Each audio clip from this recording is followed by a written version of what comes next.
Looks like you have good altitude lock now. Yeah. Mine's still bouncing around quite a bit. After that, Blue View's coming in about 60 meters. Okay. Roughly close. I mean, I could agree, right? We have, what, a 15-foot difference between where the Blue View is and the altimeter is near the back, right?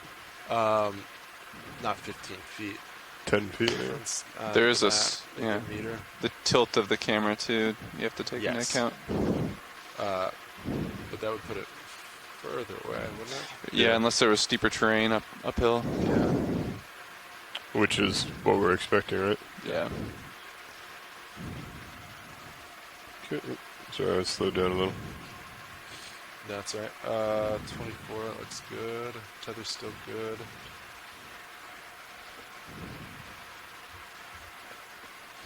So yeah. Tilting my camera down to a 45. Altitude 6-7.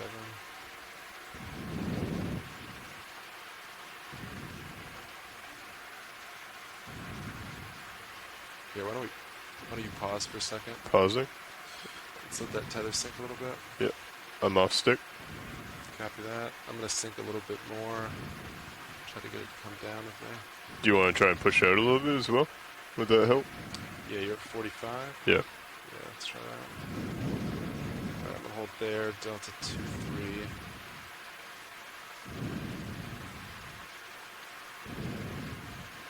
I can also bring my camera up if we want to get spread out a little bit more. Yeah, that's good. 45. I'll hold center screen. Okay. Let me know when you're ready. 56. Estimated bottom 40 meters. Yeah. Right. Keep coming. Coming down. 15 meters a minute.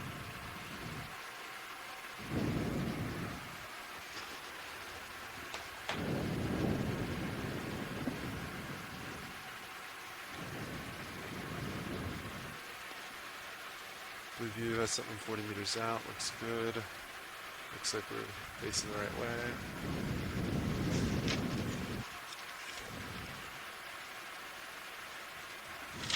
Delta 20 looks good.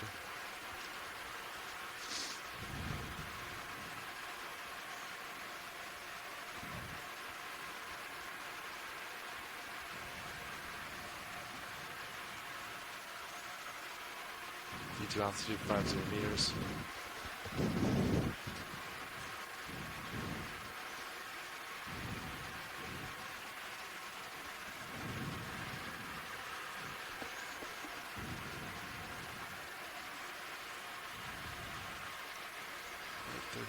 Out from Blue View. 40 meters on D2 altimeter.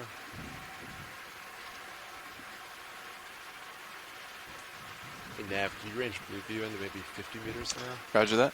Thanks.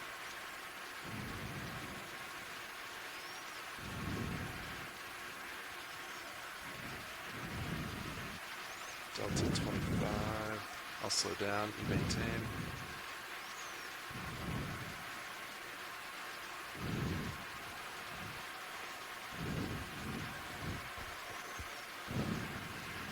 Going again.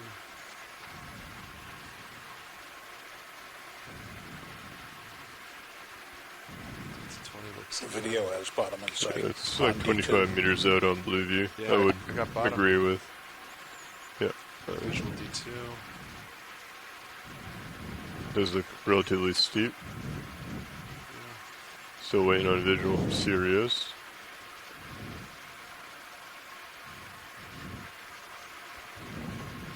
Alright, why don't we pause there for a sec? Let's let tether sink a little bit more. Understood. Off stick. Come down a little bit more.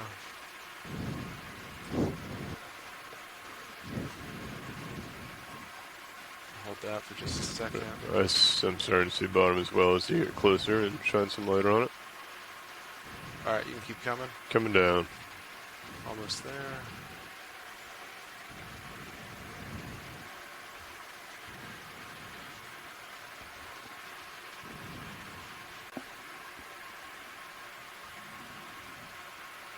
Looks pretty steep.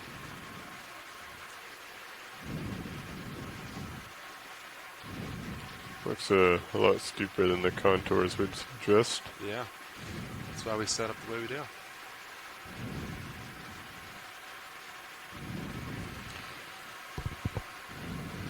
10 meters off bottom, almost there.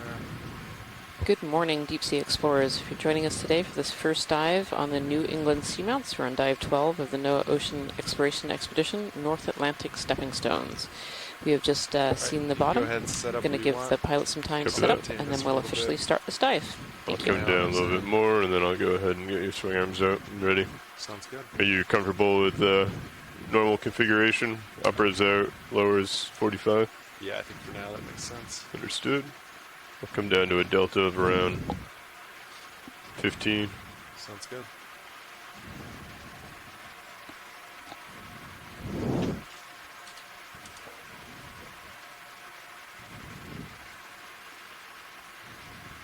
Hey, Washley, just got to bottom. We're just going to take a few minutes to set everything up, and we will start the track soon.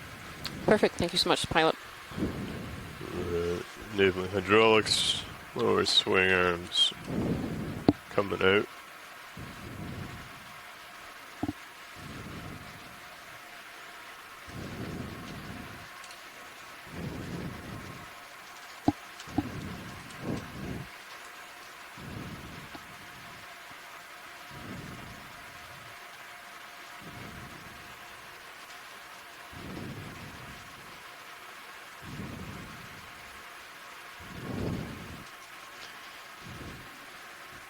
Bridge, RV nav. Yeah, I wanted to let you guys know that we do have the vehicles on bottom now, and ask if now is a good time to discuss bailout plan. Yes, we'd like to set the bailout to due east, 90 degrees. Good copy, thanks. Copy that, thank you very much.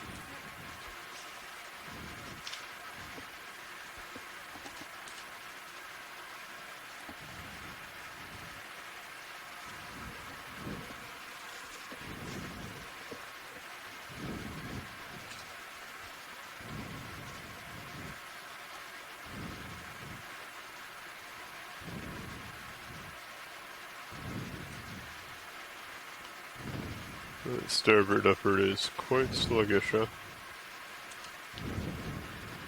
Yeah, outboard it is. Yep. It's pretty good inboard for stow.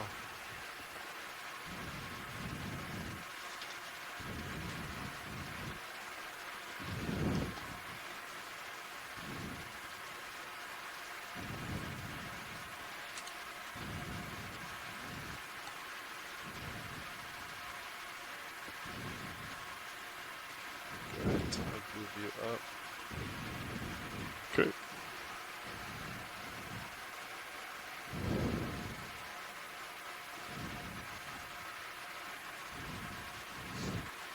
Okay, so steep, nothing too crazy.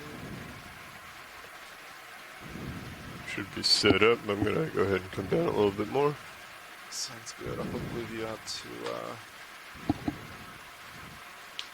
actually, Nav, can you range me out to about 50 meters, please? For Copy some that. reason, I keep losing control on this mouse. No worries. For your reference, I have you at 3.5, pilot.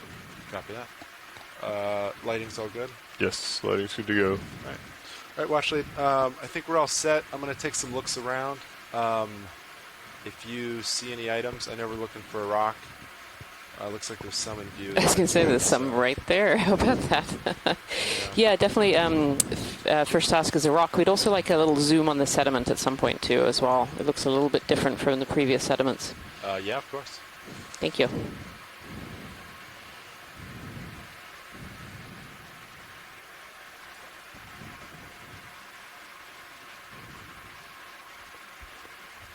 All right, video, want to come in on rock real quick and get some sediment?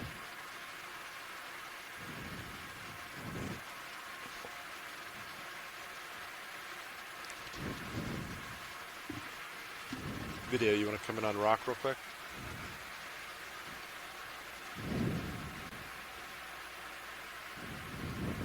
Oh, that actually looks like it's cemented in, huh? Sticking out of the sand. Maybe loose. It looks a little different from. Yeah, it does potentially look like it's stuck there. Let's see if Kira is on the line. If you want to make a comment about this particular rock. You could probably get both of them in the Yeah, good morning. same reach area. It looks a Yellow little nugget. rounded, a little, I actually think it might be a cobble from somewhere else, maybe a drop stone. We could nudge it. There's also some sort of crusty material. It's hard. We just settled down, so it makes me feel a little bit interested in looking around a bit more. Watch it. I think I heard to look around a little bit more. Yes, yep. They're thinking that's potentially a drop stone, so it came here from somewhere else. Yeah, copy that. Do you want to look at Yep. sediment while we're here? Yeah, let's take a peek at the sediment. All right, video. You want to come around sediment?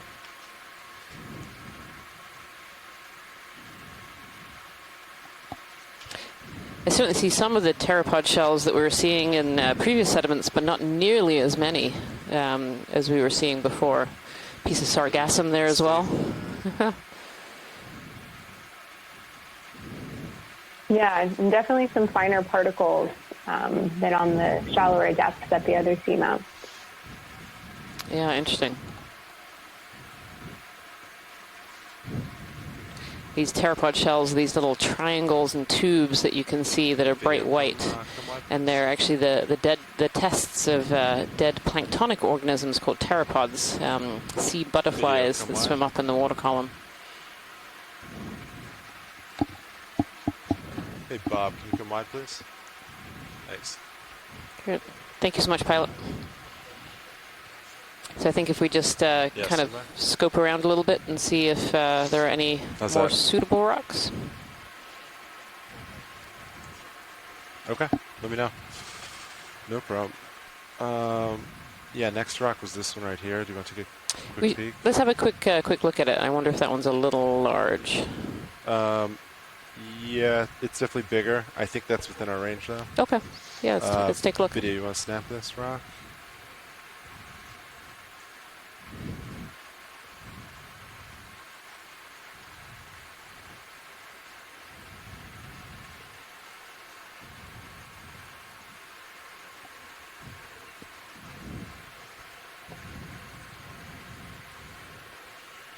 Lasers, maybe Yeah, 25 likely igneous. centimeters across.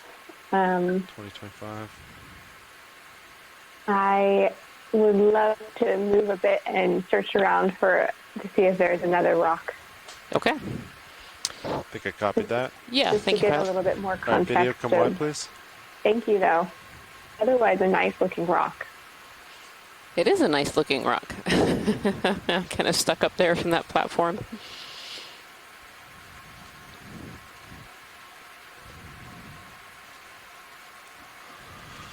Here's a side view. So this is to the south. Yeah, kind of looking. Yes, we landed maybe like on a 40-degree slope. Nice. So roughly that. Yeah, that sounds about right. So for those of you who have just joined us, welcome to Dive 12 of the NOAA Ocean Exploration Expedition, kinda far North out. Atlantic Yeah, I Stepping was gonna Stones. say. My name is Rian might just Waller. back I am up. the It's a good biology spot science for a, lead for this expedition. rock over there. Kira Mizell is on I the don't really telephone see line as the too geology much. lead. And To today come we're back diving and on then go a to previously port a little unmapped bit, and you unnamed might find seamount. It's a been ridge with a nicknamed few. by us the Y seamount due to a little feature up on its copy that. top that looks a little bit like a Y. And today, the seamount is made up of two peaks. We're diving today on the western peak, on kind of the eastern side. Today's dive is going to go up a slope, and we should hit a fairly steep wall about the midpoint in our dive, and then working our way up to a short plateau, and maybe a little bit beyond that as well. Because this particular area has been unmapped and unexplored before, we're seeing this for the very first time today, and so we're going to document biology and geological features along the way. And if you haven't joined us before, one of the first things that we like to do on these dives is we search around for a rock to collect. And I'll let Kira explain a little bit about why we do that. Thanks, Rin. Yeah, we're looking to this because this seamount had been not previously mapped or dove on or even any dredge rocks collected in the past. It's great to get a geologic sample right off the bat in the deeper flanks to try and sample the igneous geology that Look at help that. Looking down at so that we 4.5. can get age dates and Hey, watch it figure go. out how old this seamount was and yeah, how on it the fits left into side the there. long geologic Yeah, to the history side. of this New England seamount chain. And so we're looking for places like here where we might be seeing some igneous rock flows, All those and we coral. can grab a rock that looks like it's the building material of this seamount.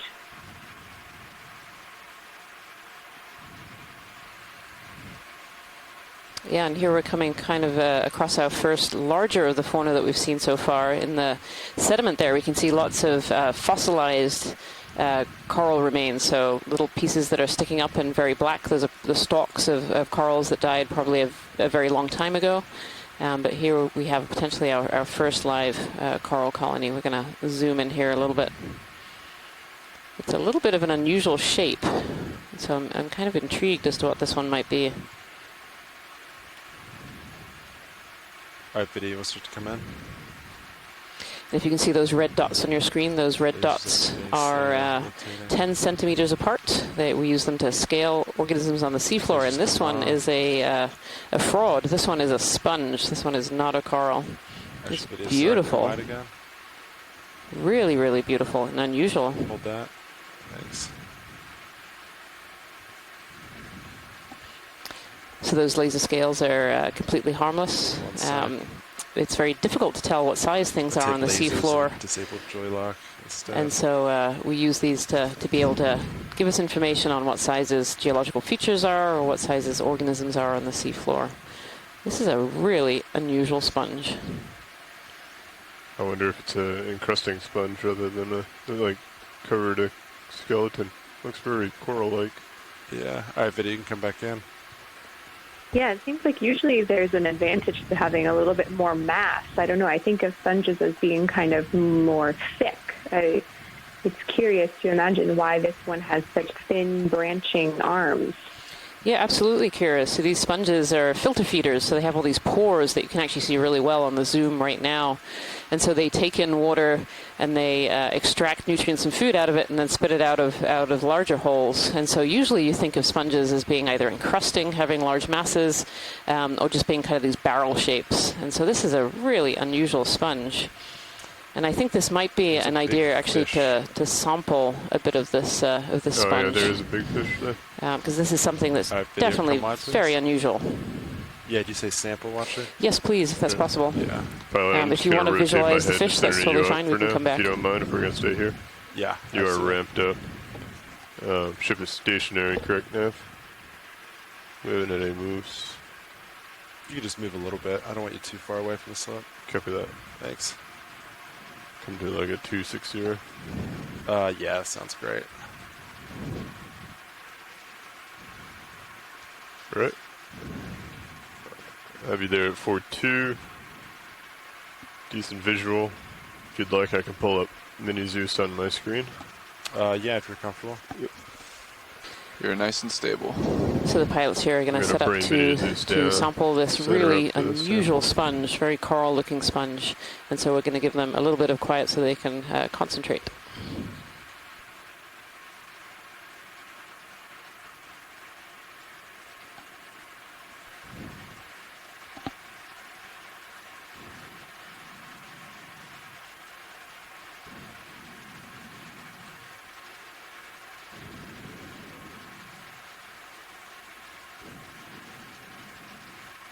Seems very sturdy for a glass sponge.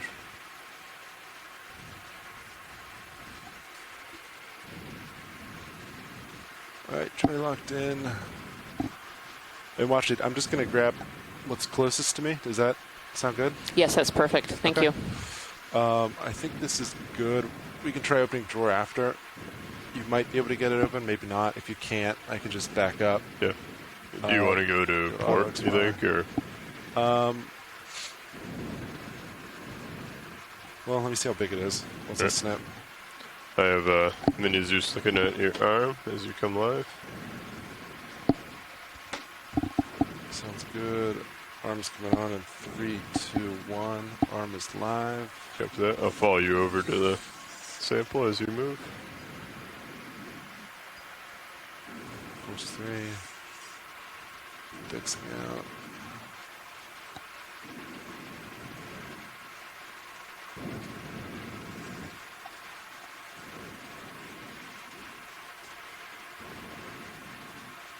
Okay, I'll hold him as you say. Sounds good.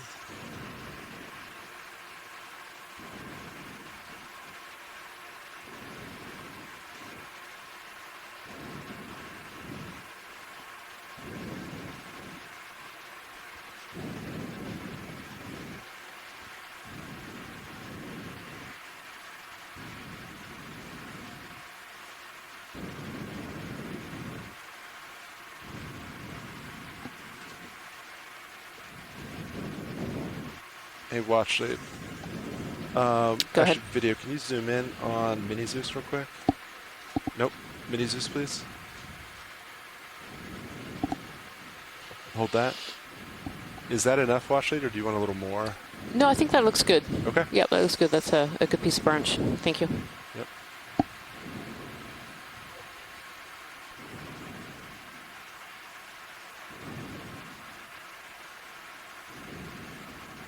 Yeah, that's perfect. Okay, I currently have both bio boxes are open and ready. Yeah, understood. Let's go to the starboard. I have Copy that. I'm indexed out. Understood. Coming out. Let me know if you can open it. I'm opening now. I guess let me know if you hit anything. Looks clear. Keep an eye on starboard side.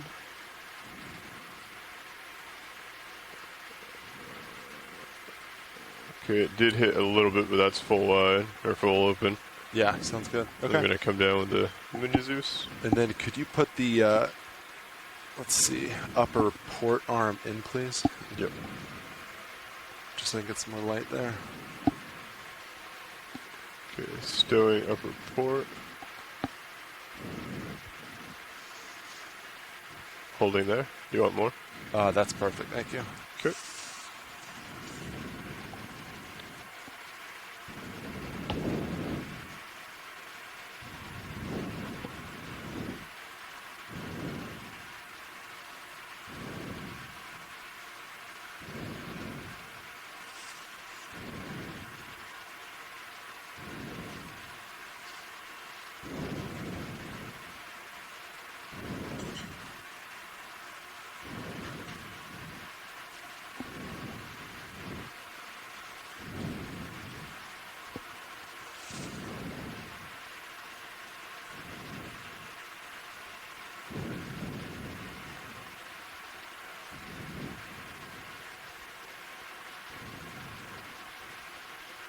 So you may still have a piece on your jaw. There you go. Okay, I'm gonna let that sink and then I'll bring it in once you get the arm clear.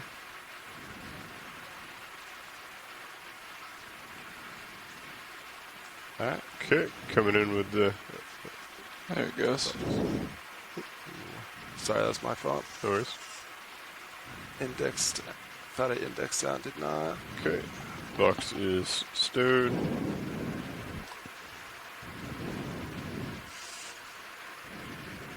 Save lane. Alright. I'm gonna go ahead and bring your upper back out. Sounds good. Thank you, Copilot. Watch it all set with that. Watch, I think you're. I can't quite hear you. Oh, I'm sorry. I'm talking back here to someone. Go ahead, please. Is that all set here? Is that good? Yes, we're all set. Thank you so much. Okay. Yeah, and just looking around, Kira had mentioned these You mind rocky zooming in outcrops on might where be a you good cut area it? to find a fallen rock. Copy that. I'll scope around. Thank you. Say again, Copilot. I was just wondering if you could zoom on where you cut it. Get a sense of what the inside looks like, but just a personal. I'm gonna go ahead and switch back to my Yeah, sounds good. monitor. And I am right at 270 still, so Okay, that's great. that's where we want to be. There's one rock over here.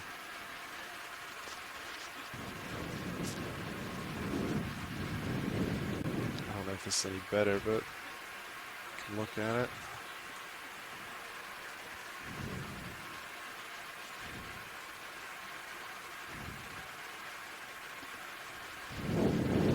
Watch it. Is this rock of any interest? Should I zoom on it?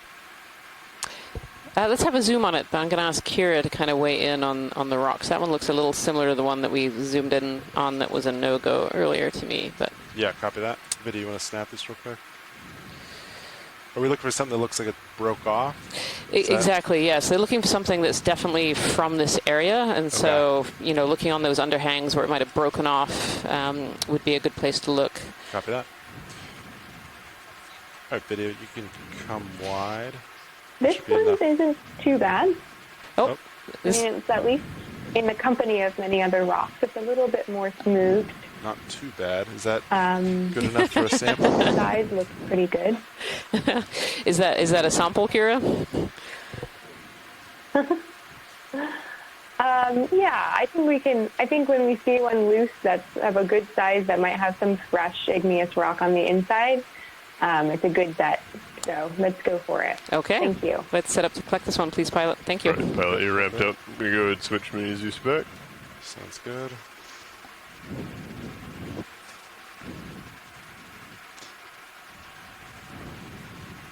Ship remains stable. Cover that nav. Thank you.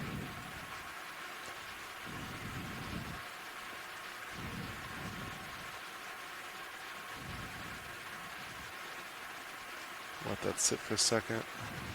And I'll just go. This looks pretty small, so I'll go starboard box. I'm sorry, not starboard. Port box with the lid. Copy that. All right, if you want to wing inboard. Coming in. Thank you, sir. Arms coming live. 3, 2, 1. Port is all the way in. Disable. I'll follow you over with the mini as you come out. Holding there with the mini Zeus. Actually, I'll come down a little bit so we can get a...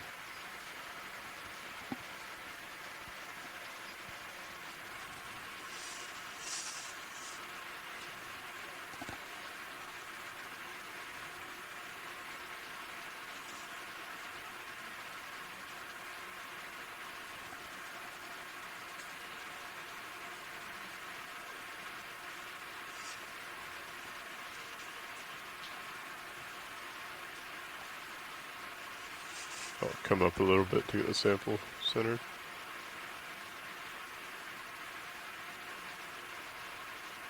Copy that.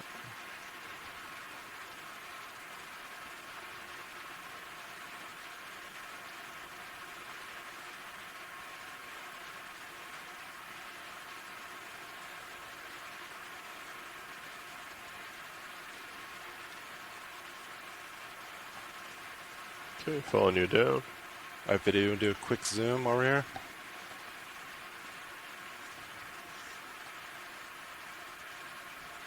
Hold that. Do a little rotate in case we need it. Some items there.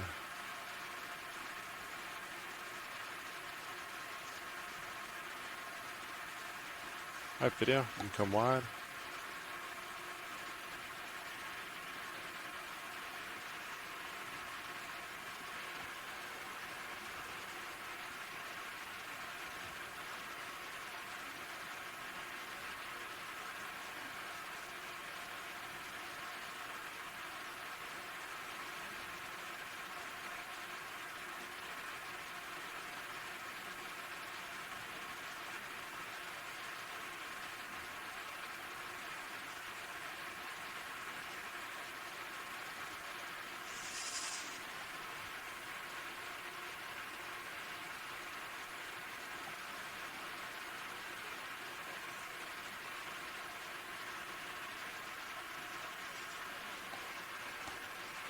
Okay, port's going outboard.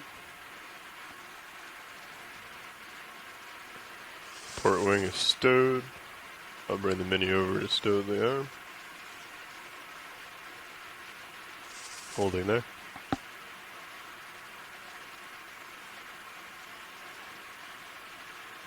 Our jaws are in. Indexed out. Arm is off. Kept that. Setting up the mini for blue view. Pilot, this is Watchlead. Hey, Watchlead, go. Yeah, we've had a request just to zoom in kind of on the sediment right behind where that rock was. There is something gray sticking up. Yeah, of course. Thank you. Video, if you're all set, please zoom in. Thank you, sir. You can see in the background here is Xenophyrophore. These are these kind of little half-ball shapes with lots of little pits in them. And I think there. the I'm going to switch back to my zoom... camera if you're ready. Yeah, go for it. Thank you. Copy. I think we're seeing, you know, some little Rapid bioturbation down here, and some disabling. holes. This looks like displaced sediment, so some organism, I think, might have come in here and made some holes. Maybe up a little bit, if we can. Yeah, tilting up. Yeah, beautiful shot of that Xenophyrophore, for sure. Holding there. These Xenophyrophores are single-celled organisms, and they make these houses of mucus that take in these sand grains. Thank you so much, pilot. Copy that. Lasers there for reference. Looks good. All right, watch it. Anything? Do you want me to keep looking for under crust where rocks potentially broke off? No, I think we're good for our starter rock, and Okay. so we should continue on our line. Sounds great. Thank you so much. Yep. All right, pilot. I'm still at 270. Yeah, copy that. All right, I say I'll do a couple passes and we'll keep going up. Let me know when you're ready for a ship move. Standing by. Yeah, copy that. I haven't explored the starboard side yet. I'll just take a peek, see what we got.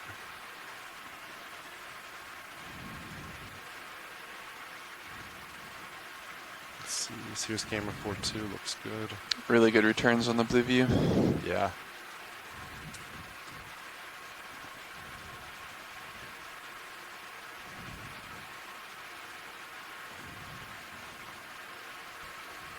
Lots of these sediment ripples here, Kira. This is really, really interesting. We had a question earlier in the chat room about how these sediment ripples occur here in the deep ocean, like in the up in the upper ocean. You can kind of understand all that wave action, but how do they actually occur down here in the deep?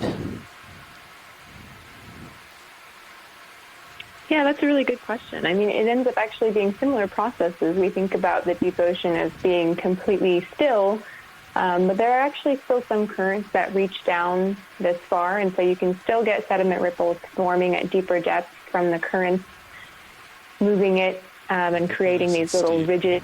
And the sediments, when they have any movement like that, they can get sort of size sorted, so you can get different grain just start with sizes 15 meters. building up anything. and then having the other grain sizes in between and creating these little ripple slope. features. I don't see any cliffs or anything. It's ahead. likely still from How do you feel about that, from Copa? currents passing we can do over slowly over 80 time, meters? creating these little 270 sediment sounds ripples 270. Decimal 2, okay. without much Yes, disturbance Copy that. That sounds good. otherwise, so allowing the Bridge sediment RVNAV. ripples to form and stay in place. Yes, so we'd like to request a ship move, please. Range 15 Yeah, and it's quite meters. extensive here as well. It's kind of in bearing between these little 270 plateaus, but also up on degrees top at of the decimal 2 plateaus knots. as well. These little kind of rock ledges. Yeah, this is a really Good interesting kind of Thank you. for these little crusting outcrops. It definitely looks like there's ferromanganese crusts Bring up on my them. rotator to a 3.5. But what the underlying geology Yeah, is copy that. kind of obscured by the sediment cover and the ferromanganese crust cover. It doesn't seem like at this depth we'd have a lot of carbonate, so these might be little ledges of igneous rock covered in crust, or it's a really neat morphology. Yeah, it's interesting to think about Certainly the... since they're Oh, go ahead, Kira. Oh, sorry. I was going to say, since these are a little bit more covered with sediments than we've seen in other places, it seems like there has been some sediments cascading downward, or there have been some periods of higher sedimentation rates to sort of coat the upper portions of these crusts with. Oh, I think we have a little crab under a rock there to the right, pilot. Yeah, copy that. Yeah, it's interesting thinking about those currents, that created those ripples. There was an interesting conversation here in the scientific chat room about that sponge that we just collected and how unusual it was to see sponges that are in that coral shape. And it was mentioned that, these sponges have been known before to be in these coral shapes, so they tend to live in areas where there's not a huge amount of water flow. And so they can get away with being kind of thinner and getting water flow kind of all around their branches rather than just against one face. So it's interesting to see those ripples where it shows a bit of current, and then to see these sponges that might not necessarily like that kind of current, though maybe they were in a slightly lower location than the ripples themselves. Interesting. It's a Chaseon crab that's hiding here under this rock. Looks like it's been in the wars a little bit with its claw broken off at the tip there. And we were told earlier in this expedition that these crabs do regrow their legs and their arms, and so it will eventually grow back.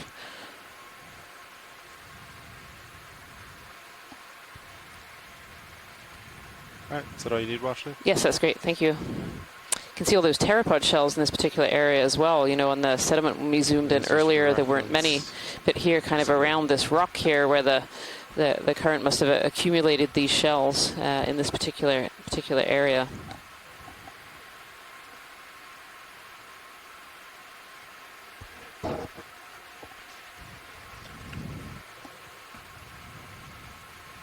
Oh, if we could zoom. Oh, actually, no, I think that's a dead coral skeleton. Sorry, ignore me.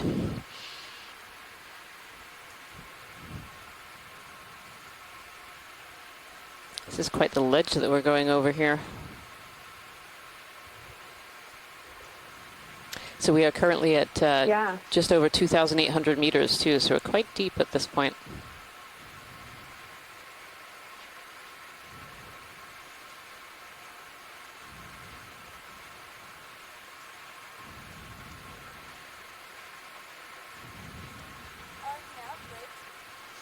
Go ahead, Yeah, Bridge. and Kevin Conrad adding Copy from that. the Thank you. chat on the geology side that these look like flow tops of igneous Watch it go. formations with the ferromanganese crust growing on top. Yeah. Usually Bottom edge or crusts top don't edge? like to grow in conditions that are this sedimented, but you can have, over the geologic history, you can have different sedimentation regimes.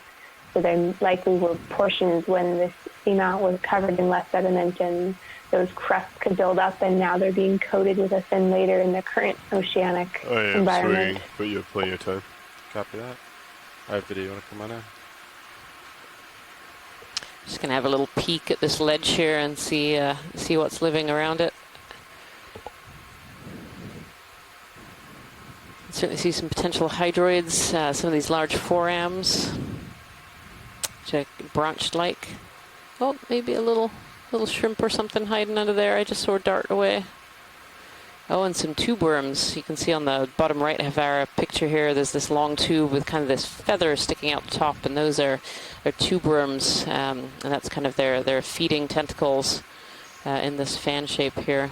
A little snail up the top as well. Ooh, attracted. Yeah. Oh, and a fossil coral. Look at that. There is one.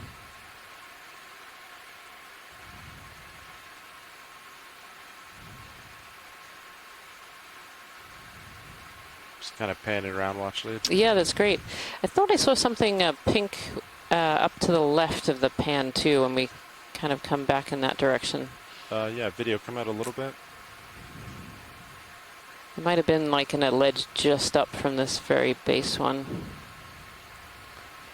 Am I going the right way? Yep. And there's some stalk sponges here as well. I can see some brittle stars.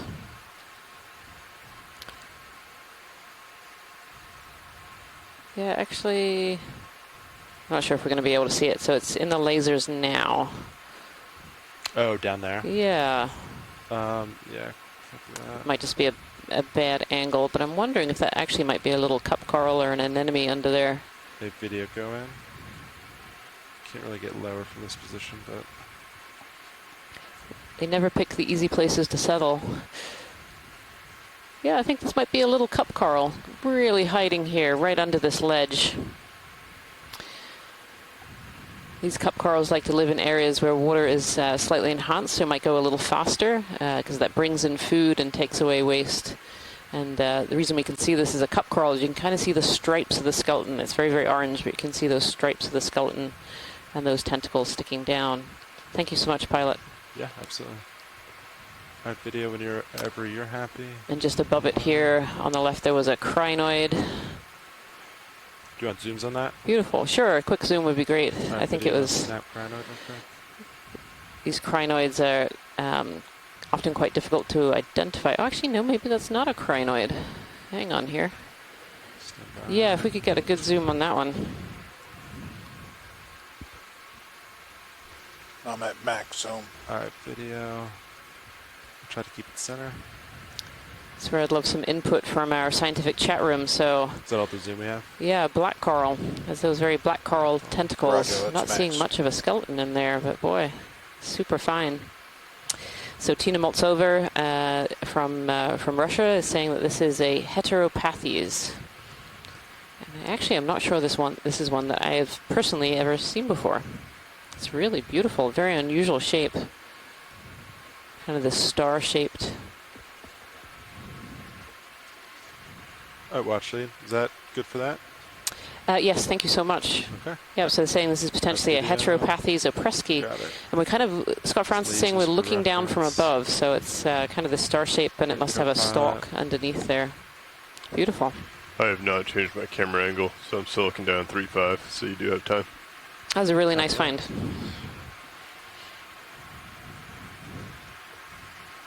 And my head has come over a little bit, so I'm going to bring it back to starboard, back to a 270.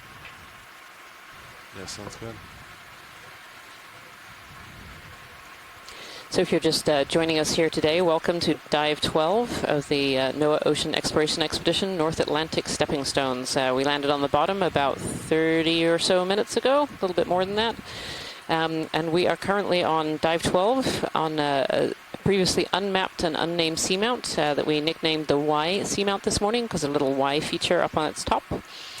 We are diving today at 2,800 meters and working our way up a slope to a steep face and then up onto a plateau, hoping to reach about 2,500 meters during this dive.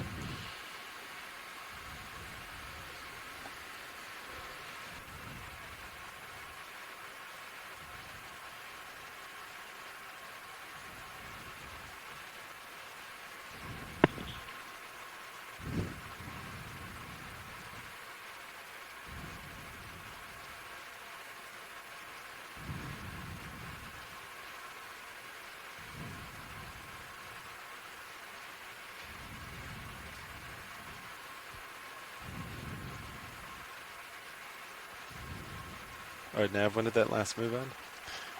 Last move It's been ended very at interesting so far 14:33, 10 in minutes this landing ago. spot compared to the past three dives that we had over in Corner Ice Seamount. Now I we're suspect seeing a Sirius lot is more stable. sedimentation, which Yeah, I Sirius expect is will stable. increase as we go Sounds in good. towards Definitely slope. shore. I don't see any walls. on each Heading seamount slope as we another continue 15. to head 270.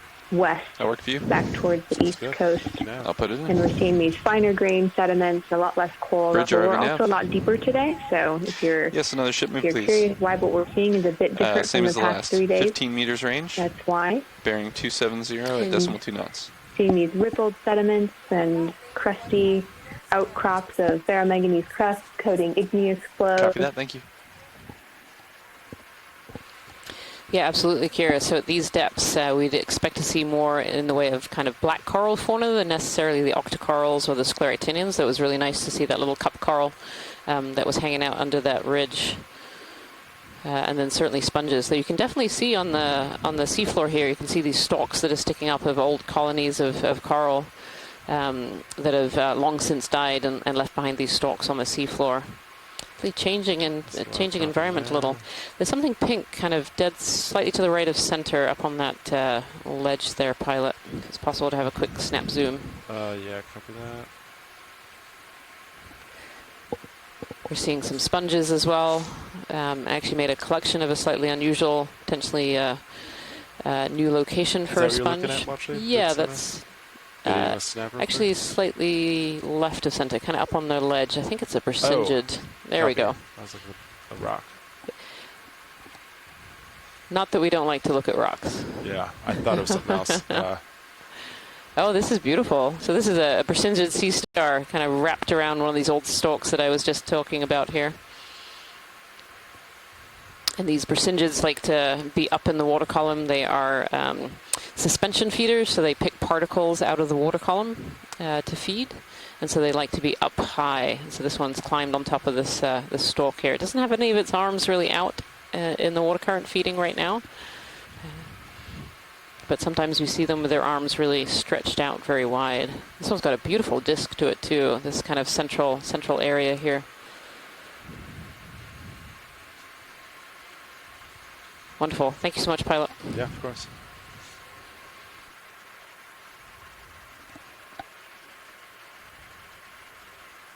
Just lasers for reference. There's a coral actually right behind it. Slightly left. Right there? Right there. If we can have a quick zoom on that one.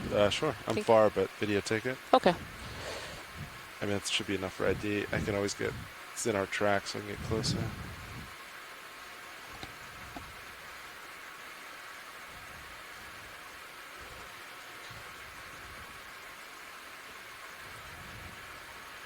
Just looking at this coral here. This looks almost plexaurid-like, though. I know Scott France and Tina Maltsover in the chat room here. So Scott says potentially a corallium. Yeah, a corallium. Actually growing off of this old stalk here. Thank you so much, pilots. Yeah, copy that. Video. Lasers there. Looks good.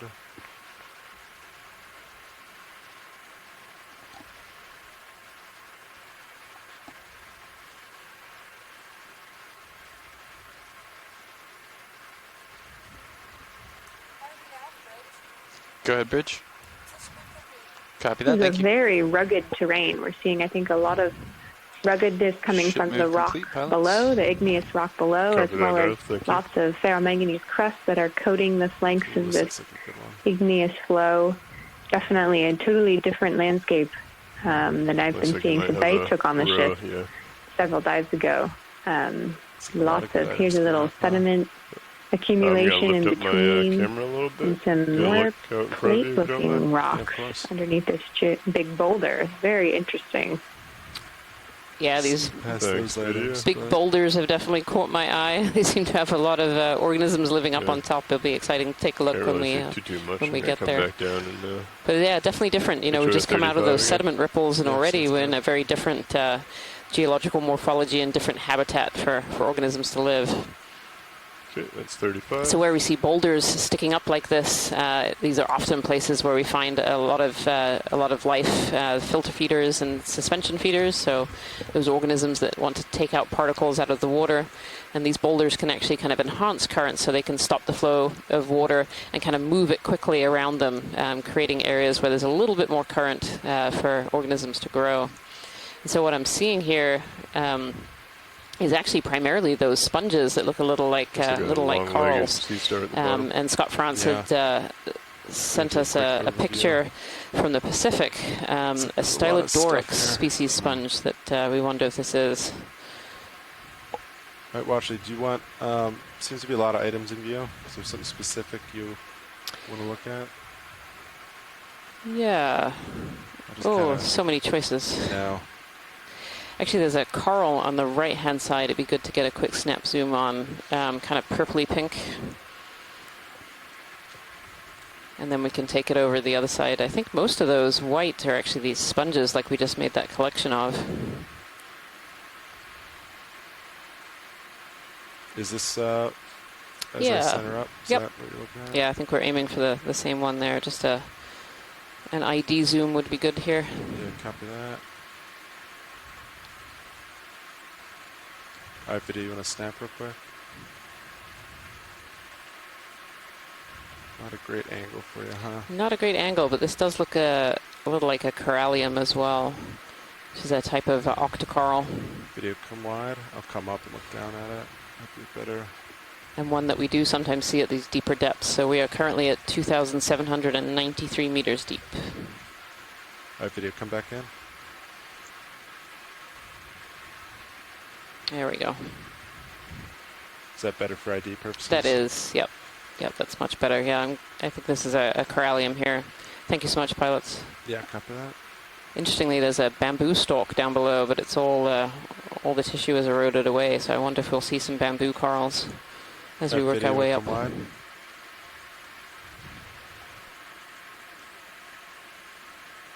Scott France is noting he had seen that Pacific dive from the Okeanos Explorer where they found this stylodoric sponge, and he says it's a very, very similar pattern, really, really dominant on these boulders that are sticking up.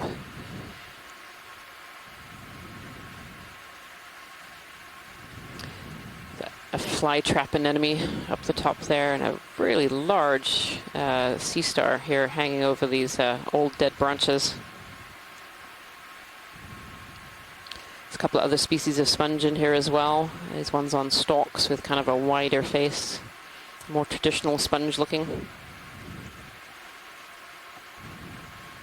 I think this is another Bersingid sea star, just a really, really big one, very, very long arms.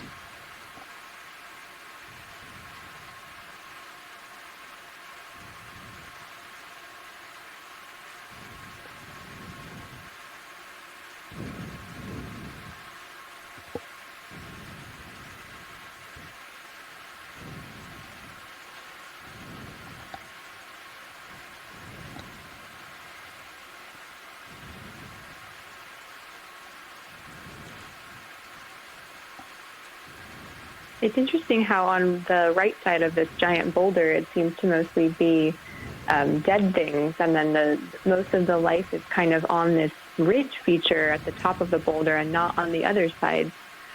It is, yeah. Maybe that's the best location for the filter feeding. Yeah, you must assume that this location is just best for those larvae, however many years ago that was, to settle here and grow. You can imagine kind of on the right side, it's maybe less of an angle. Maybe it accumulates a bit more sediment. Maybe that doesn't make it quite as pleasant to settle as a larvae. But it is really interesting to see them kind of really colonizing very densely this ridge at the top of this boulder.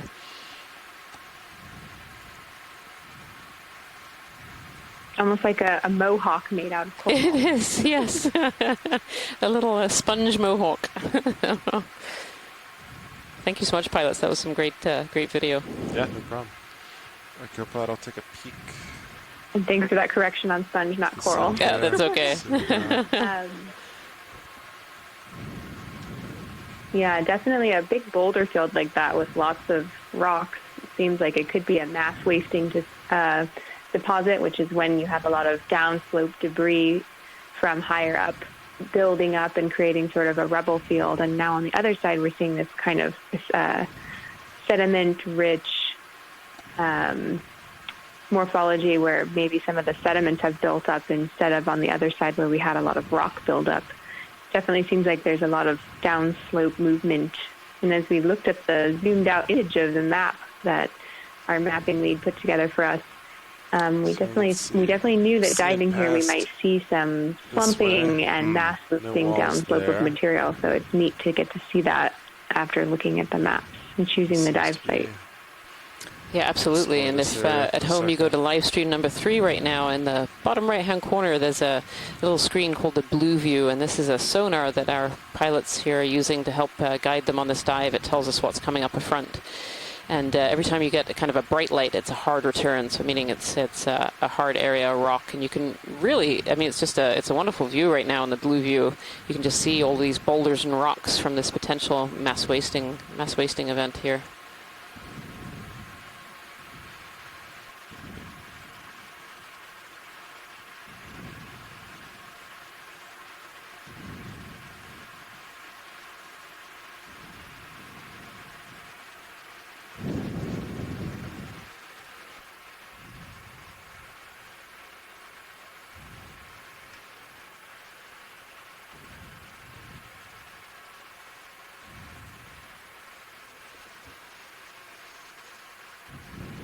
All right, Nav, when did the last move in? At 1447. Copy that. If we could have a zoom on this, I don't know if it's alive. These white skeletons that are sticking up here look quite fresh. To the right here? Yeah, just to the right, little lasers, really long. Thank you. Video, let me get a little bit of a better angle.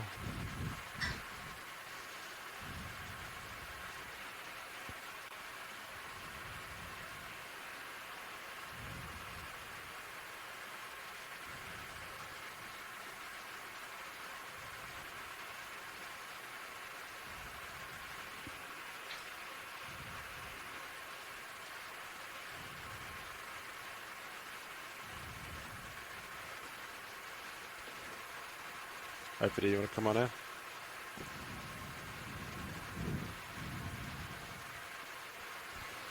So this is really interesting.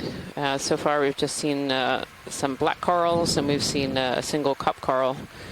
But this is a bamboo coral, and they're called bamboo corals because they have these nodes. So the white skeleton here that you're primarily seeing is calcium carbonate based, and then you can see these little ridges. These nodes are really tiny. They're really tucked in there, but they're often a black or a dark brown color, and they're actually made, they're proteinaceous. And this one, I believe, does have some live polyps right at the top, but it's a primarily dead coral. Most of the skeleton is bare or encrusted with other organisms. We have here, I can see some foraminifera, these large branching. There's potentially some hydroids here as well. If we could scan up to the top pilot, that would be really helpful, and see if we can see those live polyps that were up here. Yeah, of course. Barely hanging on. It's a snail with its proboscis sticking out there. Actually, as we go up, you can kind of see these. Sorry, co-pilot. What was the last thing you said? These nodes. I was just saying that by There's swinging his just stop. a few alive sounded like right you at the top there. looking for another move, but we'll wait until we wrap up here. I think we could start 15 meters if you guys are good Yeah, with you that. think so? We can't really see anything behind this. I can look up. I can hop up after this. I had peaks on my way in. It Okay. looked good to me. Well, Alright. similar. Would you like to take a look before we move, or put it in now? Say we Yes, can I would start say that and this just is be likely to mindful as be- we come up and out. This is I'll not put it another coral that's come and landed on this particular Bridge already coral. It now. looks like it is part of the original colony of this bamboo. Hey, Bridge, another ship move if we could. 15 meters. Scott Front range, saying that these bearing nodes that are 270 degrees, barely at visible decimal could 2 be knots. that they're overgrown, or that the protein is actually degraded from them as this coral has died. You got it, thank you. If we could have an overview of the whole colony, that would be great, pilot. Yeah, of course. Thank you. That Video, if you want to go for a full shot.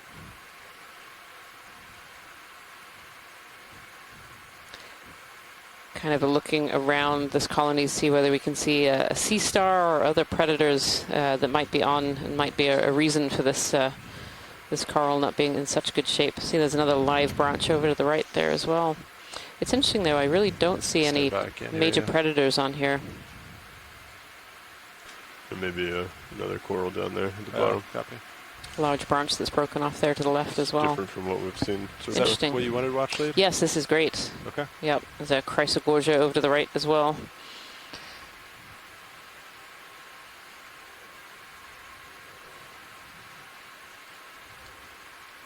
Okay. Is that all you need, watch lead? Yep, that's perfect. Thank you so much. Video, if you can come wide, or is that wide? That's wide. The contrast of those ferromanganese coated stalks in black against the All right. bright Go white back, of that little barely rise. hanging on coral is just beautiful Copy that. image there. I should start swinging here shortly. Yeah, copy that. So we're seeing back there 30 meters, something right there, which is probably just these rocks there. It's probably the high point. So I think that looks pretty good. No sheer cliffs or anything that I see. Just looks to be more outcroppings.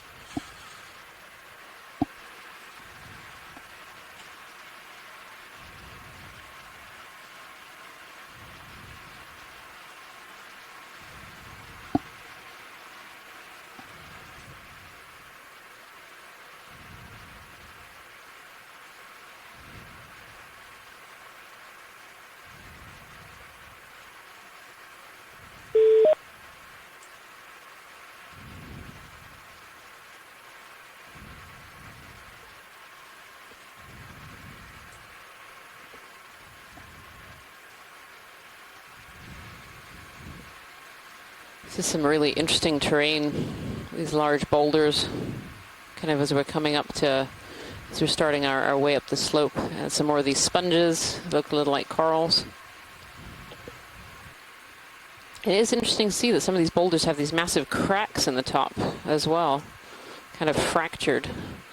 Yeah, I was just looking at all of those fractures. It's kind of difficult, I don't know, to think about how you can break igneous rock like that, perhaps when was tumbling down to this location, or some other rocks have fallen on top. It could be cracks in the manganese coating on top of the rock.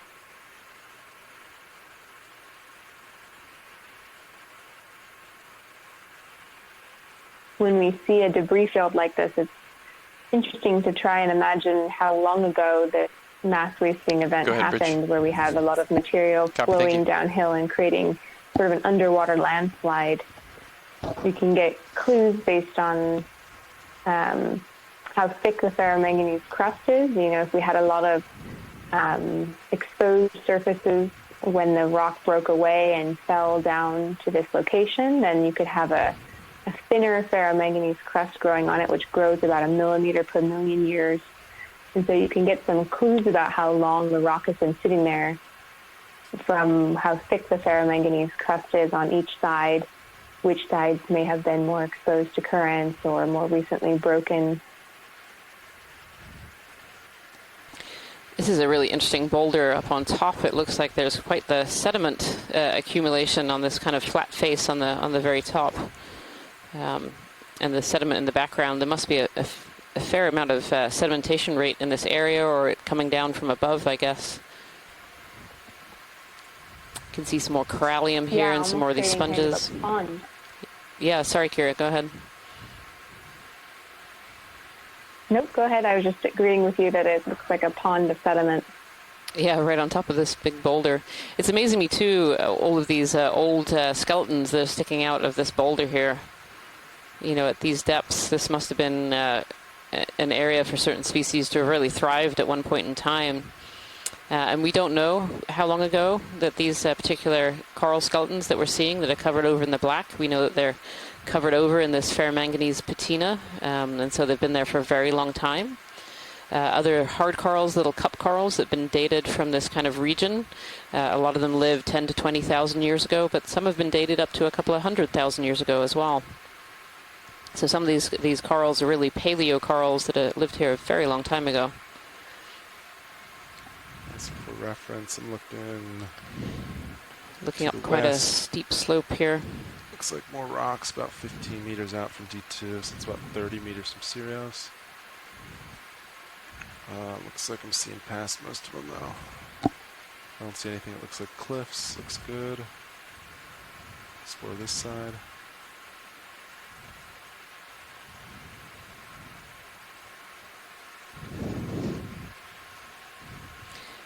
If it's possible to zoom in on the coral colony on the left of this large boulder coming up, that would be great. Yeah, copy that. Thank you.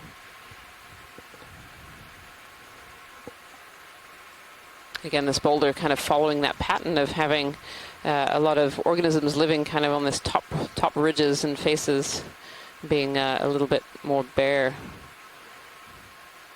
And these are possibly areas where the water current is just enhanced that little bit on the top, whereas the sides, maybe they accumulate a bit more sediment. This might have been an area that was just better for larvae to settle, better for larvae to survive predation as well. We don't really fully understand all the factors that allow organisms to grow on the seafloor in the deep ocean. This looks like another chunky bamboo skeleton here, but nothing is currently alive on this one. This one's been dead for a while. It's very overgrown.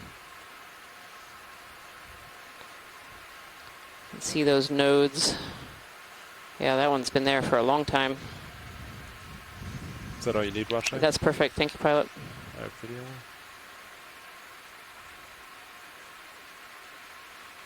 Oh, right below it on the left. I don't know if we're in a good position. There's kind of this white stick sticking out here.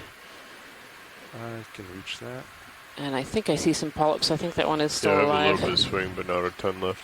We should be fine. I still have you at 3-2. Copy that.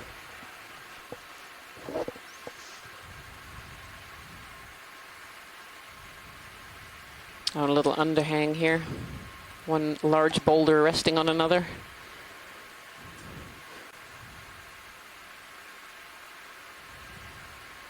All right, Biddy, you want to come on in? Yeah, these are some massive boulders. They are huge. They are absolutely huge. Oh, that might be a black coral and a bamboo. Very small amount of this particular bamboo still alive.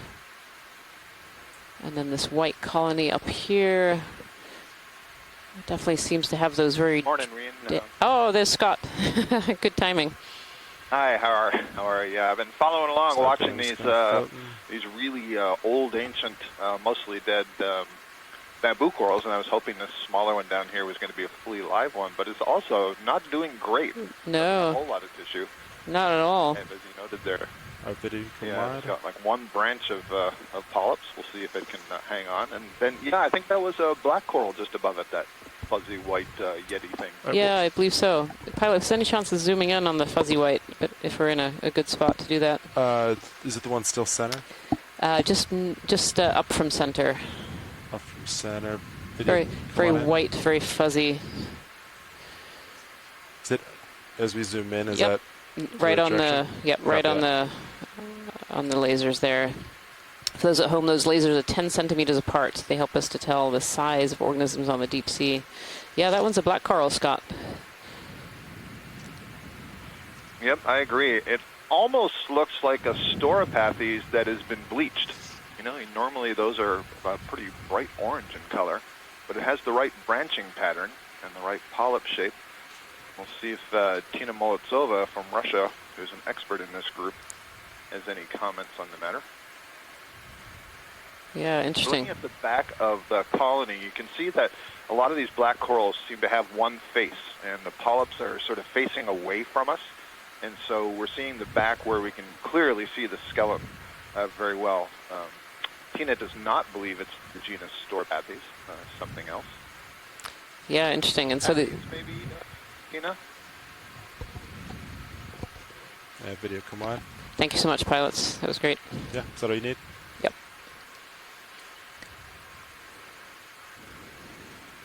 Yeah, and so those black corals, that one is obviously white, not black, but they're actually named for their skeletons. So their skeletons are a very dark, very deep, almost pearlescent black color, very often very shiny.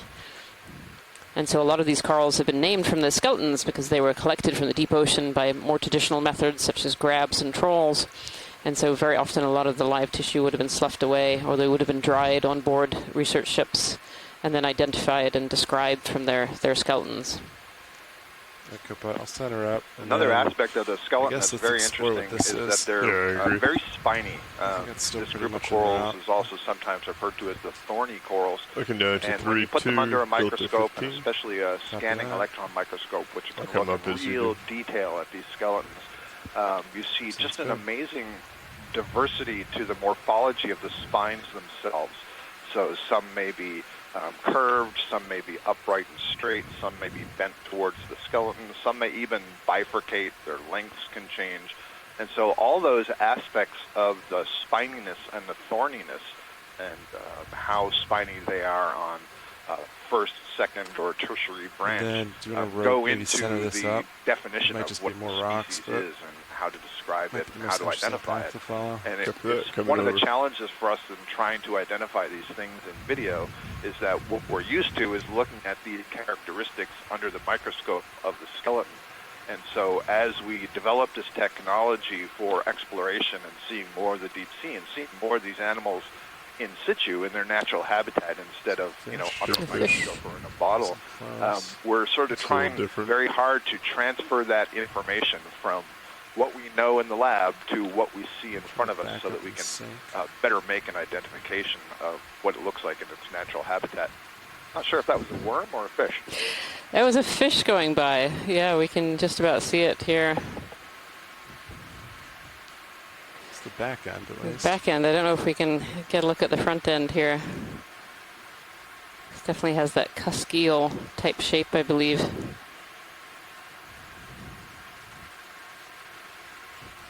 He's just kind of turning away as I rotate. Refusing to show its face.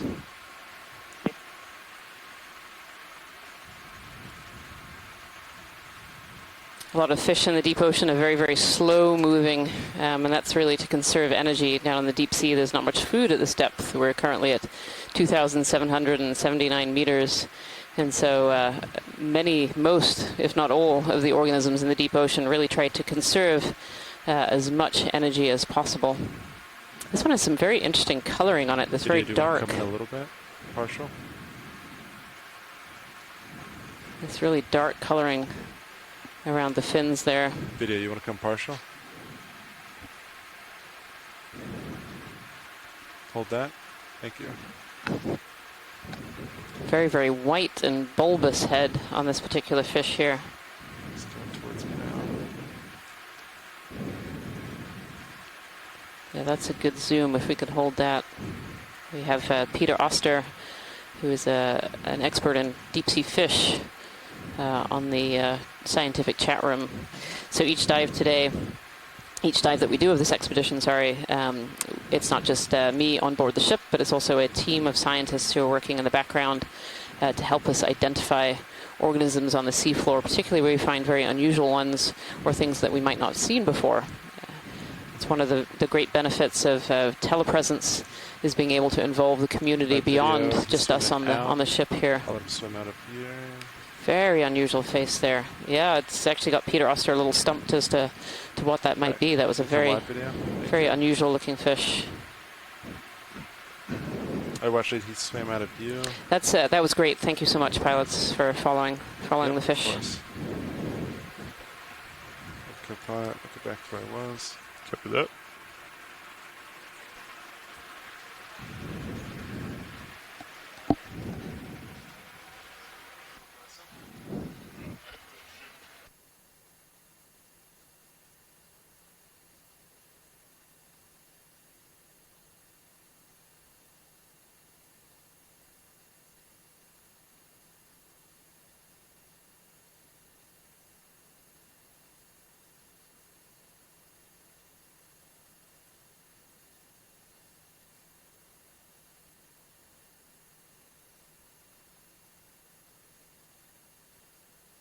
Yeah, still checking out this really varied boulder field from a mass releasing event, seeing lots of igneous rock that have tumbled down slope from up above, and the sediment that has either slid down and accumulated or continued to accumulate on the from up above and through the water column. So I came over a little bit to try Giving and us center that up. this really varied rocky landscape. Yeah, I'm coming back to pour a little.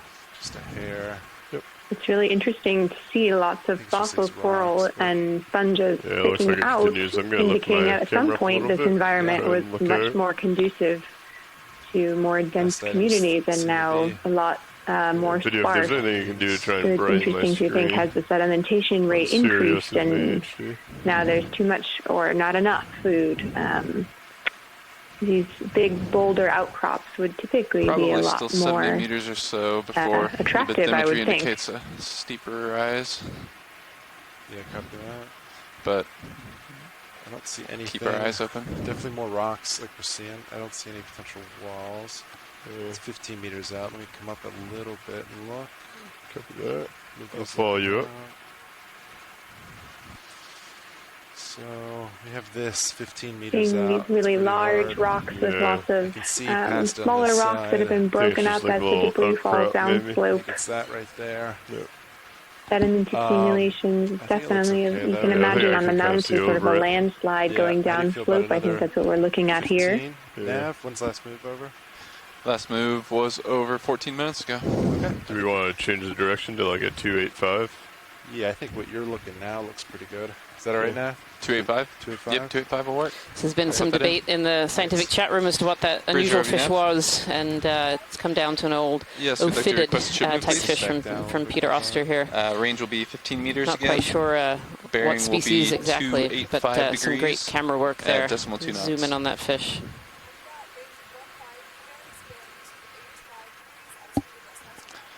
Thank you, Bridge.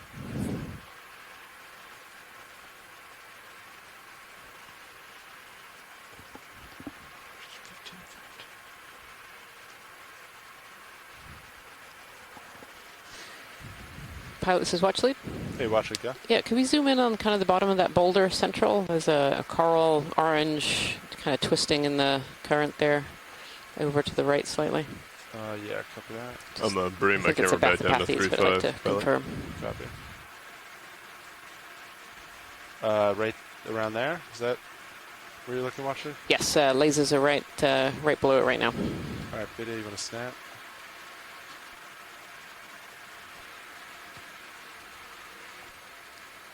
Yeah, this looks like a Bathypathes, another type of black coral. We've seen these actually fairly commonly. Oh, you can see beautifully the two little polychaete worms that live in the spine there sometimes on this particular species. Back center. Has those long, drippy tentacles that are often indicative of these black corals. Do you see an ID for it, Watchlead? I'm kind of far from It's it. great. Thank you so much. Okay. Yep. This might actually be a place to consider a second rock collection, although we're still pretty deep. Looks like it could really be igneous, fresher igneous rock that's flowed down slope, and it has a thick ferromanganese crust. Ship real quick. Do you think we could take a look and see if there's something of the right size Could we come in to an this easy stop, debris please? field here? Thank you. And then just find out how much of that move went in. Would you be able to, Bridge, also approximate Yes, how the much of pilots that are move just that we figuring out if completed? this is a good place to set down and see whether we could collect a rock 7 here. meters, good copy, thanks. Should we We'll go with just a minute to see Yeah, if that they should can be do fine. that? I have you at 35, so, and you're also going to be coming down a little bit to get a foot in, Yeah, sounds or a good. toe in. So Watchlead, this is a good spot. Just dead center, something in here. Is that? Yeah, I should They let would want? let Kira guide you a little bit here, but usually angular is a feature that they often look for. Okay, understood. Get in, set. Going to come down a little bit as you do. Maintain that 15 Yep, you got it. meter delta. Angular. Can you bring in my lowers inboard, Oh, please? sounds like we might have just lost Kira, but it sounded like angular was They're fine, the but thing yes, to I go do. for. Lower is coming inboard. I'm sorry. Sorry, stow. star. Understood. Still. How do you feel about the uppers? Do you want me to tilt them back, fully deployed? No, I think that's okay. Copy. Thank you.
Okay, when you're stable, I can bring up Mini Zeus.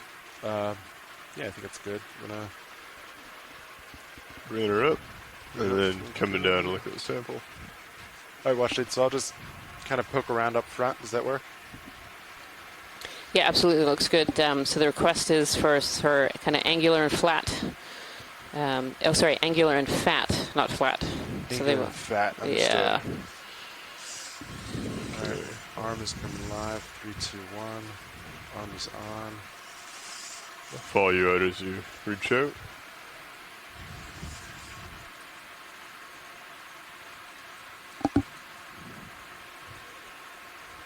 Angular and fat. Just start low. 6 cemented, but.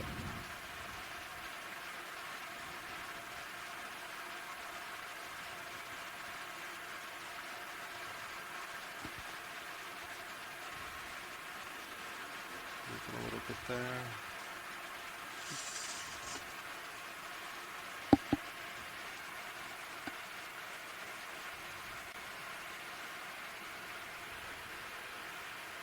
Alright, stabilized.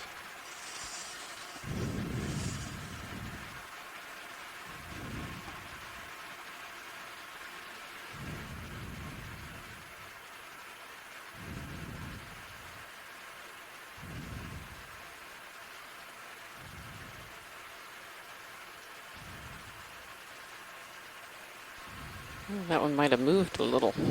Oh, did it?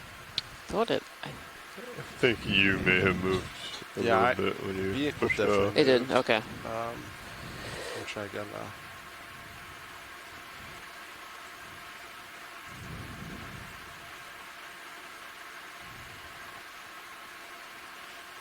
Yeah, I No. think that's nice and stuck Okay. there. There was a suggestion for the one kind of dead center just below the lasers. I don't know if that one is loose. Was it the first one I touched? Oh, did you touch that one already? I'm sorry. I think right. Yeah, that one right there. Yeah, I think it's nice and That cemented. one's not going anywhere. Okay.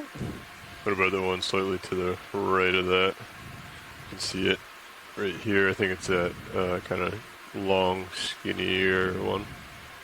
Down the lower right-hand corner of your screen. Down here. Yeah, right underneath the jaws now. Yeah. Looks like it might be resting on a few of them.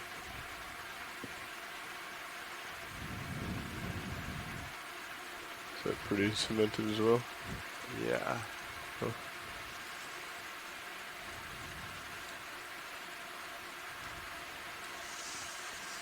You may have a few more options up slope that may be slightly out of your reach.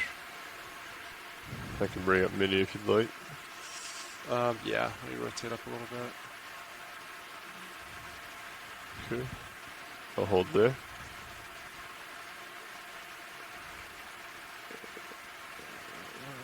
Bottom part of that may have shifted.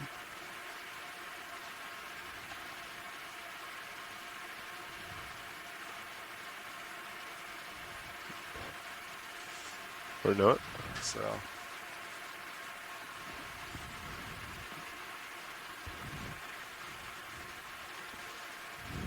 Here, why don't you pan down a little bit? Coming down. I'm just gonna hold that. Holding.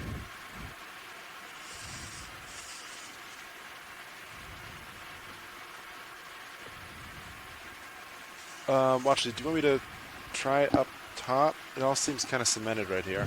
Yeah, it's interesting. We're not quite sure why it's stuck quite like that. Yeah, if we could have one more try up a little bit, and then if that doesn't work, we'll keep on moving. Yeah, understood. I'm just going to adjust a little bit, get Thank a little closer. Do you want me to bring Mini so you're looking at like out in front of you? Yeah. Because you are getting a little close to that. Right here, we're pretty close to this rock. Yeah.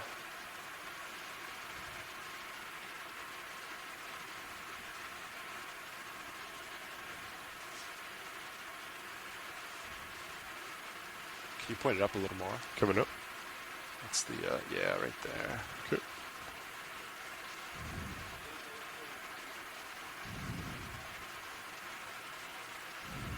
Do you want to range in the blue view as well?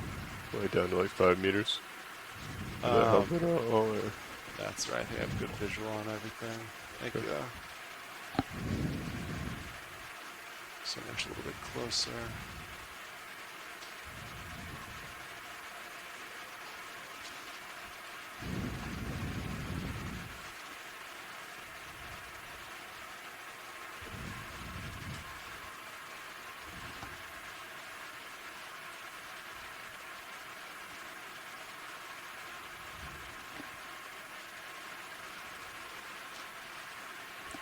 That's good. Okay. You ready for me to come down? Yeah.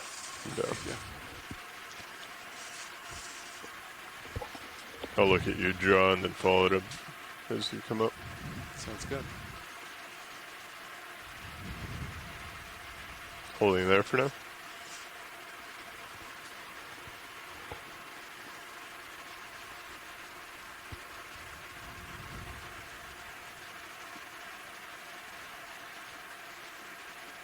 There we go. That one's loose. Is that okay? Well, actually, did you see the one I just touched? I did. I'm just waiting for a bit of feedback from Kira or from Kevin about this boulder. It's kind of directly under and slightly to the left of the manipulator right now. Video, you want to come partial on main HD, please? Yep. Hold that. Since it moved, it seems would be worthwhile. It is fat, definitely some material inside. It's not quite as angular, but it looks good to me, and Kevin agrees. So let's go for it. If it's grabbable, let's do it. Perfect. Thank you.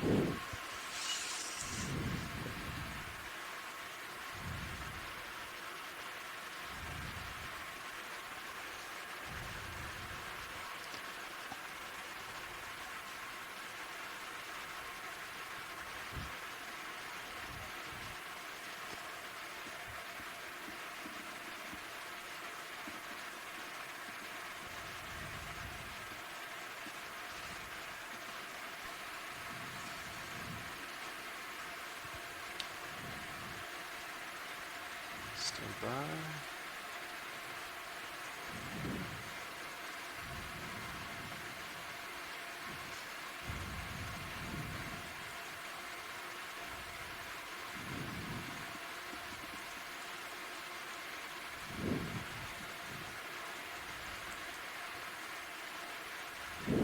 Might have got 2 right there. Really nice. Follow you Thank you, down pilots. with the camera.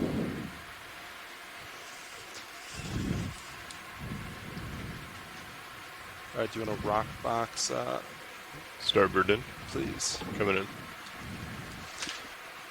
think you still have partial on your main HD as well. Oh, thanks. Yeah, video can you come wide, main HD, please? Sir. Starboard rock boxes all the way inboard.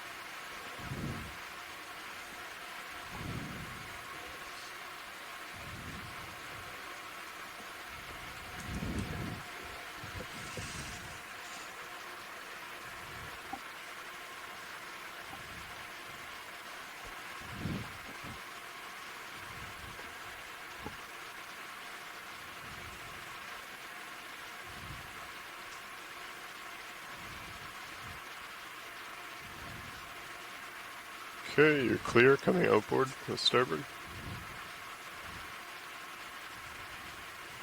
Yeah, watch it. I don't know if you saw it, but I got 2. There was a smaller one tagged along for that sample. Oh, good to know. I'll write There's that. I'll record that down. It's kind Thank of you. in the shadows, but it's in there. I got- Watch lead nav, would you like me to record that as 2 samples as well?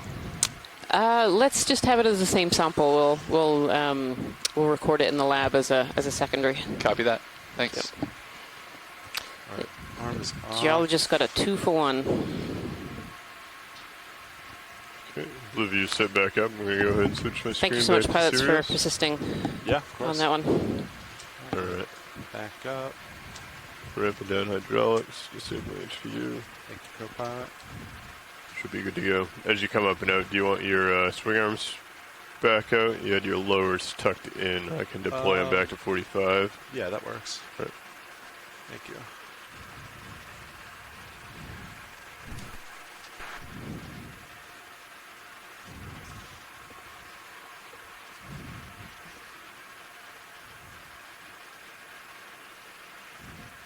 That was a great collection. Thanks so much. Today, on this interesting deeper dive, we took 2 rock samples early in the dive, trying hard to find some of the igneous material that's building up these large boulders and maybe broken from up above to give us clues about how the seamount was formed, how it fits into the geologic history of the New England Seamount chain. Since this is a previously unsampled, unmapped seamount, it's a really important data set that we can use to put this seamount into context of the others in this region and the age, which will then give us clues about its connectivity, how is its age related to other seamounts, and how does that affect the life and the geology in this region. So thanks very much for that excellent second rock collection.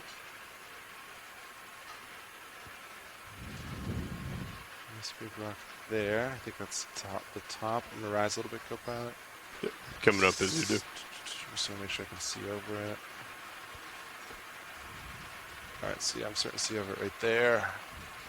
All right, so I can see past it now. Up to 40 meters, looks good.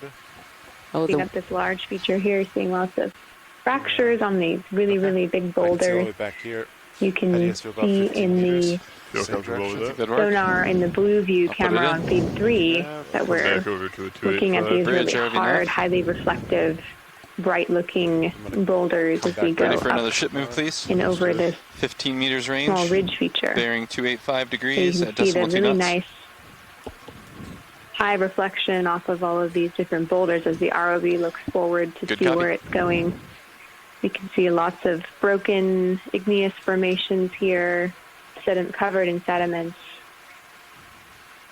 Definitely a region that's received a lot of mass wasting downslope of material that's been deposited here, and sediments also falling likely from downslope, and also from the water column accumulating into these sediment flows at the base of these big rocky outcrops. Let's take a peek to the south. And so, hi Kira, this is Kim. I just have a question. Are we expecting a lot of crusting in this area? Is this kind of something that you would think of a continuation from the corner-rise seamounts as far as geology goes?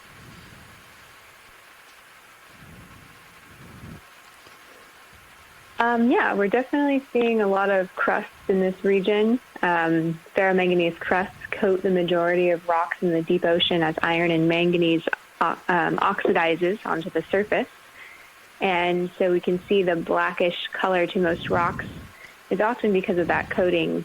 And you get a lot of clues about how long these things have been sitting here based on how the surface of the rock looks, where we have these really angular looking surfaces and not a lot of ferromanganese crust. That means it's probably been deposited here or fallen down into this location more recently, since crusts grow about 1 millimeter per million years.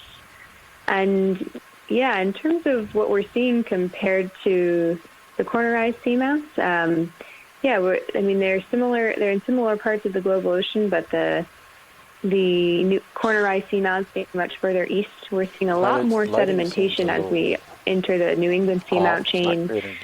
You'll remember from the past several dives, very coarse-grained sediments and not a lot of buildup. The current regime out there was very strong, especially at the shallower depths. And here already we're starting to see more sedimentation, and we'll probably see that as we keep going west towards the east coast of the U.S. I don't think we changed them yet. And so, yeah, we're seeing a lot of what we expected as we move in. Yeah.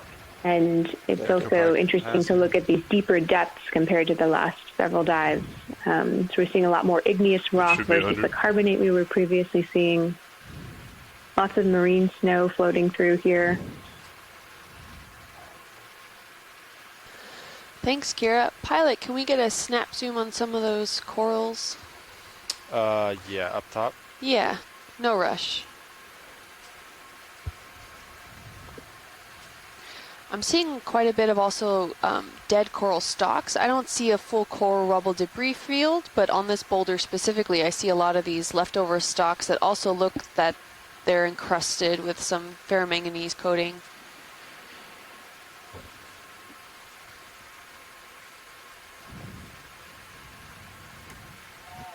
Yeah, we've been having a lot of interesting thoughts, trying to think about why one side of this large boulder has a lot of old dead coral coated in that ferromanganese, and then the other side is where the newer life is still growing. It makes you think about sedimentation rates over time, or perhaps current directions have gotten stronger or changed as to why they are growing on different sides now.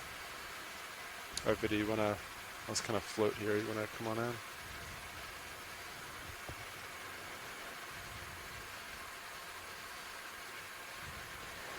So it looks like I'm not seeing any open polyps on this. Oh, it looks like we have another one of those weird morphologies on a branch that just came out of view. Oh, there's a barnacle. We move slightly further up. We can see that weird morphology that was displayed where we had associated that with usually an anemone that was kind of surrounding and what we thought likely was forcing then the coral to conform. I think we just passed Yeah, if you go down. A little lower where that weird morphology. there. Yes, thank you. That. Thanks, Pilot. So yeah, it looks really interesting to see. Does anyone from the chat room have anything else input? This looks like what we had seen before, but usually with an anemone in the middle, and I'm not seeing an anemone currently here. Hi, Kim. Yeah, I totally agree with everything you're saying. It does look like there is some evidence of maybe some long ago damage. You can see the skeleton's a little bit thinner in that area. And this is a very old coral. It's very large. You can also see at the base, there's a really big difference in the size of the, right at the base and then where the first two branch points come out. It's probably because this coral settled on one of these black twigs that we're seeing everywhere, and so that's just an extension of the tissue down over the black twig. But it's an old enough coral that maybe that anemone was there sometime in the past and isn't any longer. The coral's in good shape. It's certainly alive. The polyps have pulled their tentacles in, kind of wrapped them around the top, so you can only see these little red dots where the tentacles would emerge. So it's kind of an interesting pattern that we're looking at. Nice nodal branching. So yeah, very unusual. We have a lot to learn about what it is that causes this odd branching pattern, the circumstances that lead to it, and why you get this sort of cage growth. Yeah, and I noticed that it was... Yeah, definitely. I noticed that there was also nodal branching, not internodal. And do you have any suspicions as to why all of the polyps were drawn in? No, that's a good question. You know, presumably something has disturbed them. I don't see anything on the colony. Perhaps a fish swam by. Typically, in my experience from the years that we've been doing these explorations, it's not that it senses the bow wave from the ROV itself, so I don't think that's what would cause them to retract. It's usually some kind of quiet if you wouldn't mind just spraying up your physical, perfect. Is that better? Yeah, a lot physical better. experience. So something has intercepted some of those polyps, and then there's kind of a chain reaction where the polyps next to one another start to close up, and then that spreads throughout the colony. Scott, is there a reason why the polyps were so right-hand side spread out on the colony? You say it's center now? Not a good one that I could give you. You know, there's definitely different growth patterns among different species to how dense and clustered the polyps are with respect to one another. So on some species, they're very far apart. Others are not. But then layered on top of that taxonomic explanation, there are various proximal explanations. How much food there is, you know, how many polyps can the colony sustain. You know, sometimes maybe it's better to have more polyps when there's low food because all the polyps have a chance to get it. Sometimes it means, well, there's just extra tissue you have to sustain. And so I'll reference back to the earlier comment about the cage-like branches. You know, we have a lot to learn. You know, all of these would require experimental manipulation, designing some experiments in situ, following them through time, and seeing what are the factors. Here it looks like maybe a Venus flytrap anemone is on this large bamboo coral down below. Yeah, thanks, Scott. The pilots are just starting to set up to get a better view of it. This is quite a large coral. I think, is this one of the largest ones we've seen so far on this dive? I'm sorry, starboard lower. Can you stow that, please? Yeah, I would say that it is, actually. And it's interesting to see that this flytrap anemone can be so high up what looks like on very fragile branches, but still hold up in the water column. That's great, thank you. Yeah, so we've noted this a few times. You know, there's a level of buoyancy, of neutral buoyancy that these various organisms have achieved. You know, we are in water. Sometimes it's hard to tell that, you know, because it's so clear. There are so few particulates there. And these organisms, like this anemone, are largely water themselves. And so that's got the same density as the surrounding water. And so it's not like there's a huge weight on the colony. If you pulled that sea anemone out of the water, it would feel heavy to you because it's full of water. But so because it's in water, there isn't all that much difference in that weight. Well, that's good to know. Yeah, this is quite large. I can't exactly see where the lasers are on this coral, but it looks quite extensive. You want to come on in? And it's also, it looks like also, if not all, but most of the polyps are also drawn in. I don't see any out and about, and I wonder if that's why. Yeah, I agree. Yeah, that's interesting. Second one that we've seen here where the polyps are contracted, so we're not seeing the tentacles. I'm also not, interestingly enough, with these tentacles contracted or pulled over the mouth, I'm also not seeing the sclerites protruding, the needle-like or rod-like sclerites that help us identify these things. This is probably what we would call J-clade bamboo coral. There is a genus of bamboo coral called J. sinensis that is in that clade, and so that's the nearest relative to what we're looking at here. I see there's also a solitary hydroid on the right side of your screen that's growing off of this bamboo coral. All these polyps are kind of contracted like little mounds, and you notice the polyps aren't disappearing into the tissue. That is, the tissue's not thick enough for the polyp to go entirely in it, so it's very easy to see where the polyps are. Whereas when you look at plexaurid sea fans, for example, the branch may appear very smooth because the polyp retracts all the way inside the tissue. That's not the case with these bamboo corals.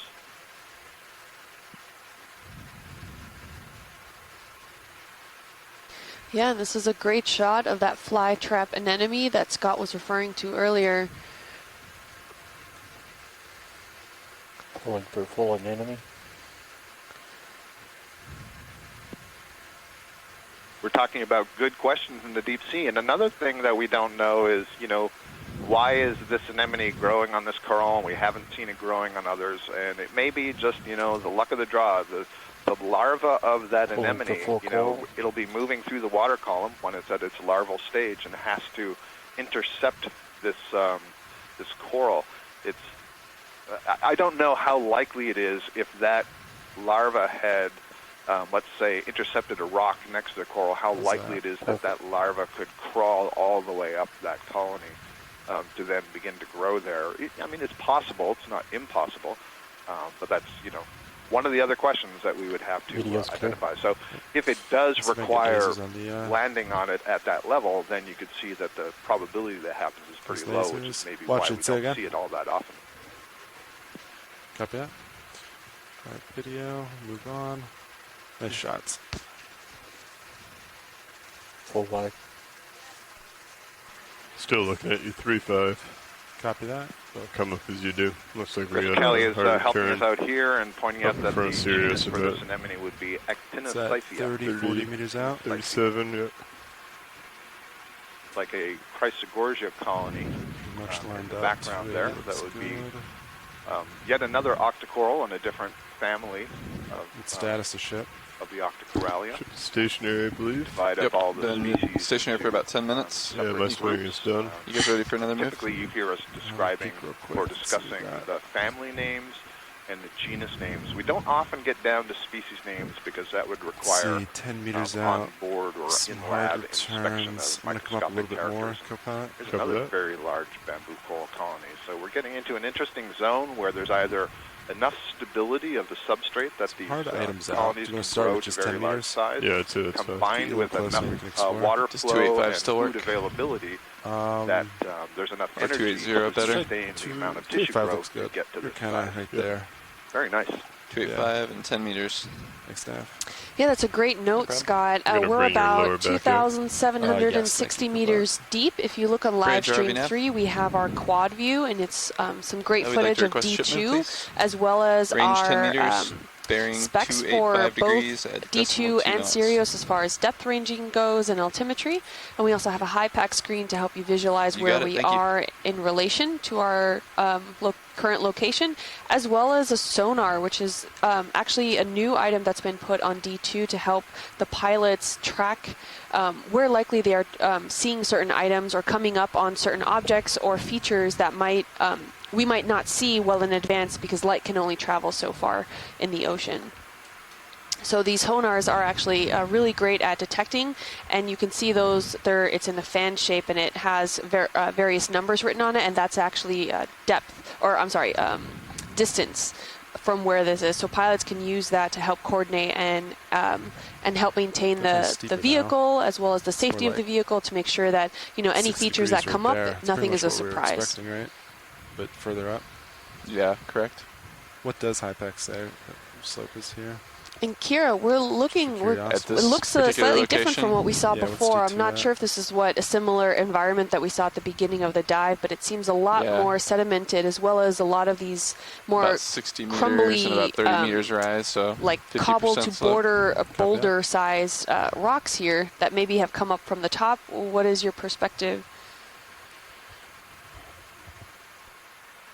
Yeah, I agree. We've sort of left that really massive boulder field that looked like a really big mass wasting event, and now we've come over to what looks more like a chute of sediment coming down with some ripples. It's been here long enough to have gotten some ripples in the sediment from the current flowing over and some smaller cobbles. So definitely could be still downslope material that's fallen here and created all this jumble of rocks and cobbles and boulders of different sizes, but not as massive of a large mass wasting event as we were previously looking at with the really large boulders. And definitely you can also see in the ferromanganese encrusting when you get into these more quiescent environments where it's a little bit less active giant mass wasting event, you can see you get these more lobe-like textures of the crust and the rock. You can see here that and by lobed I mean sort of bigger, smoother bumps. That indicates that ferromanganese has been able to precipitate pretty uninterrupted for a long time. And when you have the really bumpy textures, you get a clue that it's still actively precipitating. And so we still have some sediment cover on the top of these features, but the sides and the ledges where the sediment is kept swept free, we can see really nice botryoidal, which is that grape-like texture on the surface of the freshly growing crust. So just, meters away from each other, we can go from where we're looking now at this giant boulder field of a mass wasting event into somewhere a little bit that seems like it's a little bit more settled. Take a peek, looking north.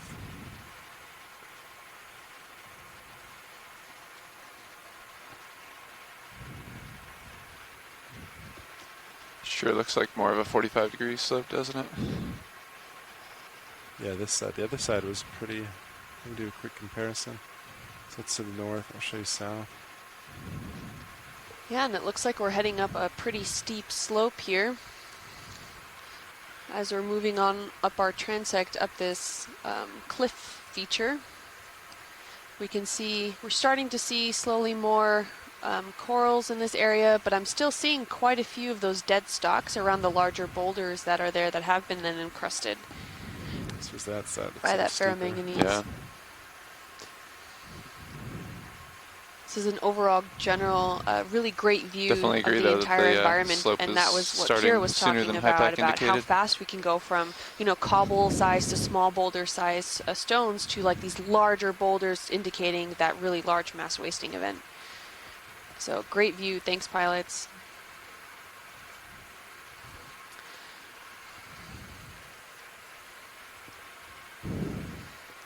Have we seen any scleractinians yet on this dive? I'm not familiar yet. So far, in my eyes, I've only seen some octocorals.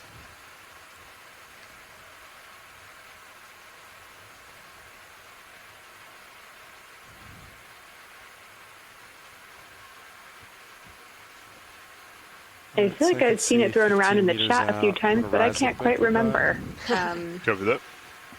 Let's see what we can see on the video. I think we did have a close-up of a cup coral at one point very early on. Ian was very interested in it.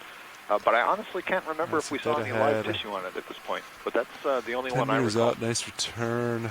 Starting to see over it, Oh, that's though. interesting. So that doesn't look too Did bad. it look like it was encrusted at all, or did it still look like if it was dead, it was freshly dead? When did that move end? About 3 minutes ago. I wish I could remember. I probably wasn't paying enough attention at the time. Yeah, it was only a 10-meter move on our previous no move worries. as well. I'm sure Rion will catch us up as soon as she returns. 15 meters. Looks good. Copy that. Put it in. Thanks, No problem. Bridge I seem RVNF. to remember a cup coral under the ledge that Another ship had move, please. at least some fleshy material that Range looked alive. 15 meters, And bearing I 285 know degrees, Tina and decimal 2 Molotova knots. confirming that there was one that was absolutely alive with tentacles. You got it. Okay, great. So good thing that she has a good memory. Yeah, and I go. remember, Sorry, at the time when voices we in my zoomed ears. in, what caught Rian's attention was that it was pink, Watch which it, would you suggest hailing me? that there was live tissue and not just encrusted.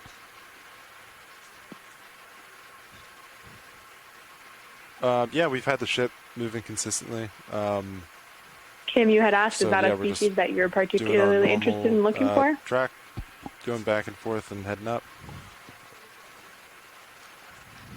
Oh, I just, sorry, I understand what you meant. I rose to get a better view of the blue view so I could see further. I just did a quick scan and then came back down. We do that Seeing here, this periodically large just to, boulder with some make the sure, little pokey things see what's sticking ahead, up for those give at us home size. watching. Look to be dead coral that's been, the majority of it has dropped away and just the stalk is remaining, and it's black looking, likely because it's coated in a thin layer of ferromanganese crust that we sometimes call the patina, making it that black color like the rocks around it. And seeing lots of ferromanganese encrusting on these big rocks, creating very loamy texture and some sediment, likely cascading from above, sort of like a waterfall of sediment, building up on the tops of these outcrops of igneous rock. Delta 17 there looks good.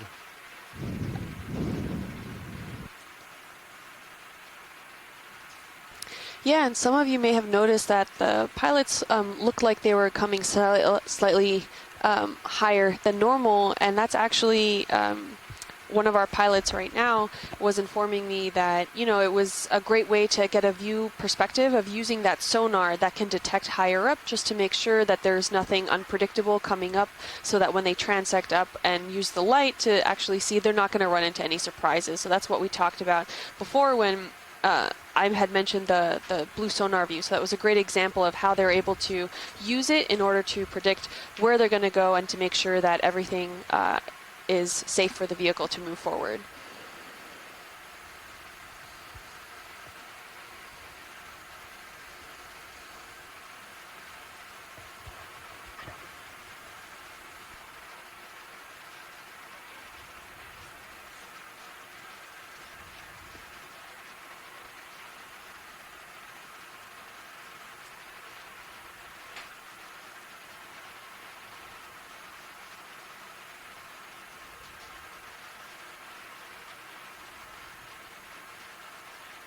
I'm still really impressed to see in this region, for the dives that I was leading for the past 4 or so, the sediment grain size over on corner ice seamounts at the shallower depths, at least, was very coarse. We saw a lot of really large grains and coral rubble, and here we're seeing the more typical finer grained sediment as we move inshore. And it's just a totally different landscape, having these big igneous flows coated in ferromanganese crusts, and then lots of finer grained sediments in between. Really looking different at these deeper depths and further inshore. Looks like you have a wall that may have some interesting things on it. Yeah. Definitely starting to get steeper. I don't think it's that tall where we came up and looked over. But So I'm just back from having my lunch, and I hear there was a question about cup corals, and yes, we did see one live cup coral very early on in the dive, almost just after we landed, kind of right under an underhang, had its little tentacles stuck out. Yeah, it's nice and steep there. Yeah, if you look at Sirius, it looks like it all comes from one spot and kind of fans out as it fell down. Yeah.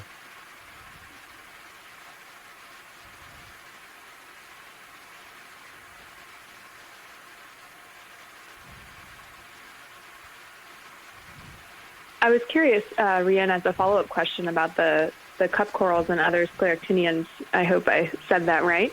Do they have a typical depth distribution, and are corals affected differently? I know as we go deeper, the pressures get higher. Just curious, what are the effects of depth on scleractinian Do we know? Are we still exploring that? We're still exploring it to a certain extent. And yes, you did say that right, scleractinian.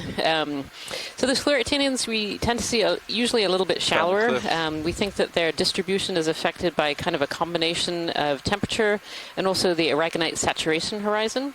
So because they precipitate this mostly aragonite for most species, calcium carbonate skeleton, they need a certain amount of calcium carbonate in the water to be able to precipitate that it really out. condenses down And about so 16 meters. you do see species that occur under that, and so we think that those might be more the distribution affected more by things like temperature.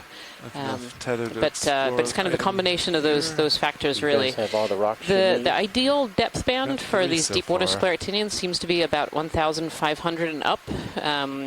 Kind of we see a zone in the 1,000s or just in the 900s of where we see a lot of different species occurring. It seems like we've definitely started to come up against the wall here, kind of coming up this squeeze slope here, and this looks like the bottom of the wall. Yeah, excellent. Contours. Yeah, and Tina's also just saying that, some scleractinians, as I said, live below that saturation horizon, and we get some Fungicaethus and some Flabellum species that actually live below 5,000, 6,000 meters even. And there are likely other species even further down than that. It's looking up there.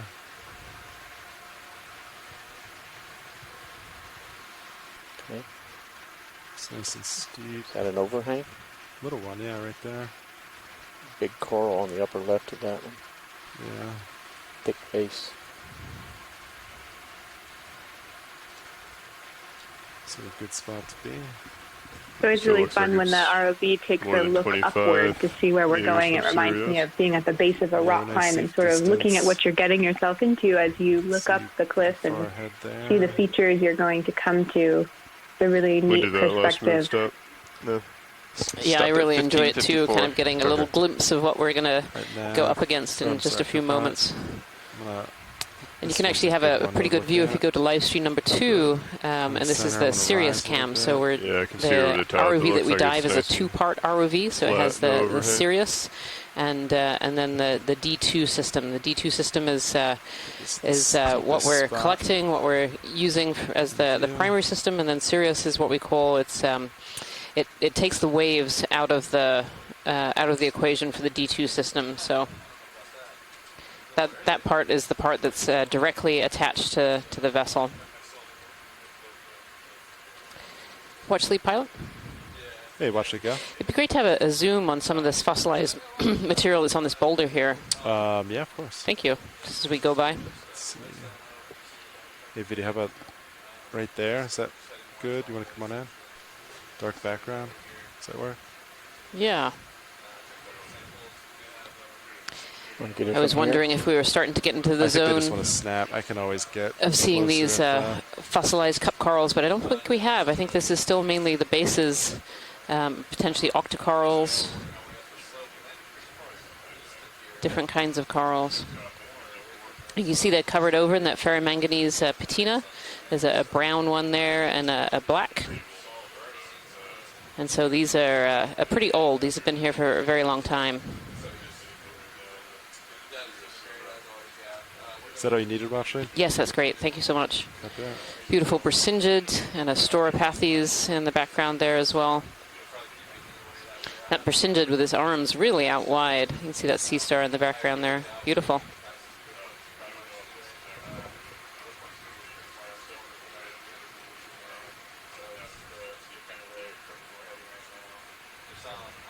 And do some side-to-side views. It's another Chrysogorgia. We've seen a couple of those so far.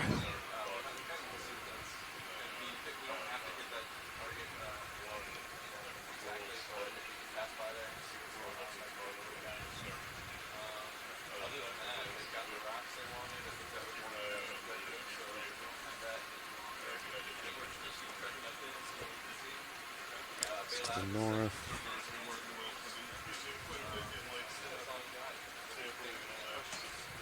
Fish in the Sirius view.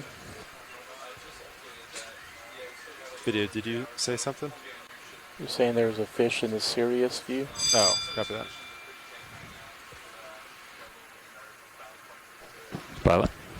Co-pilot, can we do a zoom on serials? Sure.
So we're just going through a pilot watch change right now, and then we will continue with our dive in a moment.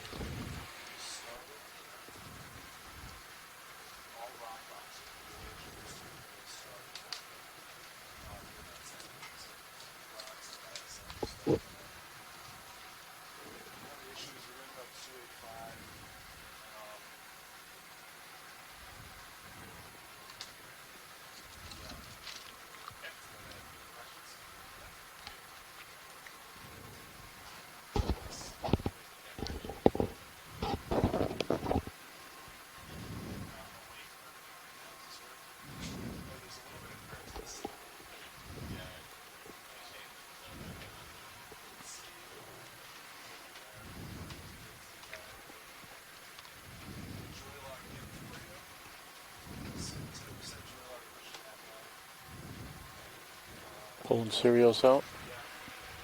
Thank you, video.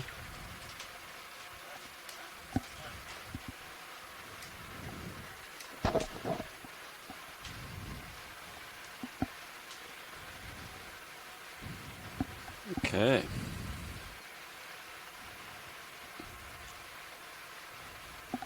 Seems like large boulders before the cliff. Bridge ROV nav. I'd just like to confirm that the ship is stopped. Thank you.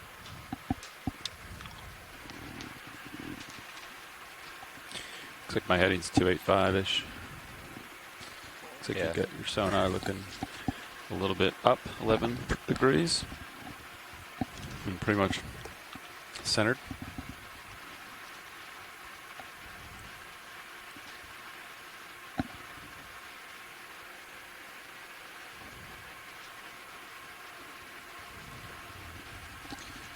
All right. So we just did a shift change. Watch lead, Josh piloting, Levi co-pilot, and Jim in nav. Perfect. Thank you so much. And Roland on video, of course.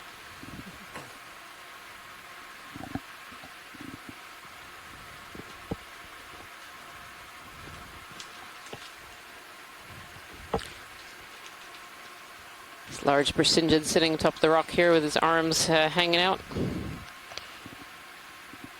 And one of these bamboo corals. If you could have a snap zoom on this bamboo, please.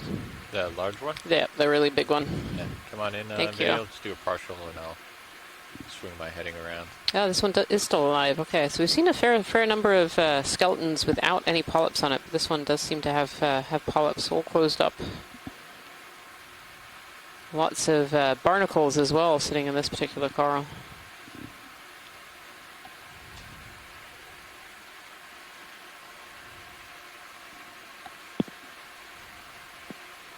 Ian, while you were out on lunch, we had a really good view of a couple of these colonies that were in good shape, like this one. Yeah, you can come on in. Do we know what species these might be, Scott? On them, though. If you were going to ask me if we know what they are, I suggest it's J. clade, which would be currently Jasonisis. And the interesting thing, we were making this observation before, that in both of the colonies that we stopped to have a look at, the polyps were just like what we're seeing now. All the tentacles were pulled in.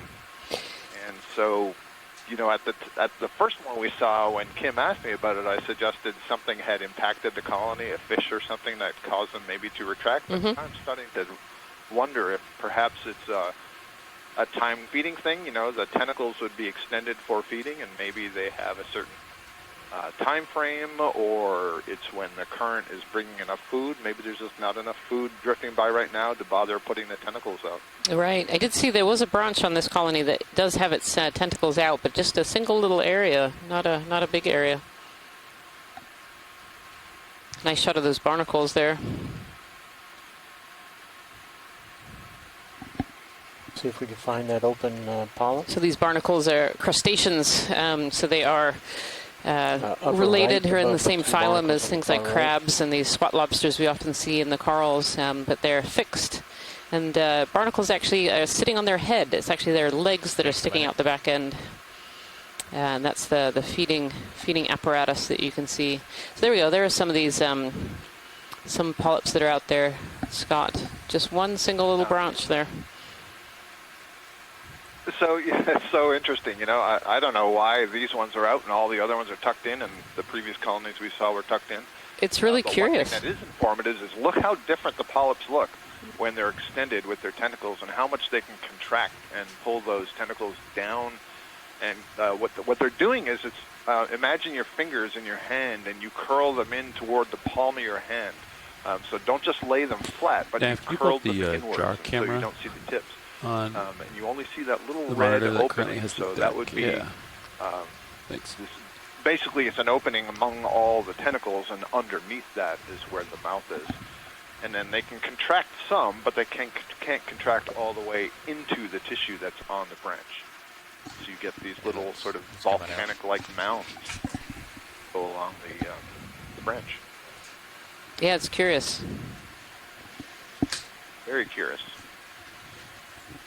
I was going to say about the barnacles. One of the earlier colonies we looked at had this very large Venus flytrap anemone on it, and I was noting that all the way. You had to be lucky, or the larva of the anemone had to be lucky to impact that colony in order to grow in that spot. And it's the same with these barnacles. As larval stage, I'd like to request to move range 10 meters, bearing 285 degrees, where they want speed to settle decimal 2 and grow knots. as the adult stages that we've just seen there. And so there is some element of luck that the current carries them to where they can detect that colony and orient to it. Bias. And so, that's one of the things that's controlling when we see these associates that are attached to the sponges, to the corals. It's different for something that's mobile, like Brasingid or a feather star crinoid, or I don't think we added weight. Sea stars. How heavy was the thing? So on. Yeah, absolutely, Scott. I would actually guess that it's actually a lot of luck for those larvae to be able to find a suitable location to settle. Like 20 pounds? I mean, so water is, 62 pounds per cubic foot? Yeah, but it's 10 pounds, 15 pounds. In water? Oh.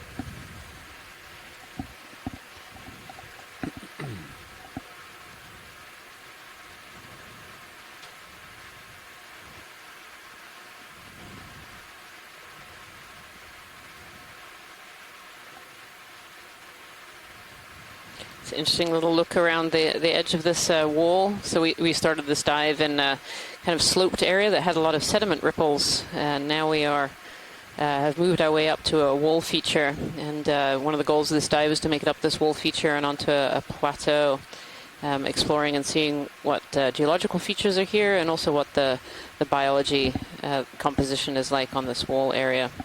So far, we've definitely seen a handful of deep-sea coral species and a handful of deep-sea sponge species, as well as some Brasingids and sea stars and a few fish. We are currently at 2,730 meters depth. There's a lot of sediment on this slope, this rise area here, Kira.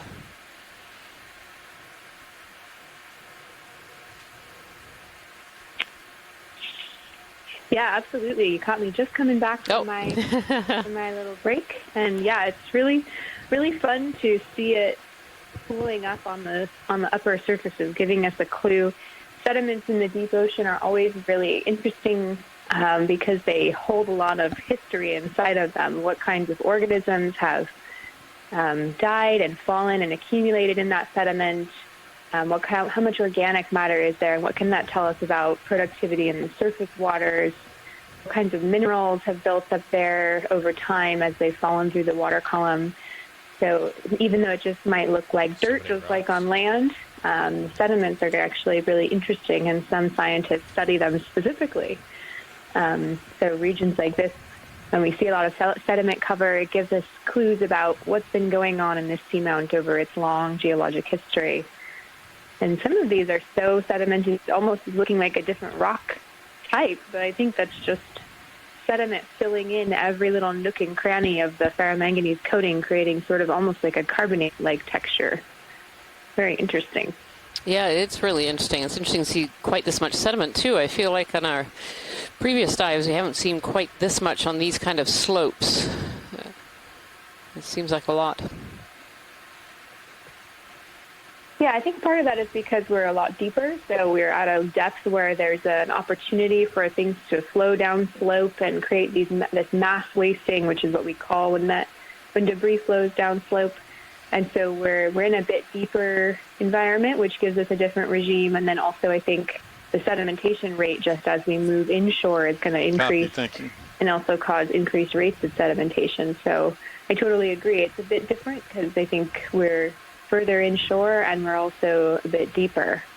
Yeah, that's a really fun to see how those different environments. Yeah, it's a really good point that we're further inshore. So right now we're sitting at about 840 miles into Newport, Rhode Island, where we came out of and we're going back into. And of course, when we were on the Corner Rise, we were closer to 1,300 miles away from Newport, Rhode Island. So we really have come inshore quite significantly, even though we're still at the kind of far eastern end of those New England seamounts.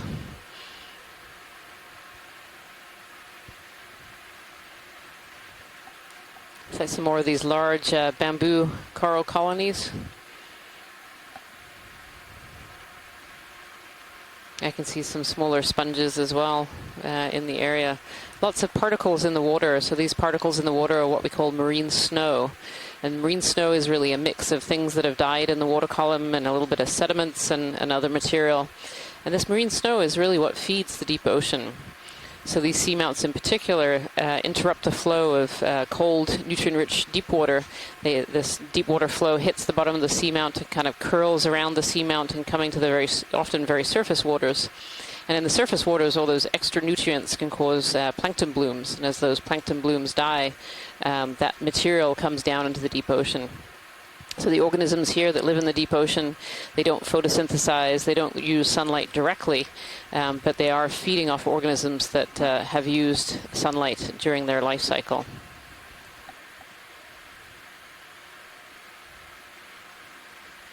There's a question from Harold Carson in the scientific chat room about so do deep sea corals tend to have large dispersal potentials in planktonic larvae durations? And the question to that, I'm afraid, Harold, is we really just don't know. We know just a handful of species. We know about the larval biology of just a small handful of species, but what we do know so far is it can be very species specific. Some seem to have very dispersive larvae that can travel. We're seeing pelagic larval durations of several months to even up to a year. And then other species, produce a crawling larvae, but the larvae really don't go very far and so remain fairly close to the parent and settle and grow. Just come on in. And certainly we see that there are certain species in the deep ocean that we find in almost every ocean. And so those species, just by looking at that biogeography, we can say, okay, that species really must have a dispersive larvae to be able to have got so far.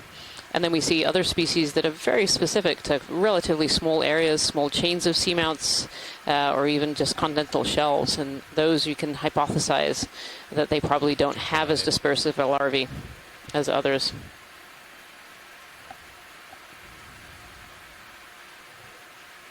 Beautiful shot of the polyps there on this bamboo. So these polyps are out, Scott, if you're still on the line. There's a couple that are in there, but most of these are actually out. And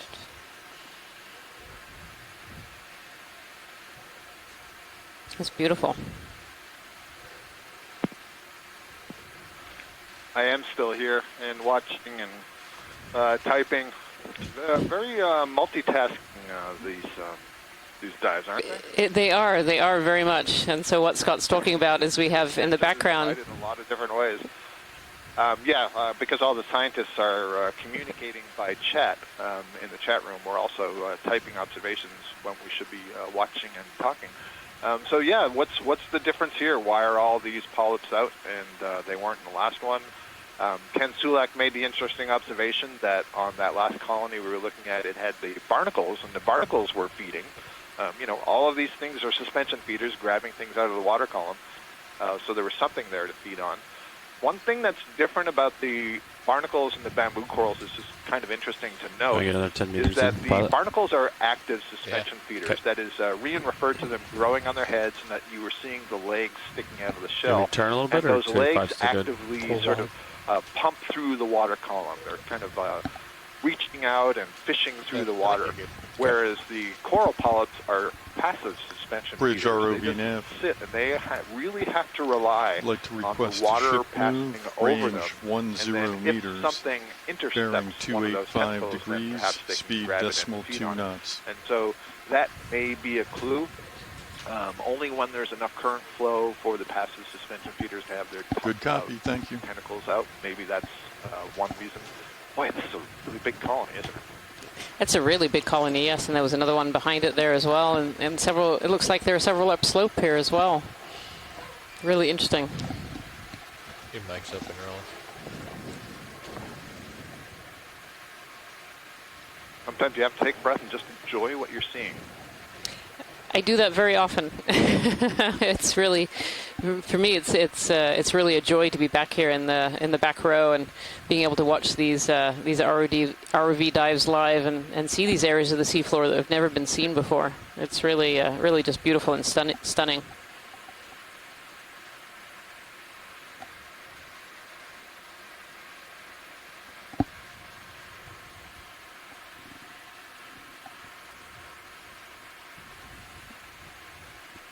Very, very blocky texture here. This is really, really interesting.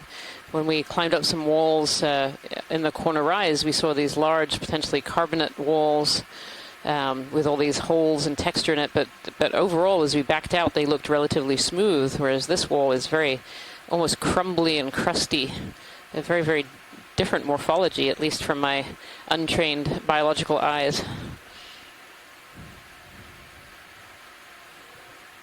Yeah, I agree. I definitely think we're seeing more igneous morphology where you can imagine the rocks cooling from their magma state over time and creating these big, large bumps and crevices, and then getting an additional rugosity from the ferromanganese crust that we're precipitating on the surface of that, creating that more micro, or smaller scale texture to create even more bumps. Good idea. I was actually going to ask a question to Scott and Rian and anybody else who knows as we zoom in on this coral, I'm sorry, not coral, whatever it is. No, the corals, two little coralliums. two coralliums that we're seeing here. They are coral. Yep. Go ahead, Kira. My husband had been tuning into the video recently, and he was curious, have we ever tried to use any different light spectrums to look at deep-sea organisms? On the ROV, I assume it's visible light. That's why we're seeing it, and we're interpreting the colors as we would see them on shore with, light from the sun. But just curious if we've ever tried looking at them through any other light spectra. Copy that. Thank you. That is a really good wavelength. Yeah, that's a really, really good question. I know I haven't personally, but there have been expeditions that have looked at a lot of these corals actually bioluminesce. And so they've gone down and turned a lot of the lights off to look at the bioluminescent patterns. I don't know if Scott knows any more about whether they've looked through other spectra than that. But yeah, Rian, I think that would basically be my answer. On occasion, not very often, but on occasion, D2, we've turned off the lights to see if we could see any evidence of bioluminescence, but we haven't done that filtering. I believe on those bioluminescence dedicated research expeditions, they have been doing some stuff like that. It's kind of an interesting question. You know, it gets back to, well, what are the wavelengths of light that are even available down here?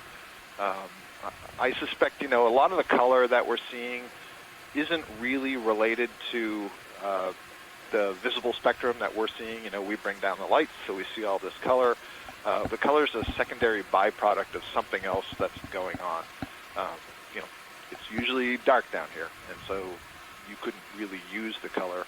I don't know what sort of special eye structures would be required to. I mean, I understand you would need certain pigments to be able to see different parts of the spectrum, and some fish certainly have those somewhat shallower than we are now, but I don't know down at this depth if that would be meaningful.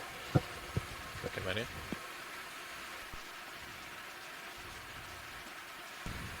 Thanks so much for those great answers. I'll be sure to pass it along. Yeah, the bioluminescent patterns in the corals are really quite beautiful. The bamboo corals in particular tend to bioluminesce. Here we are zooming in on a sea star. Sorry, go ahead, Scott. Sorry, we're going to do the sea star, but we can get back to it later. I was just going to say, I think you recall, didn't we look at some of these bamboo corals in the cold room on a? We did.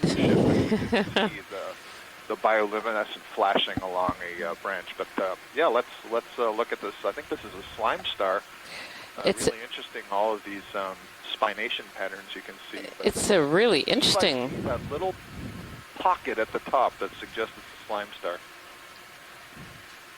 Yeah, the sea star is almost fuzzy with all these little spines. It looks like a little fuzzy bear. Beautiful.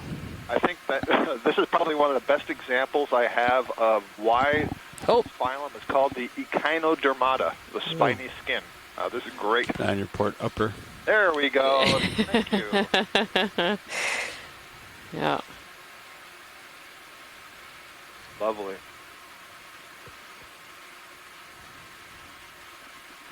Beautiful. Is that its mouth? What part of the sea star just opened up? Here's Chris to tell you all about it. Yeah, Chris, great timing. The mouth is on the other side.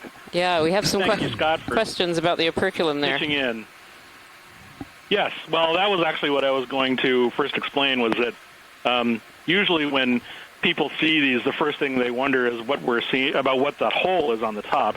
And so this is a pterasterid, or something closely related to it. To be honest, I'm not sure this is Hymenaster or even pteraster. There's a bunch of other weird things that live in that sort of general part of the starfish tree that this could be. I mean, I would tentatively assign it pteraster just to sort of put it somewhere, but there's a couple of other weird things. But a lot of them are characterized by having what this thing called an osculum, which is the same kind of word they use for sponges. It's an opening that's on the top of this secondary, what's called the supradorsal membrane, that is present on the surface. So sea stars and the pterasteridae like this, what you're seeing is not actually the surface of the animal. You're seeing this tent-like covering that covers over the actual surface of the animal.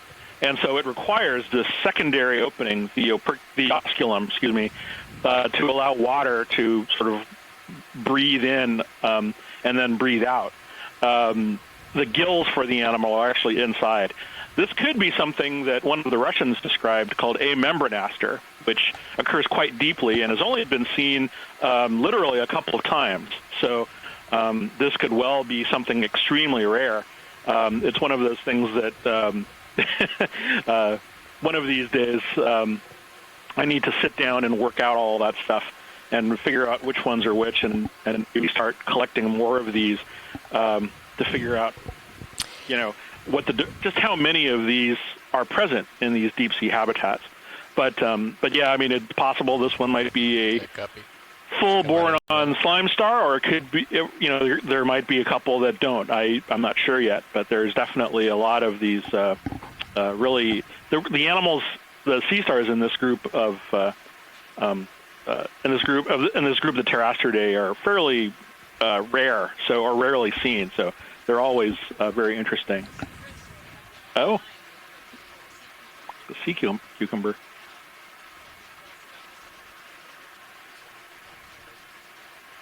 I think this falls into, I want to say, that the group that we call the Elpididae, I think, a sea pig. A sea pig, yeah. I mean, I might be a little off. I'm not as up on my sea cucumbers as others, but they're the ones that have those weird extended tube feet tentacle things that come off the back, and they have that sort of unearthly. Oh no! Look at that, looking straight down onto the mouth. Yeah, it's really interesting. Well, I don't think I've seen a sea cucumber do this. It's kind of half hanging off the wall and into the water column. I mean, it could. I hate to say it, but I'm not sure if this is the mouth or the anus. Right. I assume it's the mouth. Believe it or not, because one of the things that's been sort of learned lately about the shallow water species is that sea cucumbers actually have a respiratory chamber coming off of their colon, so they can actually breathe through their ass as well as other places. So this could well be. I think it's the mouth.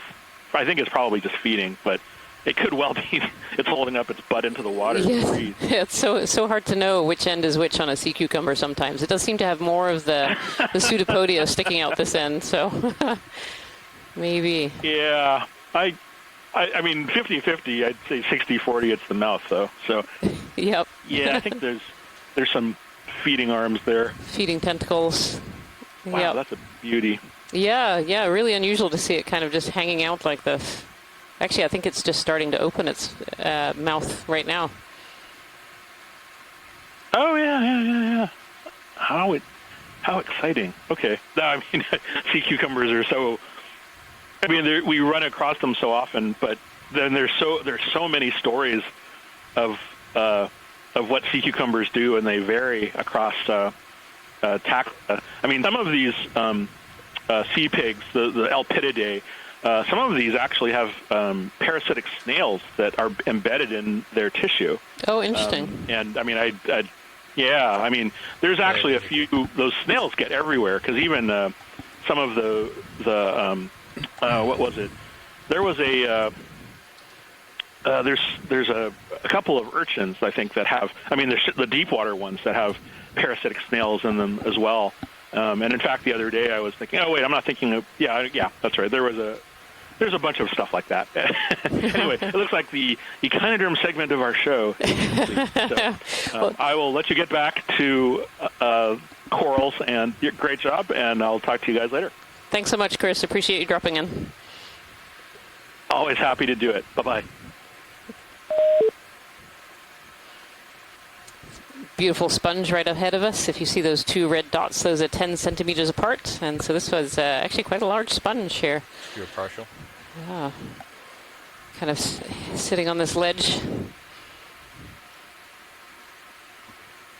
So these sponges are filter feeders, so they have pores all over their outside that bring in water. They have specialized little cells with little flagella that wiggle, and that wiggling creates water currents that come through the little holes. And as the water shoots through, there are other cells that pick out particles and nutrients and all the things the sponge needs to live and grow, and the water comes out on the other side.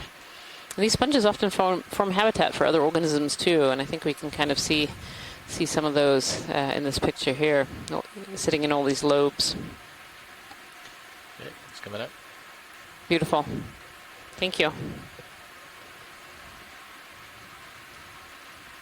I also love on those zooms when you can see the sediment is just perfect in this region to fill in between all of the botroids on the surface of the crust. So you can see all these really the bumps on the finer scale, the sometimes when there's not a lot of sediment cover, it's harder to see that texture, but because the sediment is just fine enough and distributed well, it's really sort of highlighting that botryoidal surface of the ferromanganese crust, sort of outlining it in a little white bit of sediment.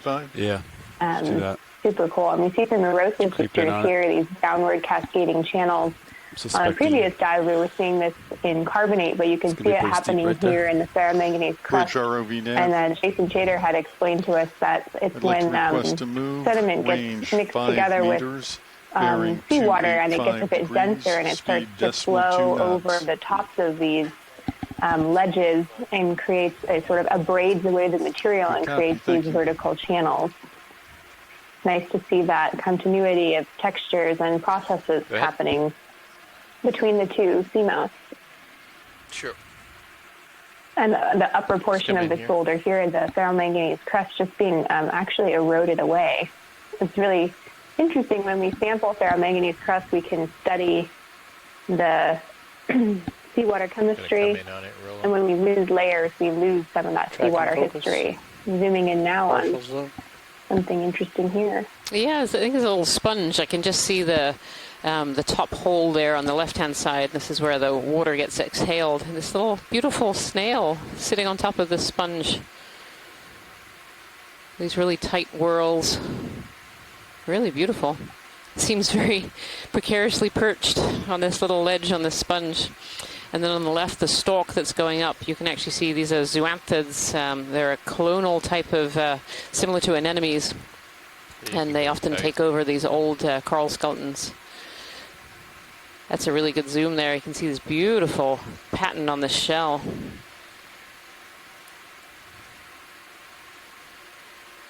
Really pretty. And you can see those holes in the texture of the sponge. So the water usually will go in those smaller holes, and all the nutrients and food is stripped out, and then the exhalant water comes out of the large holes. The sponge certainly has a little bit of a coating of sediment on top too. Very nice. Thank you so much, pilots. Copy. It's on the bottom of it. See these zoanthids up this this old stalk.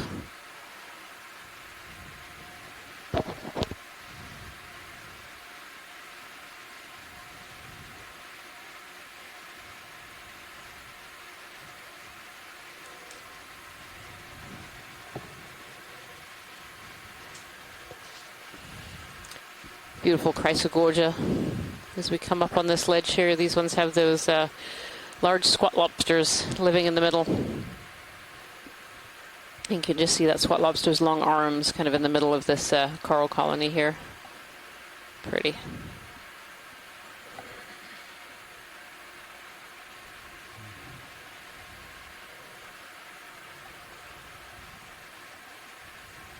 Do a partial on this.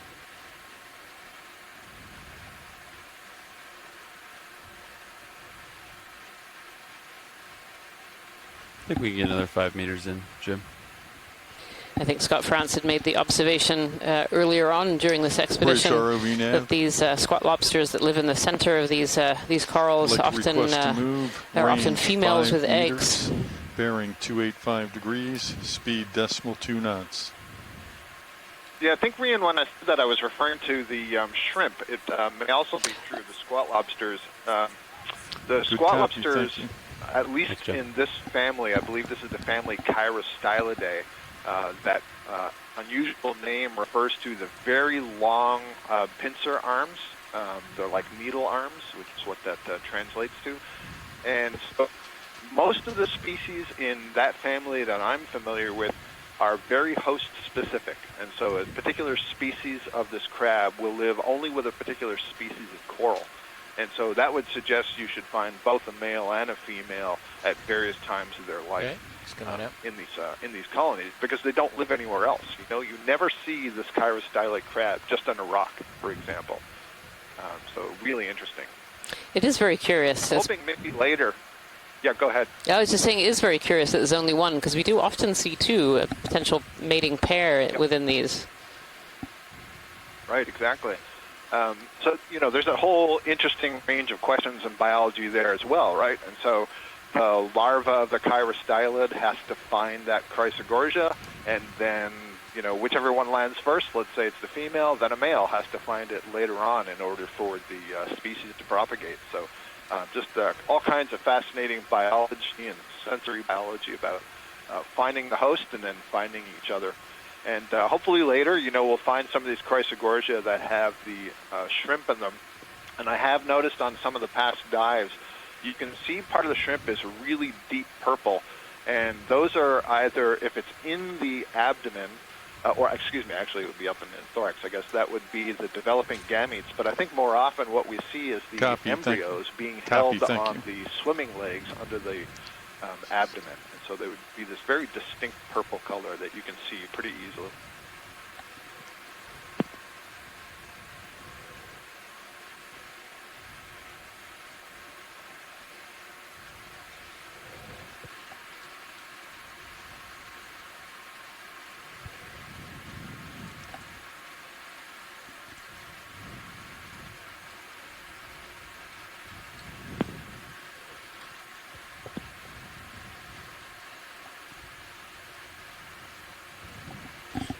Can I use your European tilt? Sure. Just going to come up.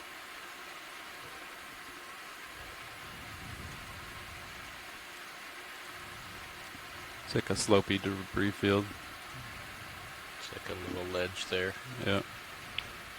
Or a big rock. I think we're definitely still seeing here a lot of downslope material that's been transported here. If you look at HIPAC, our navigation map on feed 3, you can see that we're still at the base of this really steep wall. About where the ship nose is, you can see the contour lines getting closer together, indicating that that region is going to be steeper. And where at the back of the ship shape, where you see our white ROV, we're still at where the contour lines are a bit further apart, indicating that we're at the down slope part of that really steep cliff. So I think that's why we're still seeing a lot of sediments that seem like they've cascaded here from above, and a lot of rock debris piling up in these cobbles and boulders. And so it'll be very interesting to see how things change as we approach this much steeper slope along our dive track.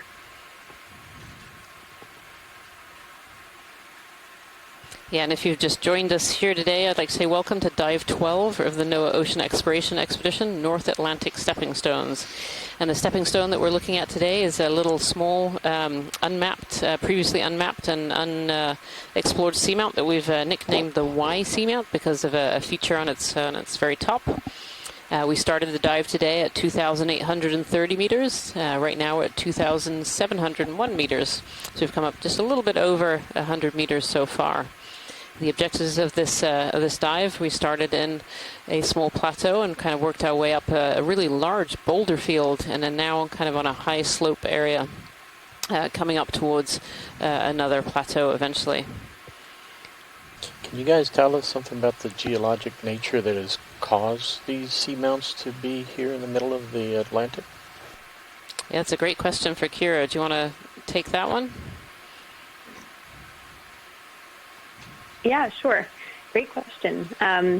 You'll notice if you look at any of the overview maps of where we've been diving on this New England and Corner Eye Seamount chain, and you'll notice that they look very linear, like each little mountain is sort of progressing along in a line.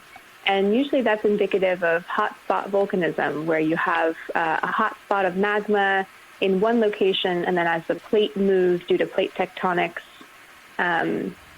then the plate will be moving in one direction over the hot spot, and it'll create a volcano, and it'll create a seamount. And sometimes these can even be big enough to be above the sea surface, and then they cool and they sink and create these underwater mountains, and the plate continues to move, and then the magma comes up in a separate, right behind it as the plate moves away, and we have the next seamount in the line forming. And so that's how over time we've created these large chains. And I believe that there are two different hotspots that are thought to have created the Corner Rise and New England seamounts. And so that's part of the reason why we are so excited to sample the igneous geology here, to be able to figure out which seamounts come from which hotspot chain. So depending on where that hotspot is, the element composition, the trace metals, and some of the isotopes can change. And so you can grind up the rocks that we get, especially the igneous rocks, and get clues about which seamounts are part of the same chains and their ages and how long ago they were formed. And so those are some of the processes those are some of the processes that have created this long chain of seamounts and the underwater mountains that we're seeing here today. And every rock we collect helps us put together that story a little bit more clearly. And from the biological view, these chains of seamounts are really, really fascinating. So a single seamount, as we've talked about a bit before, can really concentrate these deep nutrient-rich waters and creates what we call hotspots of biodiversity. So they have the ability to potentially aggregate life because they're areas that are full of food and really good areas to live. But when you have these chains of seamounts, we potentially see what we call stepping stones. And so that's the ability of larvae from one seamount to travel to another one and potentially cross even whole ocean basins this way. And so they might be conduits for larvae to travel from one side of the ocean to the other. And that might be one of the reasons that we often see similar species on the European continental shelf and on the US continental shelf. And so that's part of our exploration cruise, is looking at these stepping stones and seeing what species live in these different and newly discovered areas.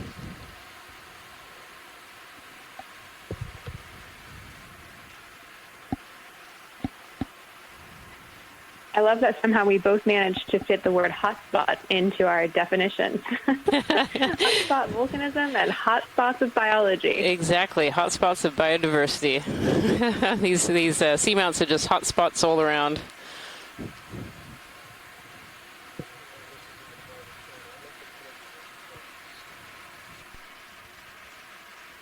And definitely what we're seeing in the view is a debris field. You can see some of the downslope tracks and sediment showing where it's cascaded down. Kevin Conrad in the chat, a geologist, telling us it looks like this might be a slump scarp, which is a bit of a tongue twister, but slumping meaning the failure of the slope above, creating this sort of debris field with lots of individual rock pieces that have been broken up as things cascaded downslope, and a bunch of sediment that's probably traveled with it as well as accumulated here. On feed 3, we've just pulled up a nice map of the symmetry here. This is a slope map if you're looking on feed 3, and so the regions where the color is more red, that indicates a steeper slope. And so we can see where we are in our dive, and how, this could definitely be a slump scarp as we approach this more steep face.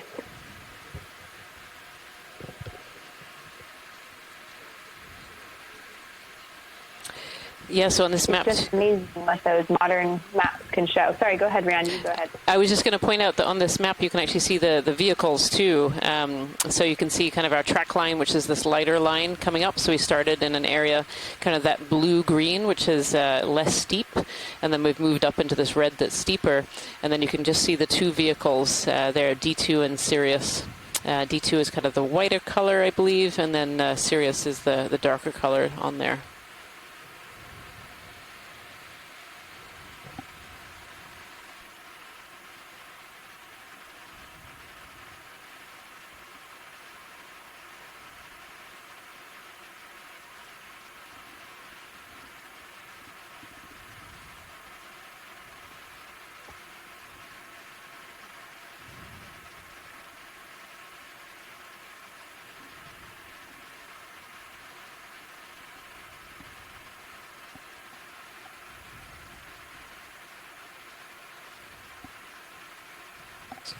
Looks like I'm moving in. This target's not right at the 25 ring. Yeah, that's that little mini cliff. Spire kind of thing. Yeah.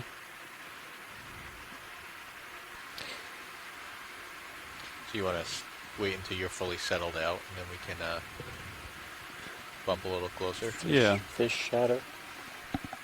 Yeah, I was just going to add quickly, after we checked out that very cool slope map, and we're looking now at the high pack view. It's, Get the fish. Here comes a fish. I think he'll steal the show from my comment about that. Yeah.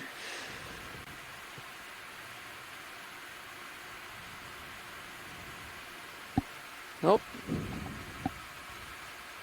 This looks very cusk eel-like. Oh.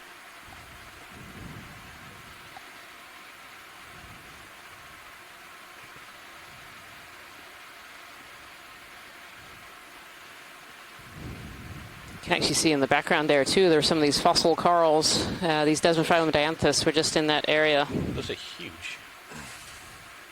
They are enormous. Yeah, some of these Desmophyllum can be really, really large. So they're at least 5 centimeters across. Wow, I've never seen that. That's amazing. Yeah. Yeah, Jim, you could probably bring me in 5 meters. That sound good? 285. It's potentially a Bassozetus species of fish that we're seeing here. Bridge ROV nav. Do one more tight on the fish. That would be great. I'd like Yeah, to just a request good on the head end. Range Really helps 5 that description. meters, bearing 285 degrees, speed decimal 2 knots.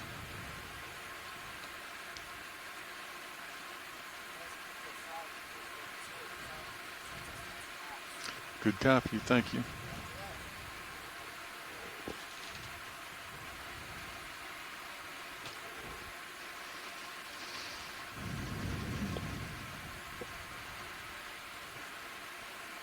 Take swimming around all of that coral rubble, all that those corals are covered over in these ferromanganese patina, and so have been dead for quite a long time.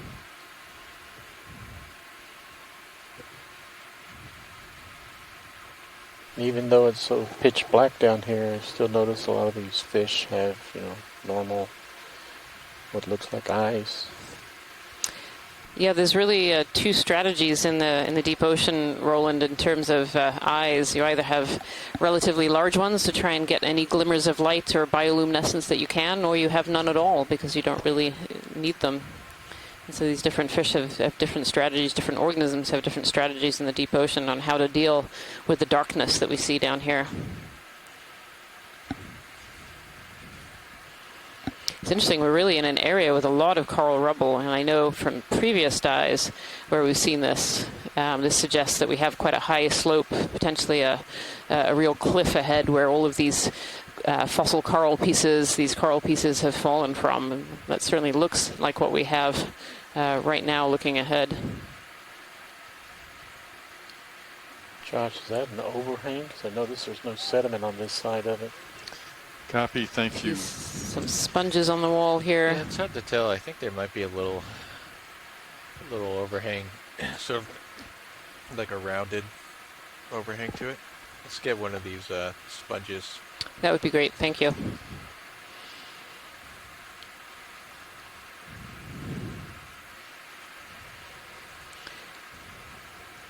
Little spiky sponge here sitting on the wall. There are several of these that we could see in that picture, and right below it is one of these fossilized coral pieces that we've just kind of started to see in this dive, I want to say in the last 20 meters of elevation or so. I'll follow your zoom, follow your focus.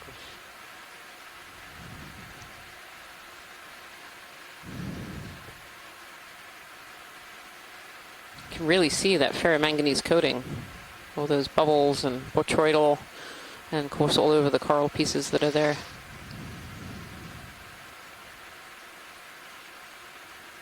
So sponges have something called spicules, and those are the sharp points that you can see sticking out. There's actually some organisms on those spicules as well. I see some foraminifera on them.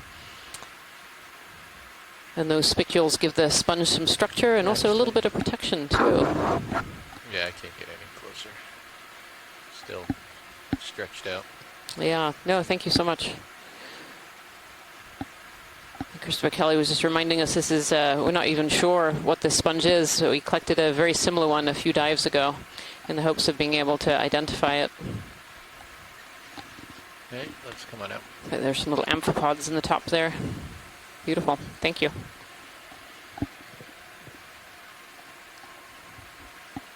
Had a little 5 meter move Some in. really large sponges there in the background too. Ever so slightly swinging towards you.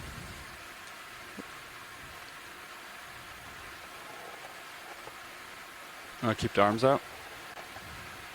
Yeah, I think we're all okay for right now. Okay. I don't know how tall this thing is. Okay.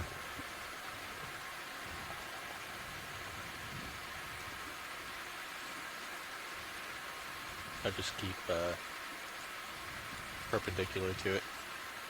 Okay. Sounds good.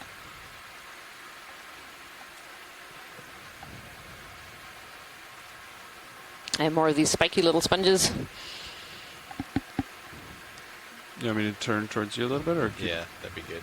Okay. And these sponges like to have a bit of water flow. They are filter feeders, so need the water to come through and provide their food and nutrients. It's been noted that sponges need usually less of a current than we usually see the deep water corals in. They can survive in a little bit less of a current than corals can. Is that because they produce their own sort of suction? They do, yeah. So these the sponges have their they're called choanocytes. They're little specialized cells with little wiggly flagella in them, and those wiggles create a water current, so they can kind of create their own water current. Whereas corals are very, very passive. They have to wait for the water to come by with that food, and so they usually like areas with a little bit more water current. So there's a lot of overlap in where these corals and sponges can live.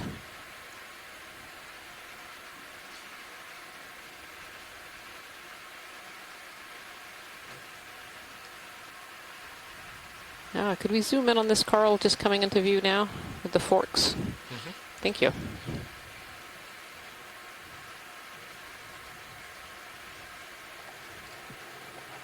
Okay, let's come on in, roll.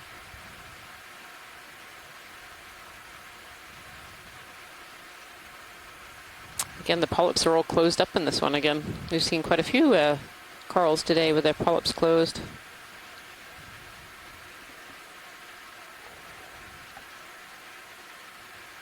It's like a bamboo of some kind.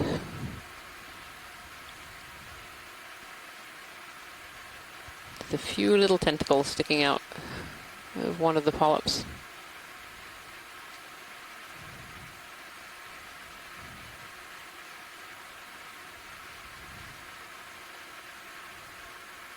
Thank you, pilots. That's great. Yeah, I'm sitting perfect, Josh. Looking right at it. It's just in my 25 and holding. Yeah, it's pretty tall, huh? Yeah, it's definitely tall. Yeah, I'll pull off and you can stow my okay. Stow my uppers.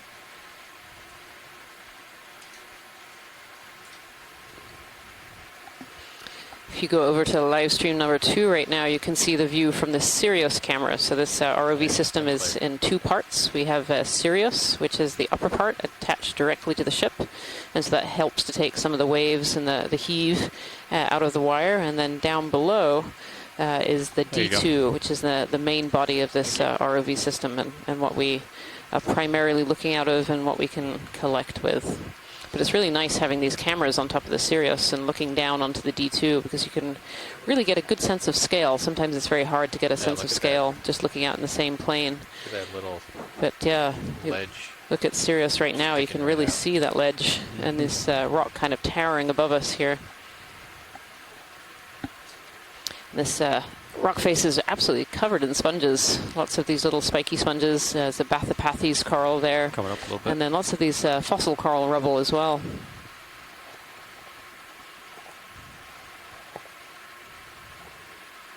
Yeah, it definitely seems like we've gotten out of the debris field that's below the steeper cliff we're going up, or ridge, I guess. So we should start to see a bit different morphology as we continue on our dive track.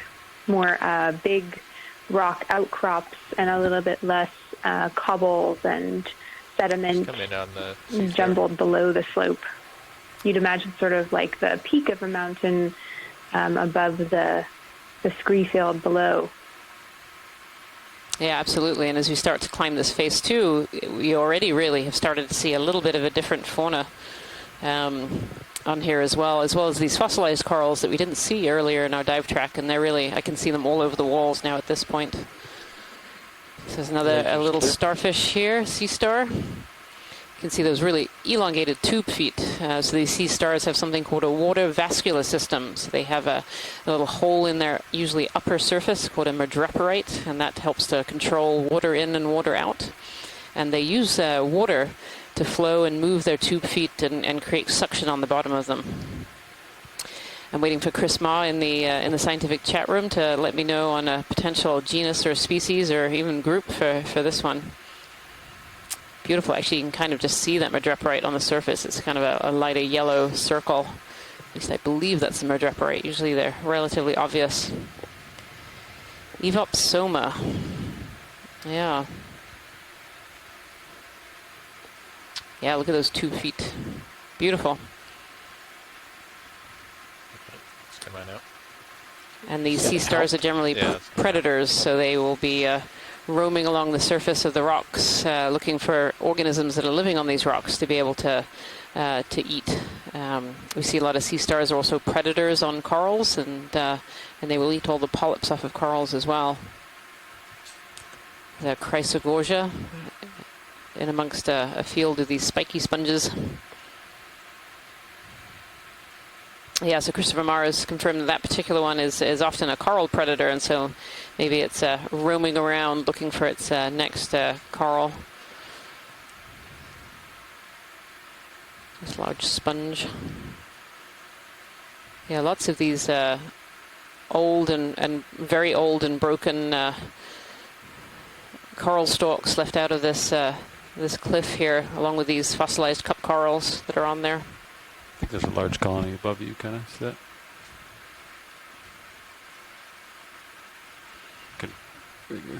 We've had some questions about how old some of these fossilized corals that we're seeing are. And we know from previous dating work that some of them have dated back, 10 and 20,000 years. And some of the oldest that have been dated from this region on the New England and Corner Ice seamounts have even come back in the 200,000-year-old old range. That's pretty big. Yeah. That's prime real estate, apparently. Yeah, we'd love some lasers on that if they're available.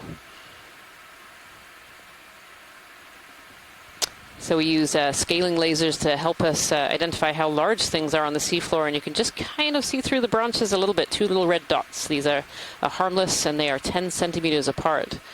And so this coral it is at least 1.5 meters, if not bigger than that across. This is huge. Beautiful. So 1.5 meters, so 150 years old, maybe? Like yeah, maybe older. It'd be great to have a snap zoom on the polyps and see if we can get an ID on this one too, if that's possible. Yeah. And look at that base. That base is so thick. Copy. I'm just setting up here. Thank you.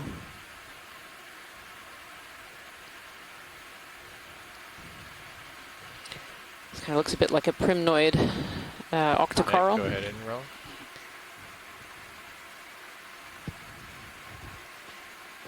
Beautiful golden skeleton there.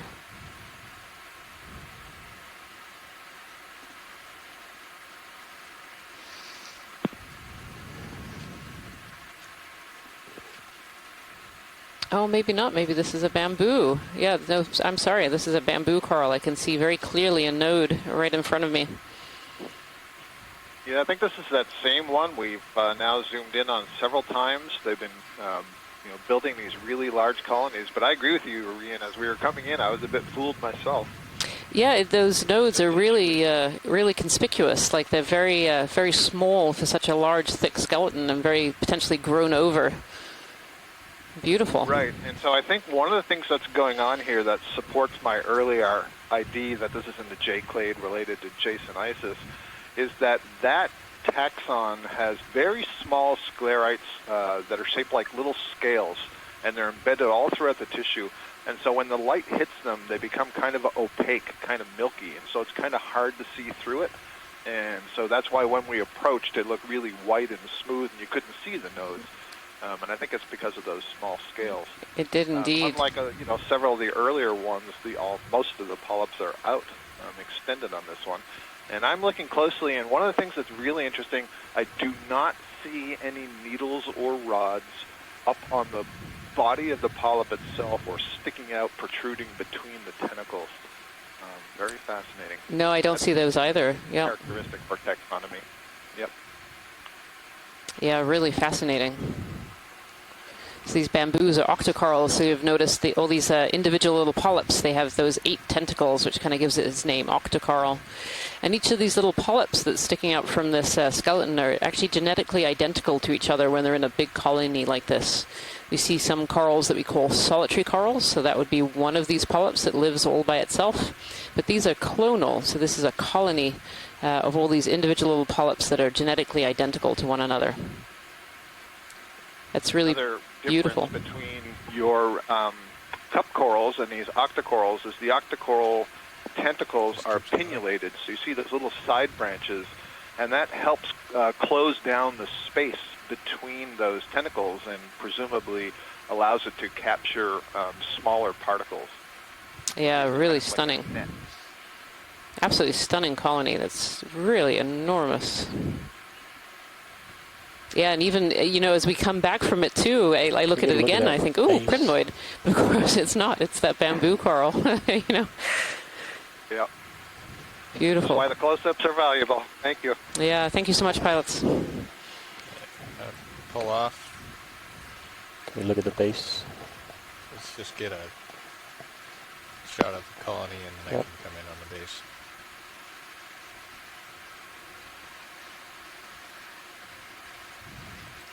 This guy's waited 150 years for his debut on our live stream. On its debut on Deep Sea TV.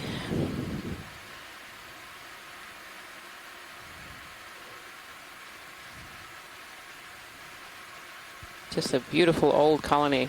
As you might have heard the pilots mentioning, this is, potentially 150 or more years old. A lot of these corals, most of these corals in the deep sea really grow very, very slowly compared to tropical corals. And that's because these corals, unlike the corals that live in shallow water, these don't have zooxanthellae. They don't have a photosynthetic symbiont that lives in their cells, photosynthesizing and producing excess energy. These corals just live entirely on what's falling through the water column, and so what's falling from above. And of course, any food that's produced in the upper ocean and travels down to the deep sea is being constantly picked at on its way down. So by the time you get here, 2,682 meters, there's really not a lot of food left. And so as a consequence of that, these corals grow just in a few millimeters per year, very, very slowly.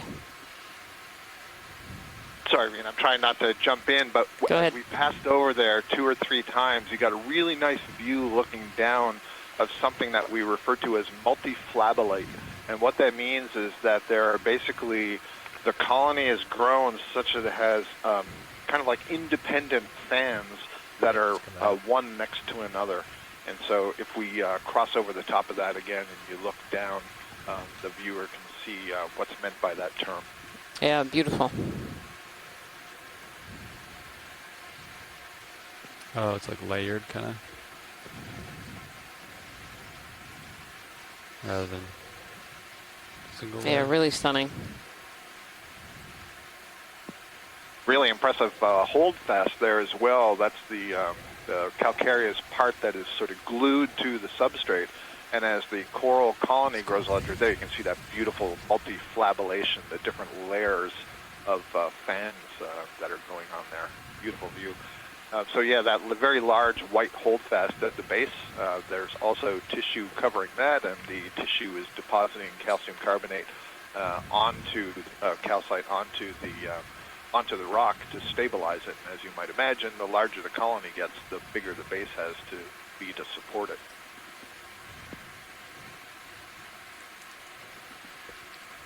If you want to check out this guy right in front of me, and then we'll climb over there. Climb up that one. Does that sound good? Sounds great. Okay.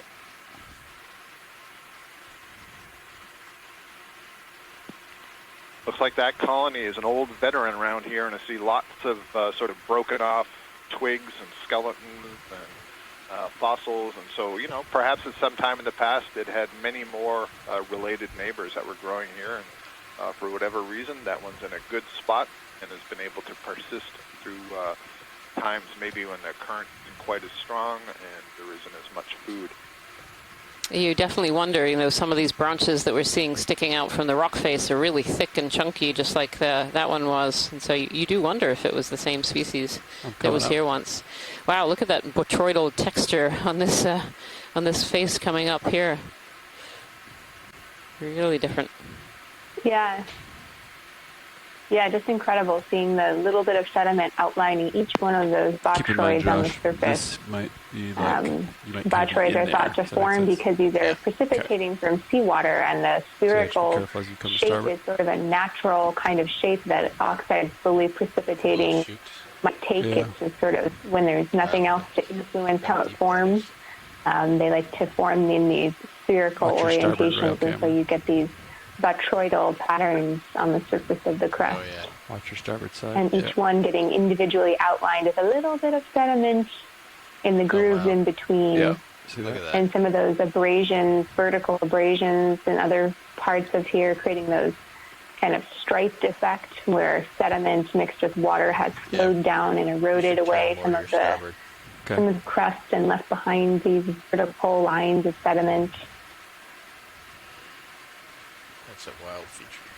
Wow, just that view across from one of these little pinnacles to another. That's really amazing.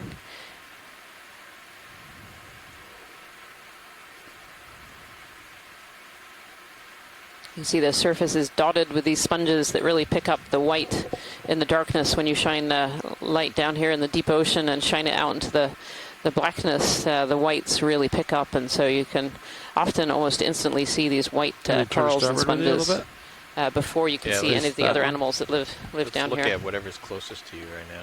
Okay. Wow. Yeah, I think it's the one you're looking at. Yeah. I'm coming to starboard with you. And all interspersed with kind of fragments of skeletons that have fallen, these coral skeletons that have fallen down and died. You can see one kind of at the base of this long sponge that's just coming into view now. It's a huge sponge. Oh, there's another one of these big kind of trumpet-like sponges. Yeah, so it's kind of like a ridge now. Yeah. And that's it. That's you, I think. Yeah. Safe distance.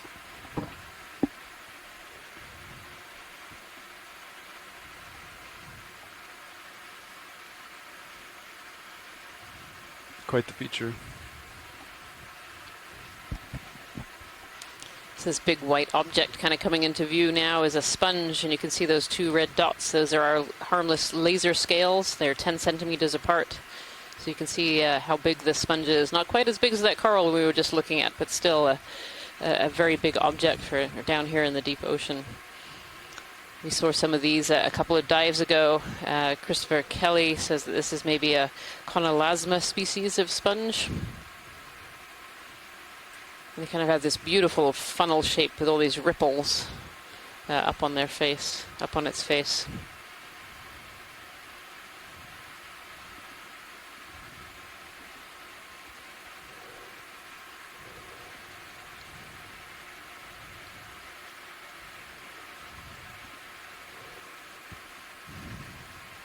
And looking behind the sponge here too, you can see this holdfast. It gets kind of narrow and attaches to the rock there, and covered with all kinds of fossil corals too. It's really landed and grown in a place with all these fossilized coral branches.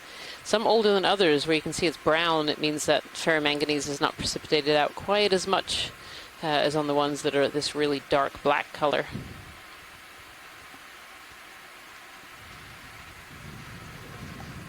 Beautiful, beautiful specimen.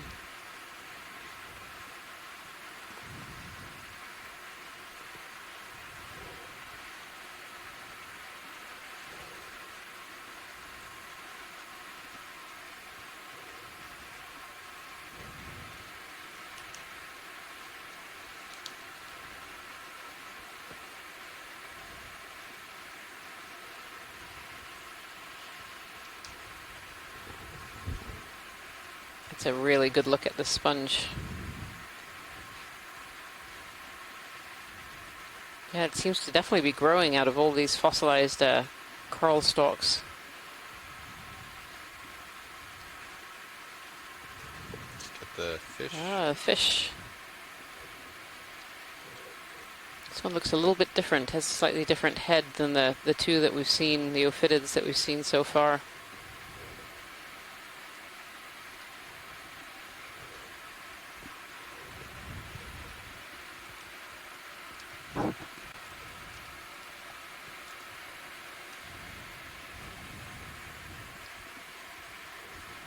Yeah, very different head shape.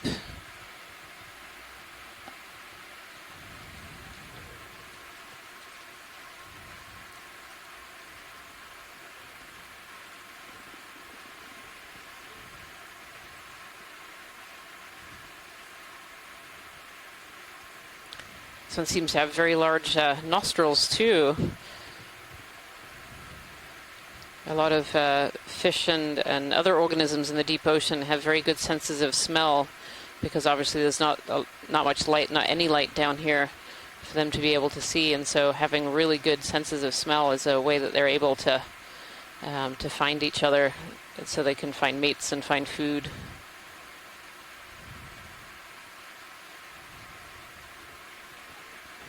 These are some great shots, pilots. Thank you.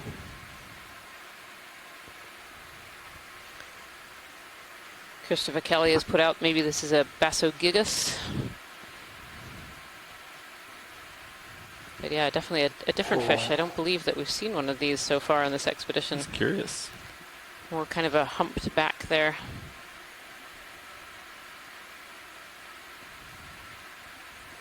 Look how good that new tail camera looks. Thank you, pilots. That was great. Pretty well in the low light.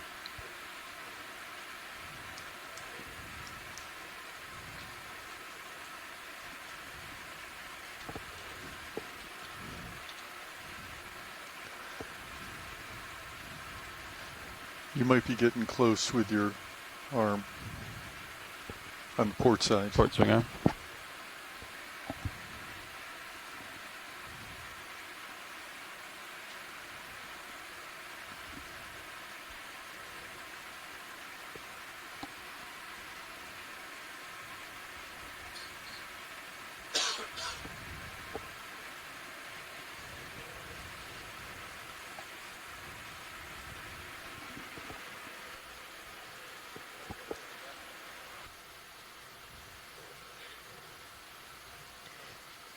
So certainly as we're coming up this this really wall feature, we're certainly seeing we're getting into an area of certainly a higher diversity of organisms. We're seeing more species of sponge, and we're certainly seeing some different species of corals here as well.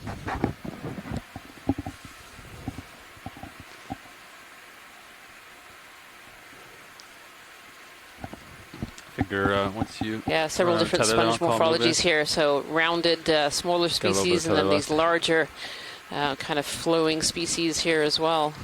Interspersed with some corallium I see in here. There was a couple of black corals earlier, some bamboo. Our depth right now is 2,663 meters.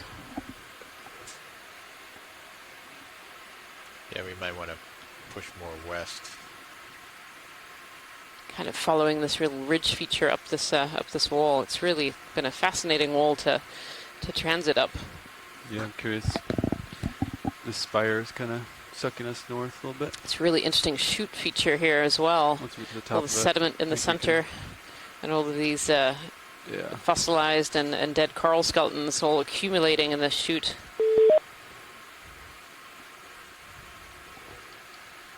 I think we can do 10 meters. Let's see. What's that? 270. Some truly impressive igneous flow features here. You can see we're trying to go up those nice flowing textures so in some places, and then other places where it's been broken up by downslope debris. Kind of like really a lovely landscape in terms of rocks. Kind of awkward. Super awkward. Yeah, it's a really steep feature. We've seen several different types of habitat for different organisms. You know, we landed in that area that was sediment waves, and that's obviously very, very different from what we're looking at right now. And so we're seeing very, very different organisms. Up the slope a bit, keep that. I mean, maybe what you're hitting right now, like 305. Yeah. Maybe do something like that. Okay. 10 meters to get us kind of past the spire thing. Yeah. Very, very steep feature. What was that rolling? Okay. So 10 at 305. Yeah. See that. Bridge ROV nav. Should be focused pretty close. Yeah. I'd like to request to move 10 meters. Kind of nice getting this overview right now and looking at the different areas of the steep feature. So the pilots are, have to be very careful when driving the ROV. We're looking for overhangs. We don't want anything above our head. And so it's nice having these two camera systems, the Sirius, which you can see on live stream number 2, and then of course the D2 system, which is the main camera. And so pulling away a little bit from the wall actually gives a really nice overview of this of the terrain that we're looking at. This super steep feature with these little saddles and boulders and pillows and just lots and lots of texture here.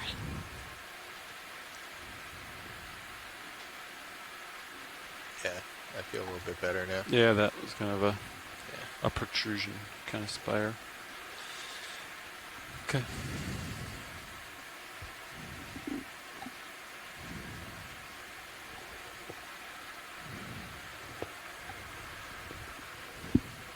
Yeah, you're at 2650. That's like right here on the contours. It's crazy. This is really just amazing to look at, this feature. Oh, that's how they left. Yeah, just 2,651 meters down, and we have these cliff faces, and all covered in corals and sponges. We're just waiting on a ship move here. Watch lead. Perfect. Thank you, pilot. Pulled up to get over this little spire that I'm on top of. Do we think it dips down on the other side, or do you think it's part of the face? So below me, there's like a little fan that sticks out. Okay. And that's what we were looking at earlier. Yeah, we climbed up that spire. We climbed up this spire. So we pulled Sirius above it so that, because otherwise it was going to be like on Sirius's starboard side. Yep. So we're just waiting for the ship to move so I can get back and reacquire the wall. Perfect. Thank you so much, pilot. There's a great little view looking down on where we just come from. We kind of worked our way up the spire feature, and are now just working to get close to the wall again, having worked our way up that spire. But it really, you can really see the texture here, these sediment chutes that are running down and these larger boulders. This is really fascinating, Kira. Yeah, and some of those, it's hard to tell when you're close, but you can really see this flow type morphology. As we zoomed out, it starts to make it more clear that we're looking at igneous features versus the wave-cut carbonate platforms we've dived on in the past 3 dives before the mapping break. And so we're definitely seeing the 2 major rock types that we find out here on these seamounts at these different depths, and here getting a better view of the volcanism in this region. Yeah, the contrast between Kevin the walls. Conrad, a volcanologist, in the chat. Sorry. No, go ahead. Go ahead. Yeah. Sorry for folks from home when we accidentally talk over each other. I'm actually doing my lead geologist annotating from shore, so I'm on a small delay, and so sometimes it's hard for Rian and I to hear each other, or if I accidentally speak over the pilots as well. Just letting everybody know that's one of the great things about the telepresence abilities is that Jason Chater and I were able to do this lead geology, help out with the crews from shore to help with COVID protocols. And so I was just saying that Kevin Conrad from the chat was adding that these might be some below bait flow structures, creating these nice lobe-like textures, and maybe even some flows detached and sloped downhill as a whole. So you can have a whole flow sort of detached from the hill and then move together. It's hard to tell, so it's a bit speculative, but you can start seeing the stories that geologists tell when they see a view of a wall feature like this from this far out.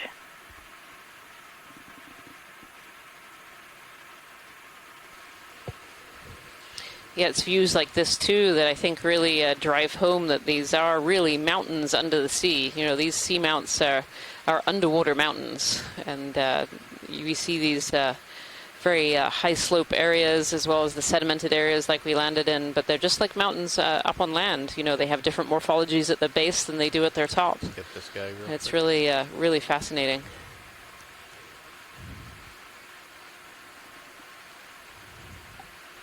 This is a sea urchin. This looks like a Okeanos, a white sea urchin here.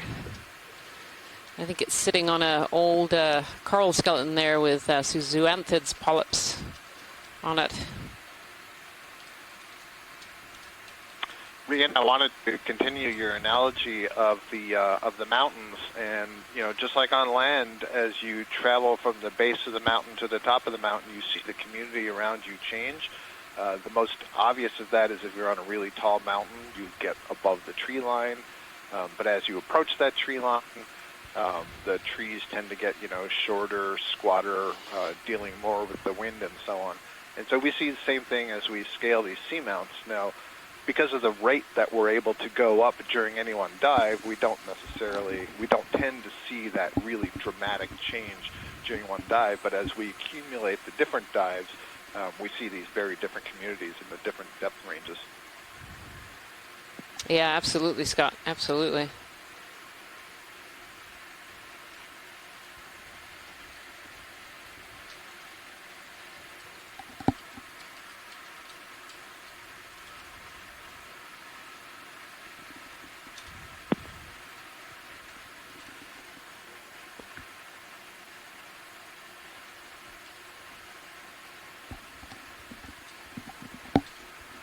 Yeah, and Kevin Conrad adding from the chat that these low bait structures form from the lava quickly cooling upon its eruption. So when we have these underwater volcanoes actually erupting at the seafloor, they can form this crust, and then more lava gets pumped into the flow and goes beneath the crust and causes the lava to sort of balloon up from the inside. So you can start to imagine how the igneous processes were forming these really interesting, large, smooth, loamy textures that we're seeing here. Thanks so much for that, Kevin. Yeah, and here we see on this kind of smoother area some more of those, they almost look like scrape marks coming down, as Jason Chater was telling us the other day, that these are areas where water becomes super saturated with sediment, and they fall down kind of the sides of these cliffs and cause these kind of scar marks that will eventually potentially become some of these chasms that we see as they're eroded away through time. This is an interesting little collection of corals on these dead skeletons here. See a chrysogorgia and a corallium, and lots of this coral skeleton, this dead coral skeleton, with actually sediments kind of caught on top of those dead coral skeletons too.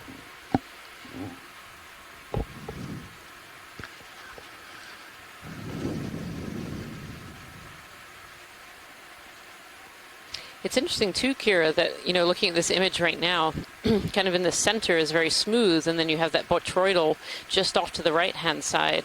Do things like water currents affect where these ferromanganese crusts actually occur? Like, would the water have been flowing faster and stopping it actually precipitating, or maybe the other way around? Yeah, that's an excellent question, because these are chemical sedimentary rocks or coatings, I guess. Ferromanganese crusts are definitely influenced by water masses, both their physical properties and their chemical properties. So in a region like that, absolutely, as sediment-rich waters and fast currents go past, it can start to erode away the surface of the ferromanganese crust, and then on another face of the rock where the currents still keep it free of sediment, but it's not as intense as to erode it, you can get a really thick crust and really freshly forming crusts precipitating there. So the morphology of the crust certainly tell you something also about the water masses, how they're moving around, and those kinds of things. And importantly, when we see those crusts being eroded, we're removing millions of years worth of the seawater chemistry. I feel like I'm tongue-tied today. Yeah, this is like a gelatinous house of something that's been living in the upper water column that's falling down. So there are organisms that live up in the upper ocean that create kind of a mucus housing to help them capture food, and eventually they become clogged, and the organisms will shed those houses, and those houses actually falling down in the deep sea are actually a really fundamental part of what helps to feed the deep ocean. They're great sources of carbon for the organisms that live down there.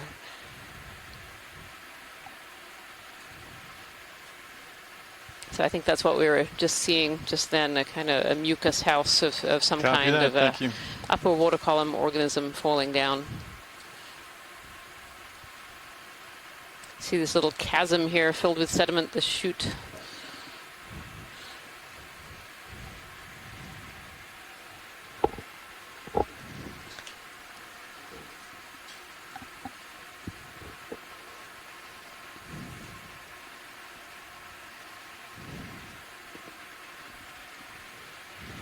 We can probably get 10 more meters in. Yeah.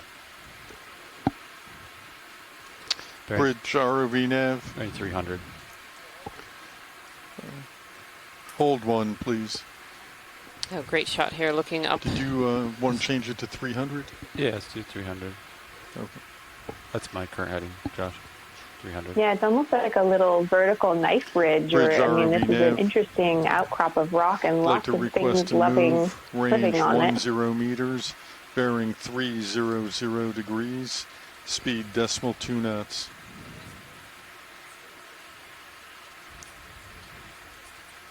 Good copy, thank you. These edges like this can actually enhance the water flow a little bit, so kind of funnel it and squeeze it in between these two faces, and so that's often why we see a lot of organisms living kind of on the side of these features. Got piles of dead skeletons there, all kind of accumulating on this ledge. Just come in on the purple guy here. Oh, well spotted. This is a little sea cucumber. Yeah, different from the one that we were looking at earlier. This one's very smooth, so it doesn't have those little pseudopodia, those big tentacles sticking out off of the top. But this is another sea cucumber.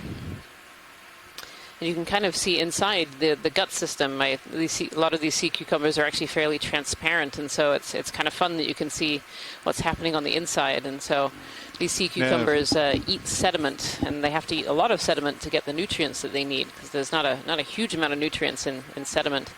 And so they have very, very long and twisty gut systems where they ingest the sediment. The sediment moves through slowly, and so has lots of time to get all the good stuff out before it's pooped out the other end. Coming out. Thank you, pilots.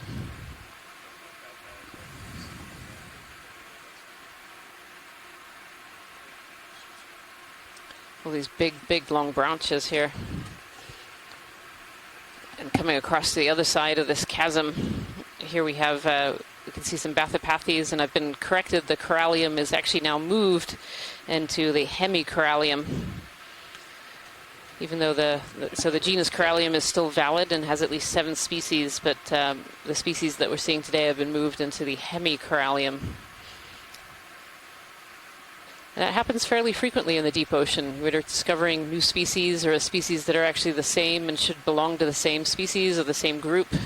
And so very often species in the deep ocean change names as we discover more and more in the deep ocean.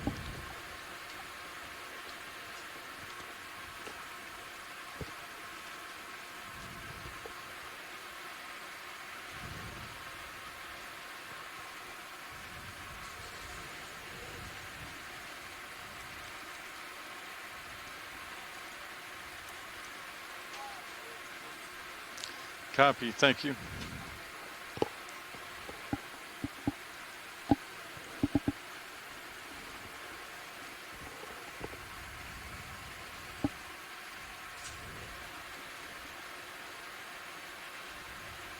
Let's do a quick zoom here. You can see this large stalk sponge with these lobes, and actually this one looks like it's been covered over, or is it died? I think that's the skeleton. So where these sponges die off, so they can leave behind a skeleton. And the skeleton is often this brown color. So I think this is a sponge that's partially dyed. The white is still alive, and the brown is where it's died off. But these sponge skeletons can actually form important habitat as well. You can actually see all these, there's some hydroids on there and some forams living on the skeleton of this sponge.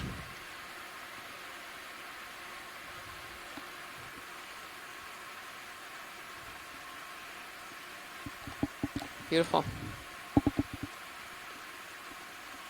It just provides structure. So organisms that provide structure are often called ecosystem engineers, and so those organisms are creating ecosystems for other organisms to come and live. And sponges and corals often fall into that category of being ecosystem engineers.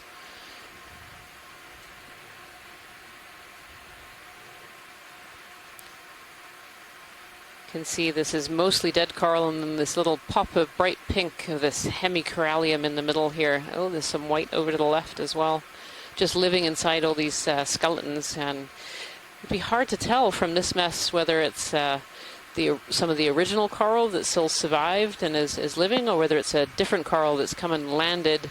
The larvae has landed and started to grow in this area. There's some white there as well.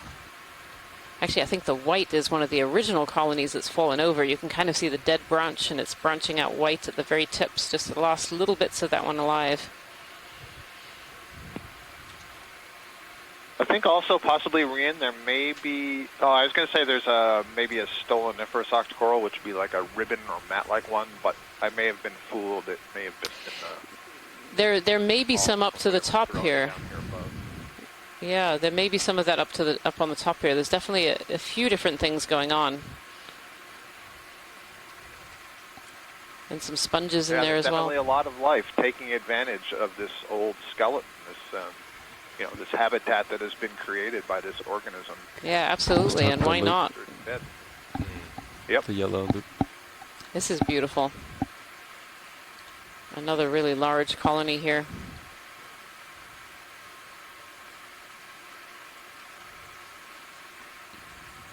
Interesting. It looks like two, I'm going to say Coralliidae, the family Hemicorallium is in, and I'm not certain if the white one is different from the pink one. I can't say with certainty at this point.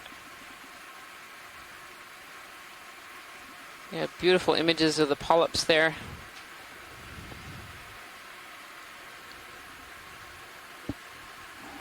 One of the things that's interesting in general about the Hemicorallium and that whole family and the group that it belongs to is the structure of the skeleton is very different from the other octocorals that we see here, the bamboo corals, the chrysogorgiids, the primnoids, and so on, in that these are more, I think of it more like concrete or cement matrix, where the sclerites and some tissue, they're all sort of glued together to form the branches that you see, instead of having a solid single internal axial skeleton that the tissue grows around. Instead of in this type, the tissue is embedded in with the skeleton. It's a very, very different sort of construction. Yeah, very different kind of octocoral.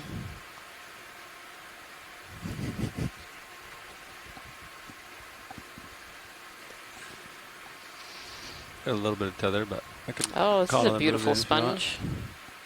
That one looks a little bit different from anything that we've seen so far. Okay, get a little. Sorry, and if we're still here, Rian, if you look just at the lower part of the screen, maybe a feeding trace there. Is that what I'm seeing? All that black. Oh, that might be, yeah. On the rock. Yes, that might be. Have been an urchin. Actually, I may see an urchin. I think I see a white ball at one point there in the upper left. We saw some of these with chitons as well earlier in the expedition. Oh yeah, chitons. Right. So I actually wonder, I think we're looking at the culprit right now, right. But I don't think that's a chiton. I'm going to come in on it a little bit. I just got to still wait for the zoom. Let me track with you, going to pull out. Yeah, you got a little tether now, so. That looks more to me like there's something sessile that's growing on the exposed rock and not. You think so? What okay. The trace. I don't know. It's right at the end of the traces. Watch your left toe again, yeah. Yeah, I Below your agree. left toe. It's got a little split shell. Almost looks like a bivalve, doesn't it, from this perspective? It's got a gelatinous material around the outside edge. Yeah, that's right, Roland. So it has kind of a gelatinous material on the outside. A slit snail, I think. Slit shell snail? Yeah, yeah. Wow. Really unusual. A great observation. Yeah, I mean, that's got to be what's it. making that feeding trace. It's, Trying to get you know, well, these snails have radula, which is a hard protein rasping tongue. It's full of spines, and it, excuse me, it's on a very muscular structure called the odontophore. Think of your tongue.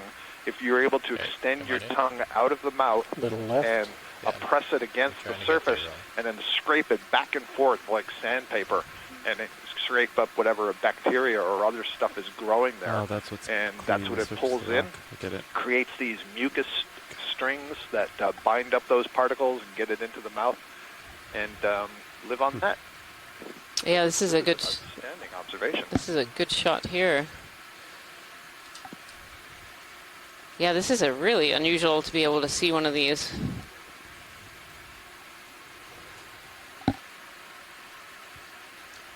A slit snail shell. Slit shell snail. Sorry, might be some little tugs with the heave here.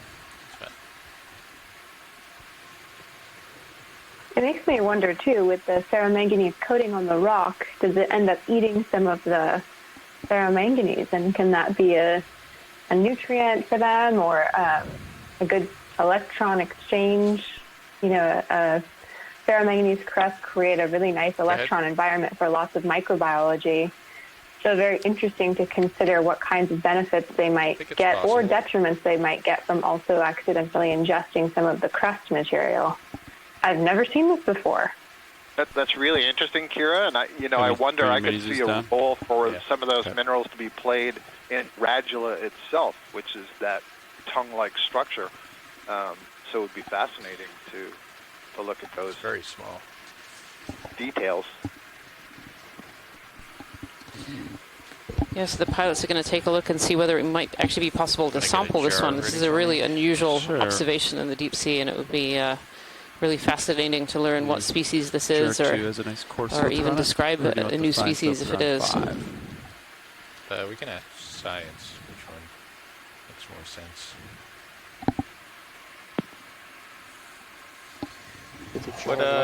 What size filter should we put on here? I think we can go, how big is it? It's a couple of centimeters. Yeah, so I think the coarse filter is fine. Coarse, okay. Yep. I think you're going to need the extra suction. Okay. Say bye, Ron. Get your suction light all the way up. There it goes into color mode.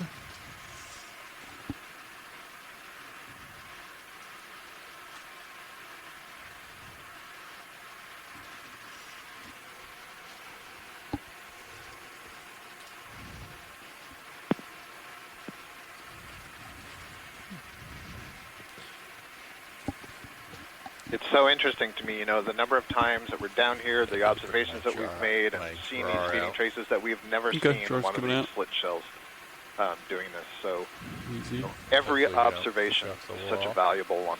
Oh. Indeed, Scott. Indeed. Sorry.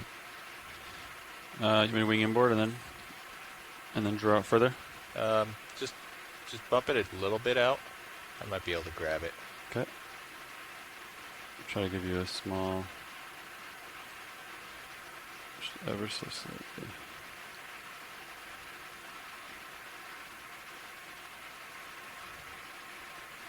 Okay, moss stick.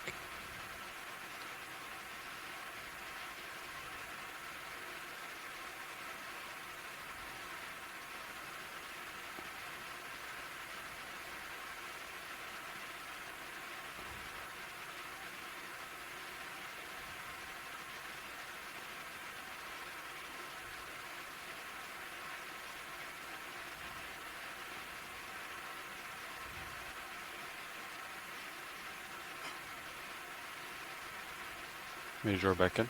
Yeah. Okay. Alright, draw 2's ready to go. let me know when you want the suction motor on and what RPM. Start at 1,000 maybe. A little less, 800.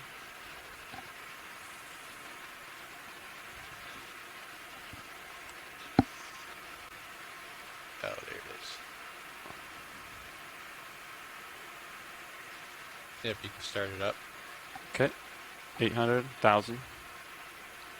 Positive RPM.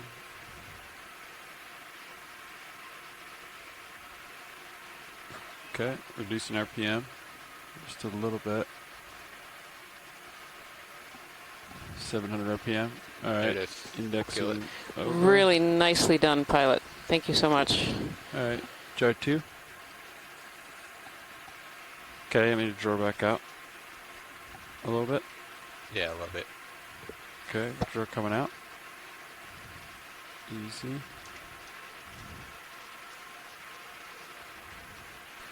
Yeah, that was a Okay, really gets both. exciting collection of something that's really unusual here in the deep sea.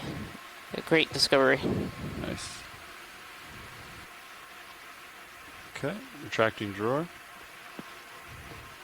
You know, another thing that's so valuable about that collection is that, you know, if, let's say, slit shells are fairly common in the deep sea, you can see that they're adapted here for scraping the hard substrate. You saw how small that was. That is just something we can't collect with a dredge or a net. The only way to be able to get it is using the technology like we just used. And having that connected to this in-situ video has already told us something about its biology. You can see the time that it has spent right here meandering around the rock and scraping the rock. And then those really interesting questions that Kira asked about, you know, well, is it using some elements in the crust and so on? So there's an awful lot we might be able to learn from that single collection. Absolutely, Scott. Absolutely. Yeah, just from this one collection, we know a little bit about its ecology and how it's feeding and where it was located on these walls and at depth. And as Scott said, if this had been collected in a dredge or a trawl, the chances are it would have been crushed and not be able to be identified by the time we got it to the surface. So this is just an amazing collection and observation here on this wall.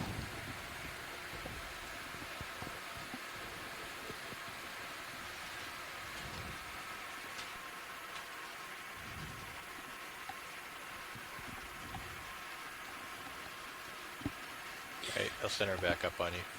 Okay. Yeah, the closest thing to me is what you're looking at. Okay. So we can do 10 meters. 290. Does that sound good? And then we'll likely get to the top of it and turn to port towards more the west. Does that sound good? So 10 meters is going to put that pretty close to you. It's at 25 out? Yeah. Okay, we can come up first. Yeah, we'll come up first. And then I think it's going to be like a local high, and then we're going to have to like reacquire where the hill is. nice work on the suction. Yeah, so that's what you see, and then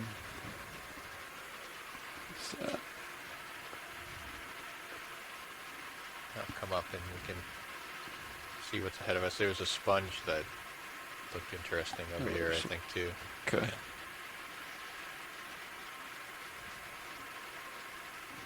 So, oh yeah, you can see it if you look at the sonar. Oh yeah, there it is. I'll just do a quick scan. Paint it. Yeah, so there's another. It's kind of like vertical. Like another like peak there with a shadow, and then you can see behind it. Okay. And that's 20 meters away. Yeah, so you could, yeah, see how it dips down and comes back. Yeah, this is like a local high, and then it dips down, and then the wall. It's like another little pinnacle here that we've been working our way up. There seem to have been a few of these on our way up this this wall feature. If you're just joining us, I'd like to say welcome to Dive 12 of the NOAA Ocean Exploration Expedition, North Atlantic Stepping Stones. I'm Rian Waller, the lead biologist for this expedition, and Kira Maisel is on the telephone line as the lead geologist. And today's stepping stone is in the the eastern end of the New England Seamounts on an area that was previously unmapped and is unexplored. We called it Y Seamount, nicknamed it Y Seamount because of a little Y feature on the top. And today we're diving on kind of the western peak. This is a two-peak seamount, and we're diving on the western peak up a fairly steep cliff face here. And I've really been through some really interesting geological morphology and seen some really fascinating biological changes as we've been making our way up this wall.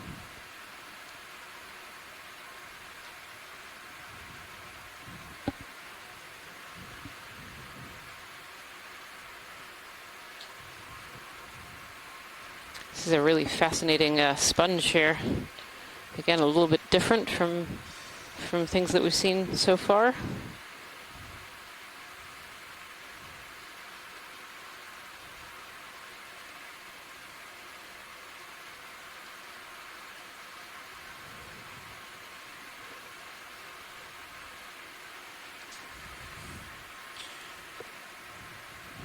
Whoa. Okay, come on in.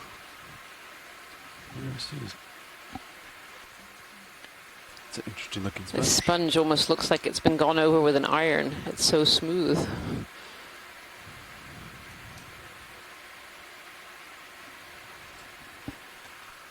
You can see the little pores all over these sponges. So these sponges are filter feeders. So they have all these pores on their outer surfaces that let water in. They have specialized cells called choanocytes with little flagella that wiggle, and this wiggling creates a water flow. My, upper swing arms down.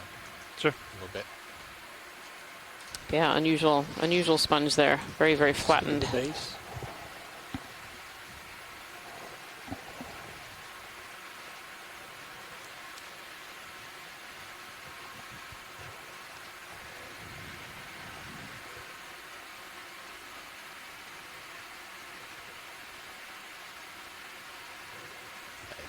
Do you get it? Yeah, that's good. Okay.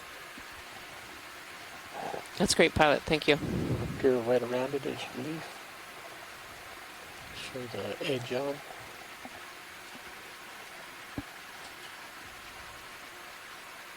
Just masses of these old coral skeletons, some attached and some fallen down. So thin. It's very thin. I mean, it really looks like it's been ironed.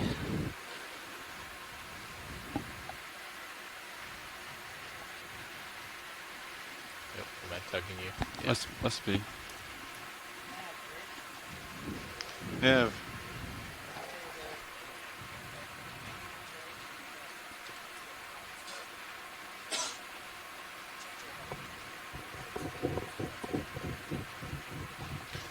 Copy that.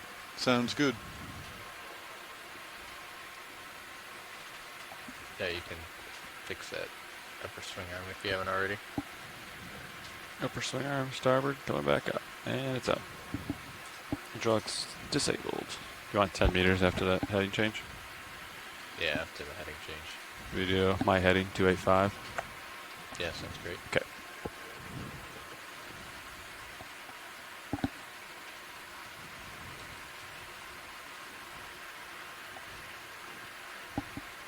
As we come back from this wall just a little bit, you can really see the topography. And if you change over to live stream number 2, you get a great view from the Sirius camera. This is a camera on the second part of this two-body ROV system that's looking down on us. And you can see how steep this face is. And we've been going up various different pinnacles as we're making our way along this dive track.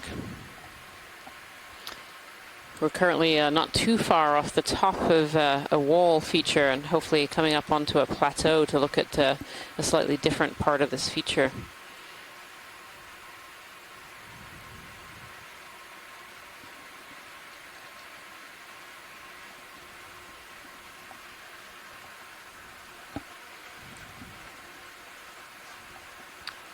Be great to get a zoom on that coral rubble if it's possible, pilot. On the lower? Actually, on the almost. ground or on the wall? Actually, on the wall. Yeah, attached to the wall, kind of Come on central. in. Thank you.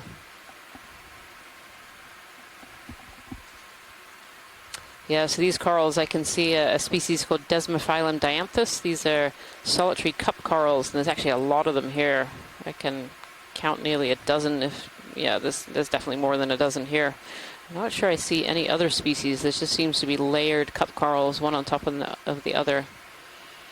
And where we see these cup corals in these really thick deposits like this, these weren't all alive at one time. There was originally one layer, and as those corals died, other larvae came in and settled and grew on top of those, and then same thing happens and you create another layer, and so you end up with these really large accretions of these cup corals all growing off of one another.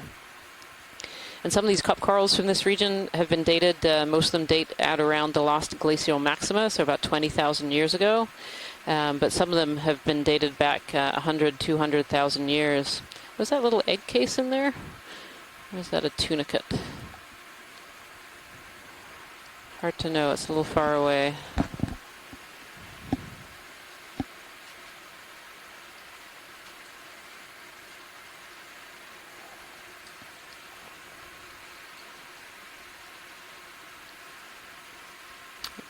Not quite sure what that one is.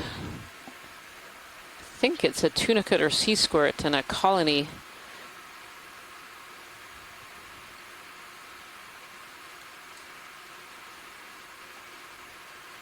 Kind of encrusting on this old coral skeleton here.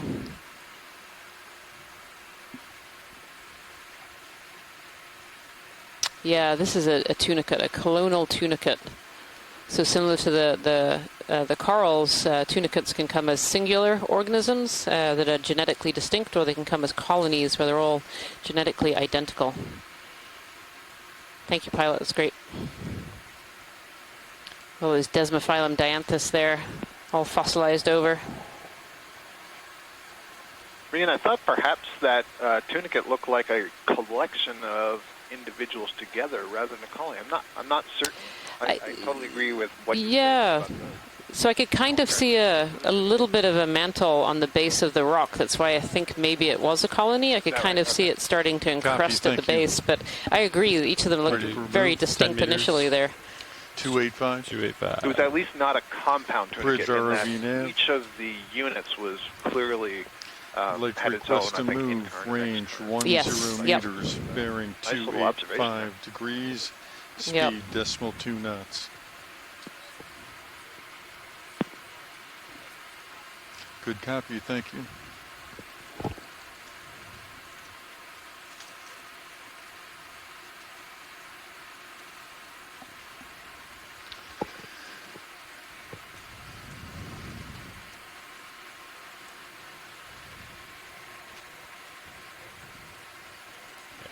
Over to port, see if I see anything. Just waiting on a ship move, watch lead. Oh, great. Yeah, in that case, we should definitely do a few zooms if we can.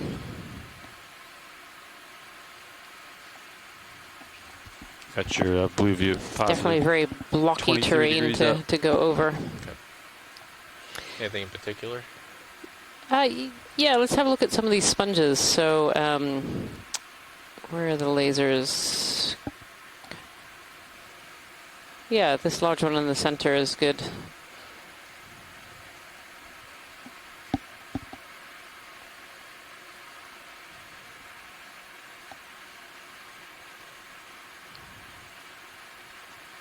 come on in.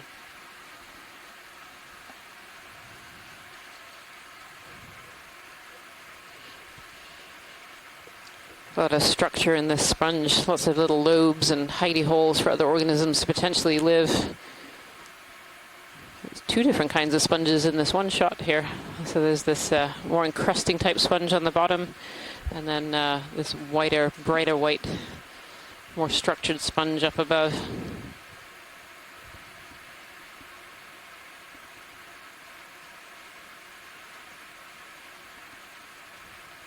And these sponges, like corals, form structure on the seafloor for other organisms to use as their habitat. And we get a lot of organisms, brittle stars and worms and snails and crabs, all kinds of other smaller organisms like to use sponges and corals to be able to live. They provide protection from predators, to get out of the way of predators and hide. They also perform protection for laying eggs or harboring young. And they also provide great places to feed as well on all the other organisms that come and live around these corals and sponges. And although, this ROV dive is really Copy kind that. of a Thank you. snapshot in time, we get an idea of what's going on right at the moment. But these corals and sponges can also form habitat for more mobile fauna as well. So things like fish might come and use corals and sponges for laying eggs or providing areas to feed as well. I'm just not seeing them right now because they're mobile and they move. So it's really important to remember that these ROV dives are really that snapshot of what's going on right at this moment, but something else could be happening in an hour or two. This is potentially a rosellid sponge that we're seeing, kind of this spiny vase. Thank you, Chris Kelly.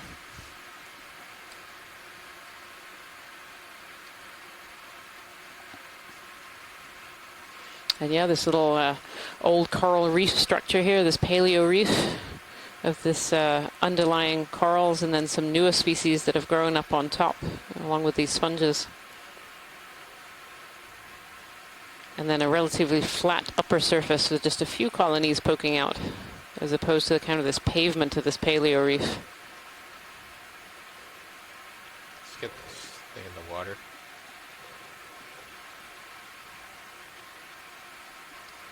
Oh no, that's cute.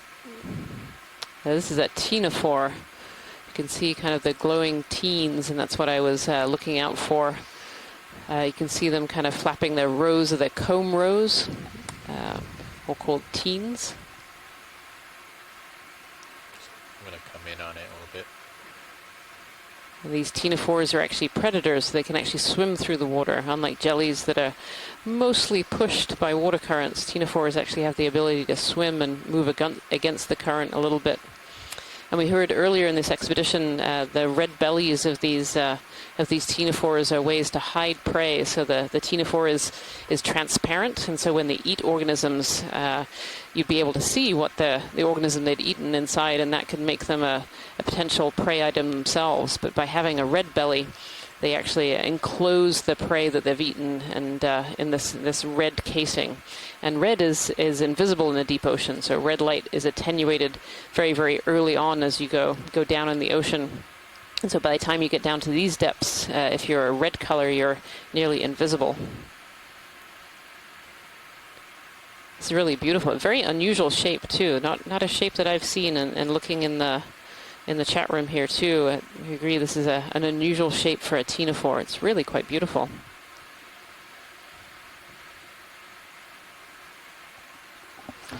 And the teens that you're seeing, the comb rows there shining and glimmering in the lights of the ROV system, are usually kind of on the head end of these ctenophores.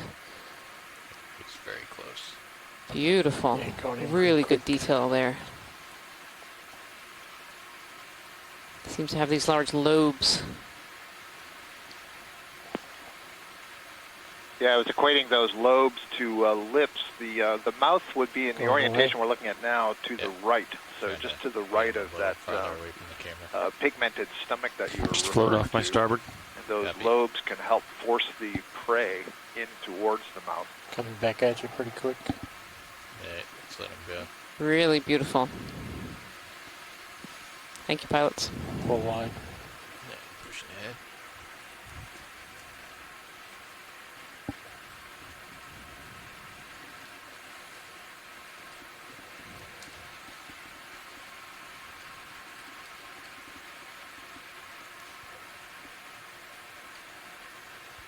Coming up. Pushing ahead. Okay.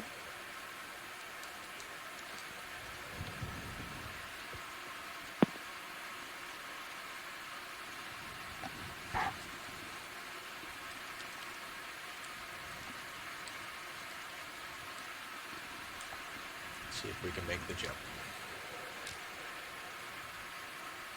There's a lot of stuff on the backside too. There is a lot of stuff on the backside. Look at the backside of this pinnacle and this little chute that's going down it. You see some chrysogorgia, some more of this hemicorallium, potentially geodia sponges, these round bowl sponges that are slightly brown. Wow, and it's just amazing looking down there.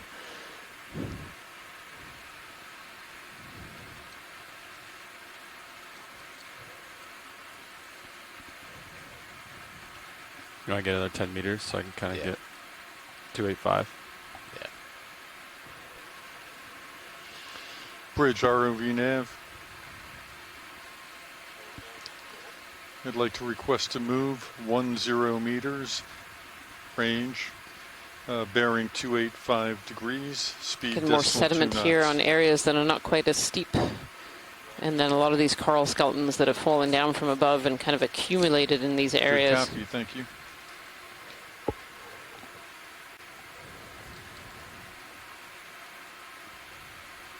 Yeah, sort of filling up these little fractures and holes.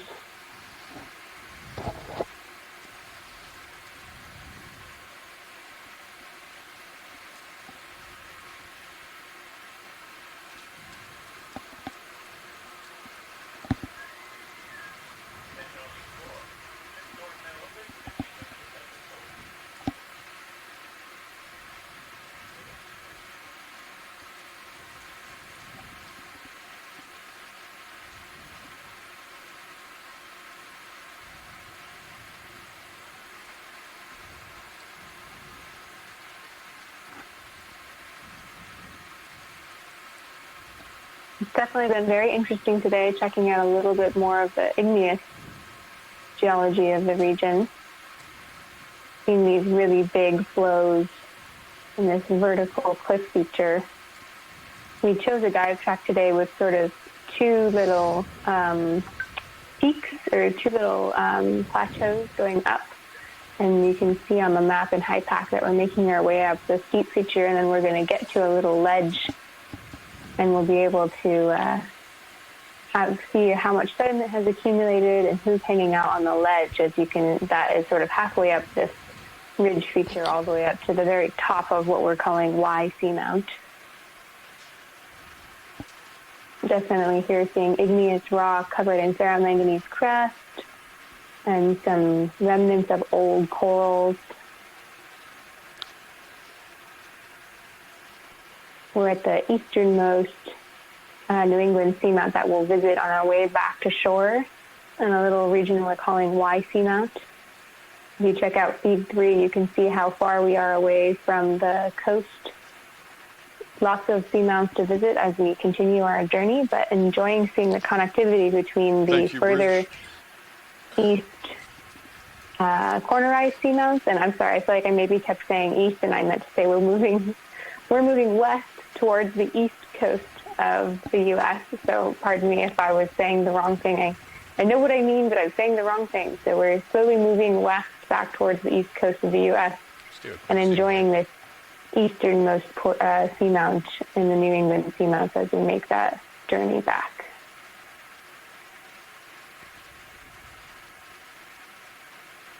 Zooming in here.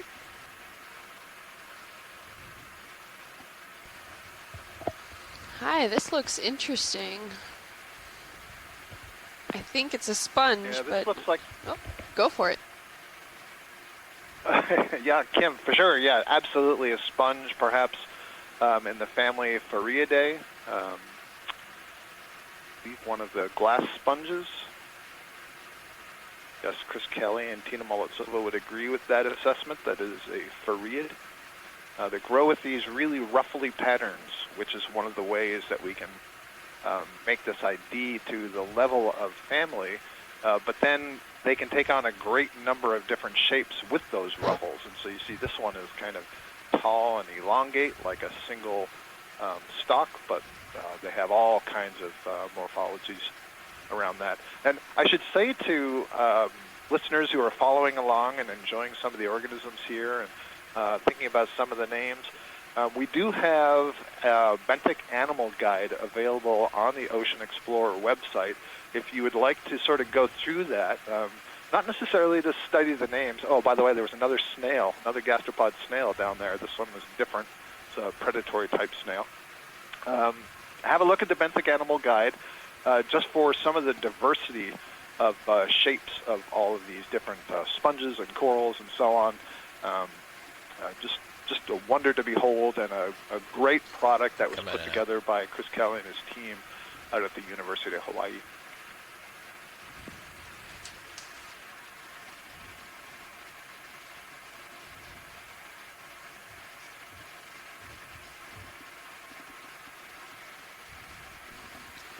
Yeah, thanks, Scott. There was a lot of effort put into that benthic animal guide, so we're hoping to continuously expand it. And it looks here like we have another one of those large sponges that we had seen out in the corner-eye seamounts. Trying to remember the name, but if someone on the chat room could chime in or on the call. Yeah, I think it was Conolasma, and we did see one of these earlier today as well. They have these beautiful large vase shapes, and perhaps as we turn around to the side here, you'll see what a great sponge, a beautiful sponge this is.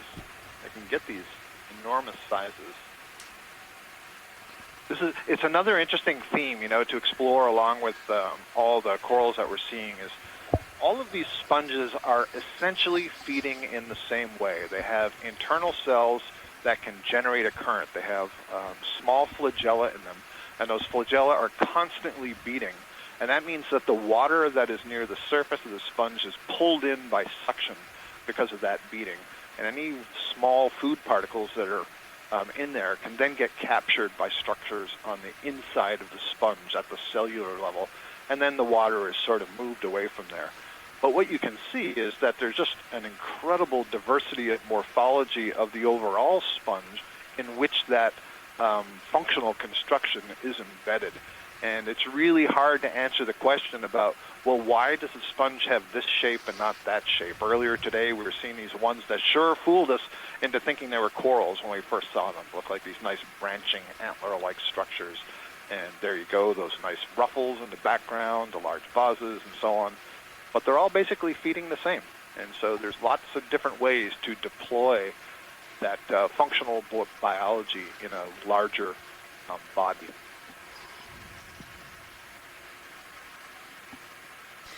As we said earlier, Scott, another mystery of the deep sea. It's going to keep all the deep sea biologists in business for a long time. That's good. Hopefully you can get more grad students then, too.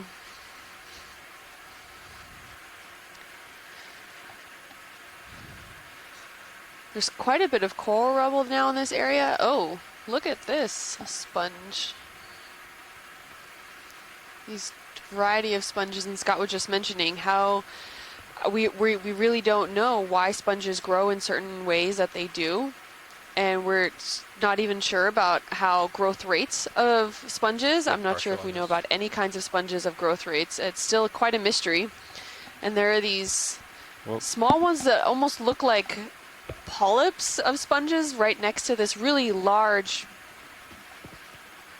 bumpy sponge is what I can describe it as. Go to one of the small ones.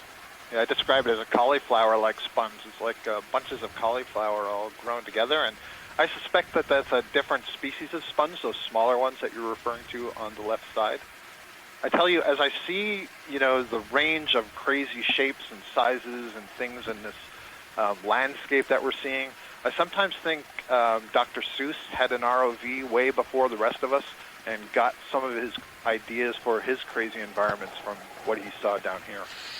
I agree. That must have been something that they didn't tell us. There's a lot in the deep sea that looks like it came straight out of Dr. Seuss.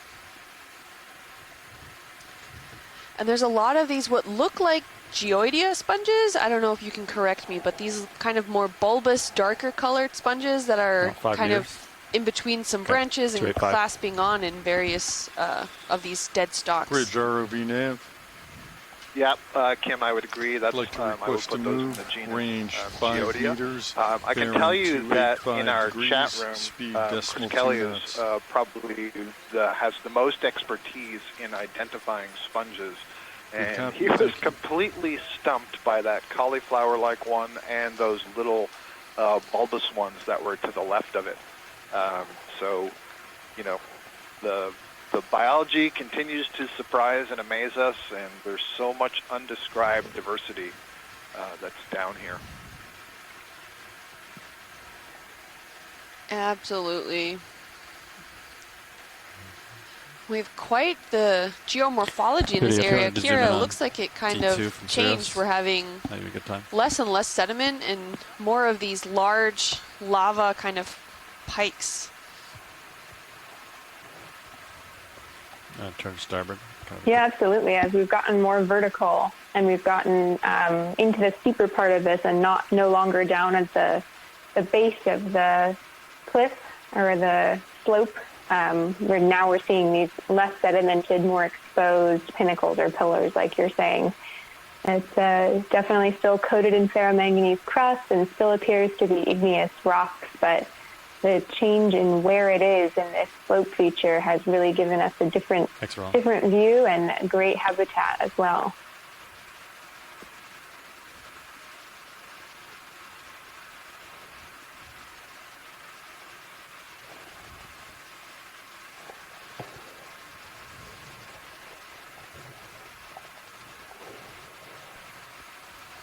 Pilot, could we get a snap zoom on that center stalk kind of poking out right at the center of the screen? What looks like a brush, a bottle brush? Come on in. Yes.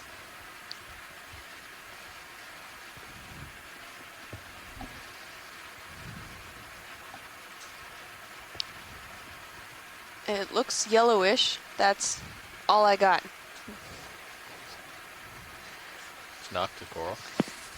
Looks like a coral. Yeah, this is interesting. Yeah, as we were zooming in, I was just going to, quote-unquote, dismiss it as a zoanthid, that is a colonial anemone overgrowing skeleton. But in fact, this is an octocoral. And so I am going to suggest that what we're looking at here is an octocoral that is growing kind of like a mat or a ribbon, overgrowing another dead skeleton. But boy, it sure is thick in there. This one's really fascinating too, because that skeleton looks really old. Like, doesn't look like a fresh. That's why I think it's overgrowing. Yeah. It's either a stolonifer or in the family Anthothelidae, which does do that sort of thing. Yeah, there you can. It's growing as a ribbon along the side of that skeleton. So this coral, these polyps did not create the skeleton, as you know. That's a really old skeleton. So it's overgrowing. And it's really hard to see for me. Maybe you can see it better. I can barely see the connection between polyps. I actually can't see the connection between polyps. This is why I'm sitting here trying to stare at it and see if they're connected. Gotta be there. It just must be a very, very thin and fine coating. But yeah, even on these big screens, I cannot see it. I mean, as far as I know, in the world of the 3,000 or so described octocoral species, there is only one that grows solitary, and that's known from off of deep New Zealand. It's a really bizarre thing about the size of a thumb that lives in the soft sediment. So this has to be growing as a stolon or a mat, a ribbon. That is, there's a common mass of tissue that they're all arising from. And you can see that easily towards the end. Yeah, this top end, you can really see that. Yep. Yep. Thank you so much, pilots. I'm going to say that this is in the family Anthothelidae, because the other stolonifers shouldn't be able to sort of recreate that solid coenenchyme mass, I don't think, which is the name of the tissue between all the polyps. Very interesting. Yeah, really interesting. Yeah. So you're just finishing 5 meters, correct? That's correct.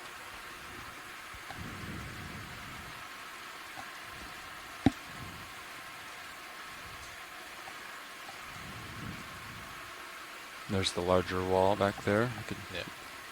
I haven't been looking at. There it goes. Yeah. Sonar's got it. It's pretty straight. Perpendicular to it. It's still a little bit northbound. So it's 10 meters off from me. Okay. So you could probably move. It's interesting taking a peek at feed 2. You can see camera 2. You can see this sort of vertical igneous dike or sort of pinnacle that we're diving on in the context of the region. It's sort of definitely a feature that's sticking up really high compared to the rest of the igneous flow around it. Look on the south side of this. Okay. You want to wait on the move then? No, you can call it in. It's going to take a little bit. Okay. A 280. degrees would be good. Bridge ROV nav. I'd like to request to move range 10 meters, bearing 280 degrees, speed decimal 2 knots.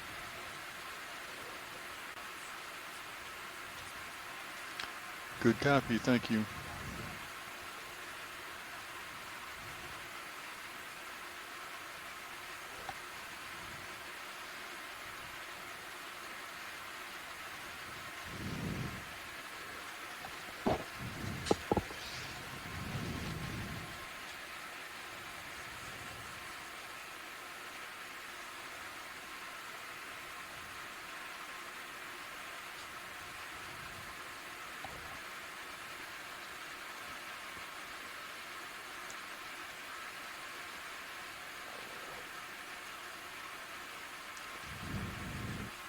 Kevin Conrad in the chat, a volcanologist, was just giving us a clue that what this feature could be, that, or the one we were just recently on that was sort of sticking up, could be a parasitic cone, which is a small volcanic cone that forms off the main magma body. There's some great diagrams of it if you Google it.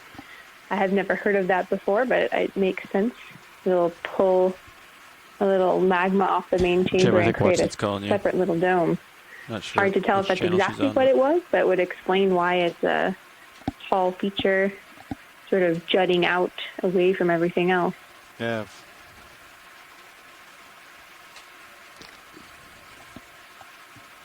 I'm sorry, I couldn't hear you. 1859.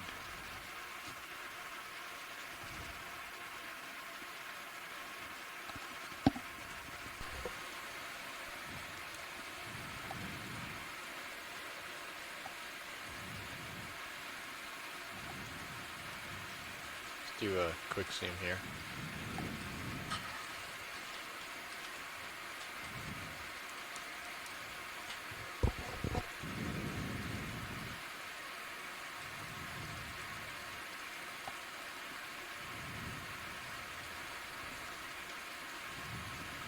Okay, let's come out.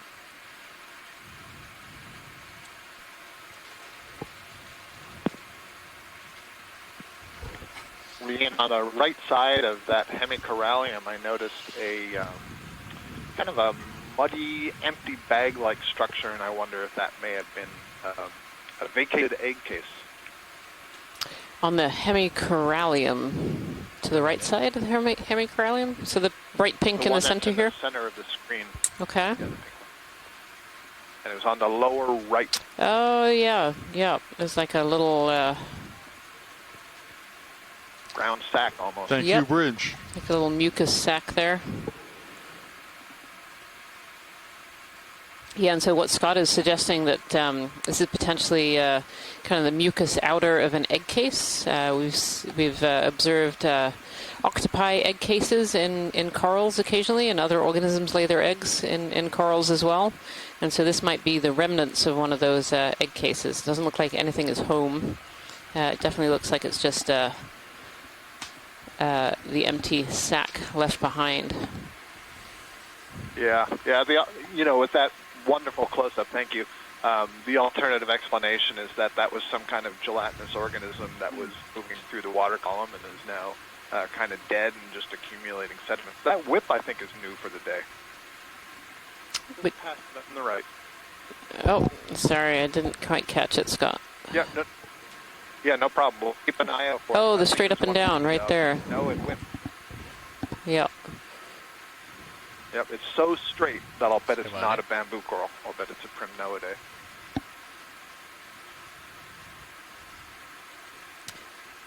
I don't know. My primnoid earlier turned out to be a bamboo. Which one is this? Yeah, you can see the polyps are coming off in what we call whorls, clumps. Looks like there are 3 or 4, perhaps more than that, all coming off from a common area. And even more distinctive than that, from my octocoral taxonomy eye, is the large plate-like sclerites that are going up the body of the polyp. So unquestionably Primnoidae, probably the genus Calyptrophora. Very nice. That may be the first primnoid of the day. Yeah, I believe it is. It's certainly the first I have in my notes of the day today. A little bit different from the Calyptrophora that we were seeing just a couple of dives ago, or even actually on the last dive, which had kind of that bend at the end. These ones are very, very straight up and down. Oh, it does have a little branch. Sort of like shepherd's staffs, weren't they? Yeah, this one does have a branch at the bottom that's underdeveloped. Ah. Oh, Well, that's interesting. It is interesting. Thank you so much, pilots. Change the ID. So I still have the spire kind of below me here. And then I'll set her up on you. Yeah. Oh, no issues. What's that? I think I'm plenty clear of it. I'm way above it at this point. Yeah, I came up, so. Yep. I came up with you. I have some more room to come up now.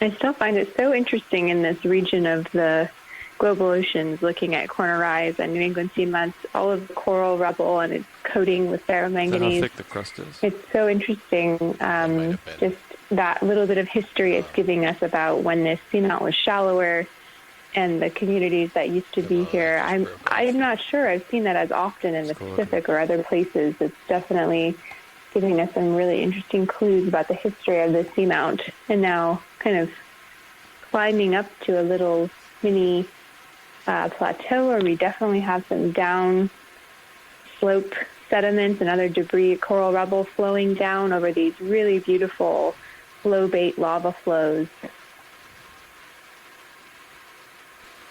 And Kevin Conrad notes that for some of them you can see them cross-cutting each other, which means that you can see where the different lava paths have crossed over each other, and in some places you can even see where the lava crust has flaked off. Cool shot. Serious. Yeah, the pilot just noted it's worth having a look at live stream number 2 for the Sirius cam, looking down onto D2, and you get a real... Oop. I think it is.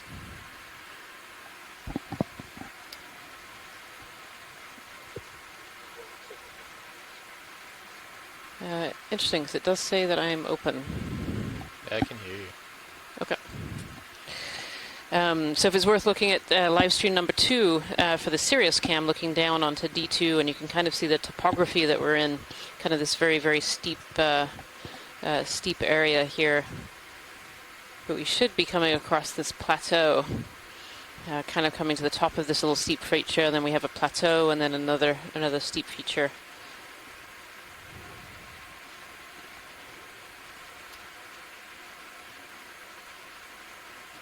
It's kind of been noted as we've been working our way up that there's really quite a lot of dead colonies of coral as we've been making our way up this wall, both the older that are really covered over in the ferromanganese, but also relatively recent ones as well.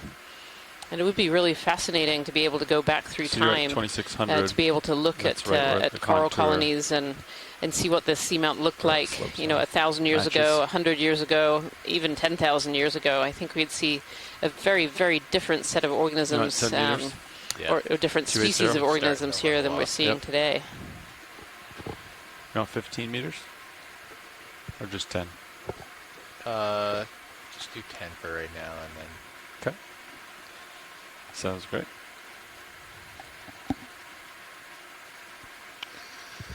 Bridge ROV nav. Oh, here we definitely seem to have come to kind of the top of this plateau. I'd like to request to move range 10 meters, the topography has got a lot less steep here. 280 degrees, speed decimal 2 knots. Kind of made our way to this top of this wall feature. And like so often when we get to kind of the tops of walls, we often see it really encrusted with organisms as these tops can cause kind of extra flow. Do a quick zoom here. Watch lead pilot? Go ahead. Yeah, I think, are you going to zoom in on the red? Yeah. Is that jelly? It Oh, does yeah, it's one look of those like that's, like, a stuck to the jelly. I'm trying to see whether it's a siphonophore, but I think it's a jelly.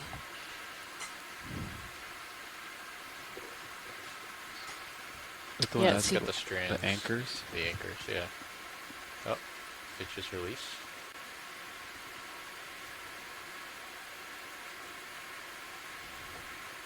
Isn't that one of the Yeah, dandelions? it's kind of attached to the bottom there. But I don't see all the different different polyps.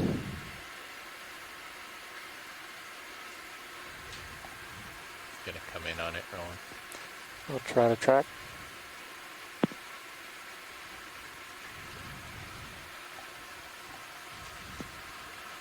Some suggestions from the chat room, maybe a hydrozoan. Go ahead, Scott. Yeah. Yeah, I wasn't paying attention. I think this is Should have some more one of tether the pretty dandelion soon. animals, the, what is it, Ropalium?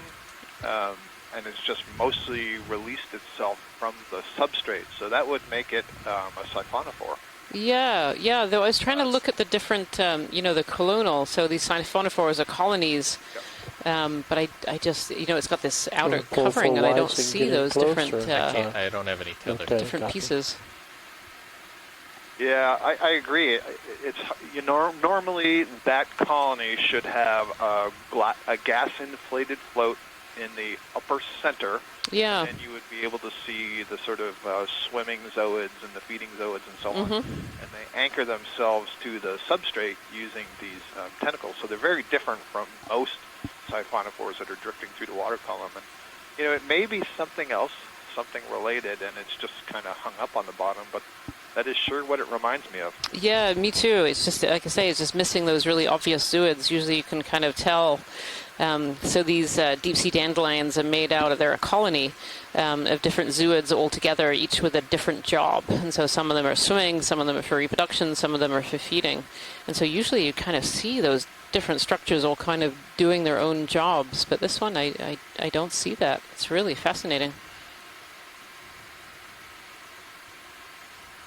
Yeah, there's some type of feature. Right They say there. these long tentacles that usually keep them attached to the bottom. Thank you so much, pilot. Something there. Really interesting.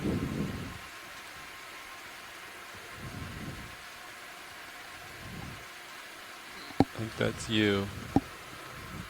I think that's the feature we both see. Once I get this moving, we can turn to port a little bit.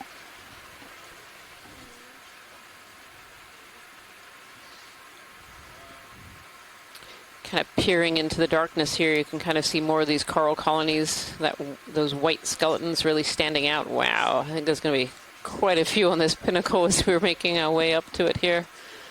Really large colonies too.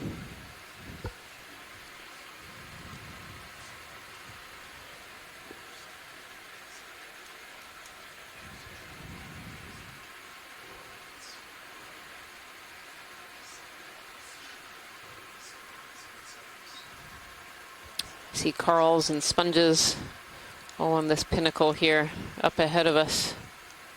And yeah, looking down the wall here, that's really quite a sight. It's about as vertical as you can get. Yeah, I get a little glimpse of the vertical wall that we've just climbed up. It's taller than 60 meters. We have no bottom lock. Wow. Yes, the pilot's just saying this is taller than 60 meters. They're not getting a bottom lock on D2 right now or Sirius. So really see that steep face with all these little sediment chutes which have collected sediments and collected these coral skeletons as they've fallen down. There's really some massive colonies up here. I'll note something that I had suggested we would see earlier in the expedition we had, and that is that when you get these steep walls, very often the suspension feeders are at the top of the wall or near or approaching the lip of the wall, and not on the wall itself. And that's exactly what you see right here. That is a big sponge. Yeah, it looks like a big, unfortunately now dead sponge. Yeah. This is one of the conolasma, and we're seeing the internal skeleton. Yeah, it's really beautiful. Christopher Kelly suggests maybe it's an Africalystes. But it definitely looks like a skeleton that's been left behind. You know, it's missing that really distinctive brightness that you see in the live colonies.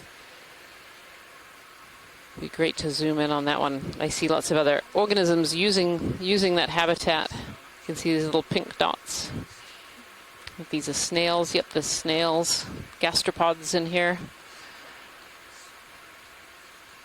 This snail has its siphon sticking out. That's a little kind of straw-looking tube out of the top of that little snail. And you can really see that. That tells you that. Yeah, it's saying you can really see that beautiful texture. One of the pilots in an earlier dive had likened it to like a fiberglass sheet, and that's really what it looks like. There's a little hatching. Do you see the coral in front of the snail? Sorry, go ahead, Scott. Just, for a second, the glass sponges, you know, the name Hexactinellida, the hexact refers to those spicules being six-rayed. So think of a cross then with two other points coming out in the other dimension. And they're all interlocked together, and that's what creates this nice web of fibers you're seeing. And yeah, there's a little soft coral there, it seems. Yeah, a little octocoral. Earlier, you know the snail is a predatory snail because of that siphon that's really well developed and sticking out, and it's kind of like a little nose that is waving back and forth and sucking water in and testing the chemicals in the water. But this may be the first truly soft coral that we've seen. Yeah, this one you can't really see a skeleton through it at all. You can tell it's one of these octocorals from its 8 tentacles and the little pinnules. The true soft corals don't have an internal axial skeleton, and so they are able to channel water into and out of the body to give them structure and support, but they can also force all that water out and so squeeze themselves down, just like an anemone would do in a shallow tide pool.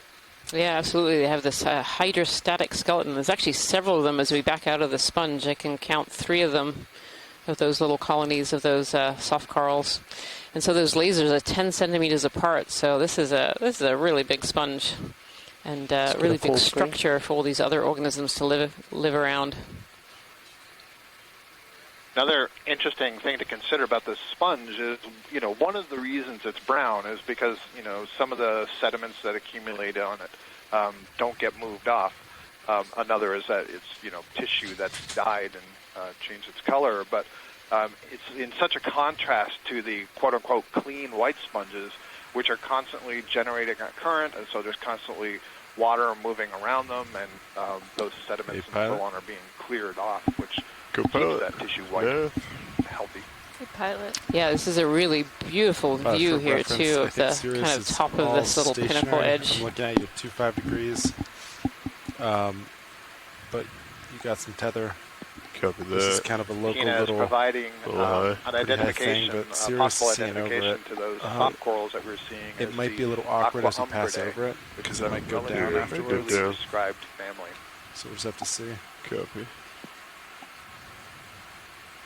Looks like it continues a little bit over here to starboard, so I'll cheat to this side.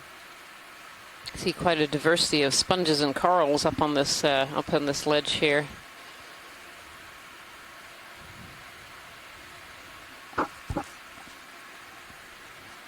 But if you see, this is, so you're seeing all the way back. So yeah, we're approaching this step feature.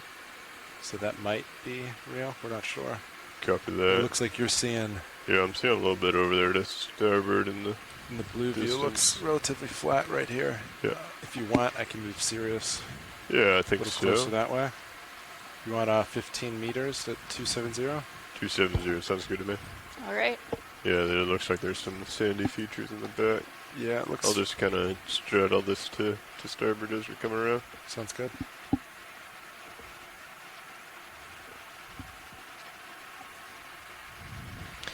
So if you're just joining us here today, we have just under 25 minutes left of this dive. This is dive number 12 of the NOAA Ocean Exploration Expedition, North Atlantic Stepping Stones. And this expedition has now landed us in the New England Seamounts. We've been in the Corner Rise Seamounts further to the east. That's correct. Thank and you, we're Bridge. kind of stepping our way back into shore very slowly. The stepping stone that we're looking at today is a seamount that we've nicknamed Y Seamount because of a little feature on the very top of it. This was a previously unmapped and unexplored seamount before we came here.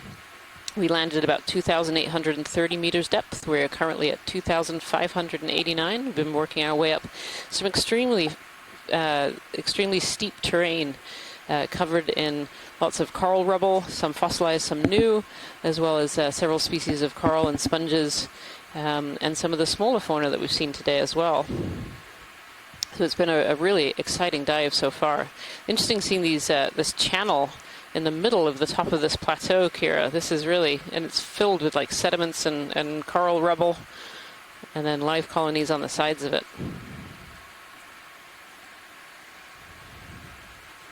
Yeah, a really neat little feature up here. Hard to tell if it's from some kind of differential erosion here, or if it's a piece of it has fallen away from the other and created sort of a crack, like you can imagine in an egg or something, and definitely sediment infilling in between.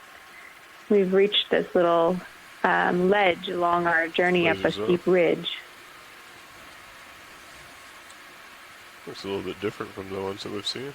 Yeah, this one looks almost like it might be what we call a planktonic species, so a swimming that might spend most of its time up in the water column, though I'm definitely intrigued if anyone in the chat room. Yep, so I have confirmation this is probably a planktonic species. And we can often tell that by the body being kind of clearer, more see-through.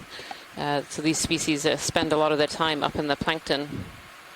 And we have from several people, Tomopterus is that type of polychaete that we just saw swimming.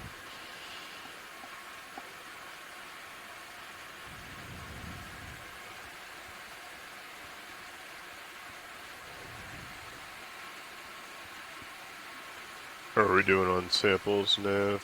Sounds like we may have a suction sample. I know we got quite a few rocks earlier.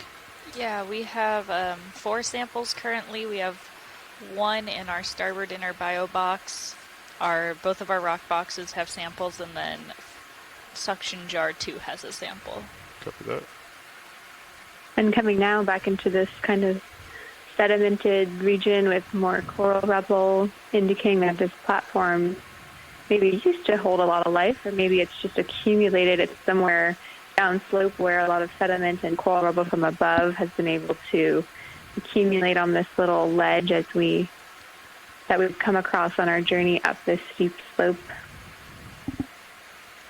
Yeah, it's really interesting, Kira. You know, this area, we see a lot of the live corals and sponges growing out of kind of the coral debris. And so I wonder, you know, how rocky is it underneath this sediment, or is the sediment quite thick, but these corals have accumulated and are stable enough that these other organisms have grown off of them? Is complete.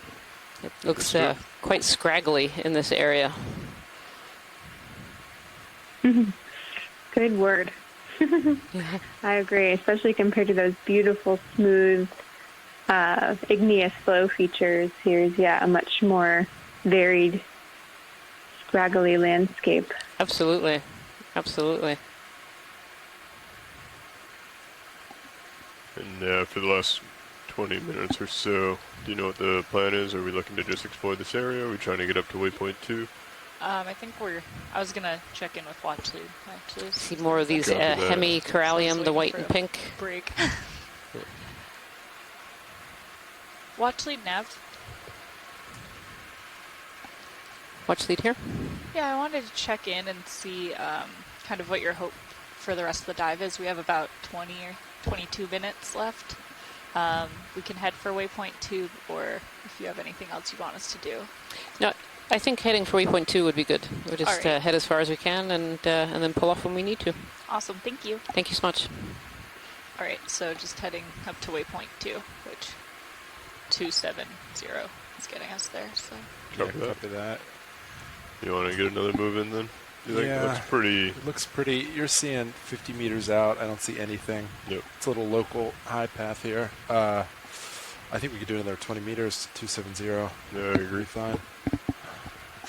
Let's go ahead and try and make some tracks while we only have a few minutes left. Bridge, RV nav. And here looking down where it seems like more sediment has accumulated, maybe even, and are we seeing little tiny patches of bioturbation? I feel like I'm seeing some lighter colored circles in the sediment. Not as striking as we had seen the other day. Go ahead, watch that. Sorry, you're a little quiet. I'll turn you up. Sorry, could you repeat? But definitely looking like maybe the sediment is thick enough to get some bioturbation. That's it, thank you. Is it right here in front of me, or I can turn a little bit to my port and get some of this here? Show our video if you want to snap zoom in on sediment.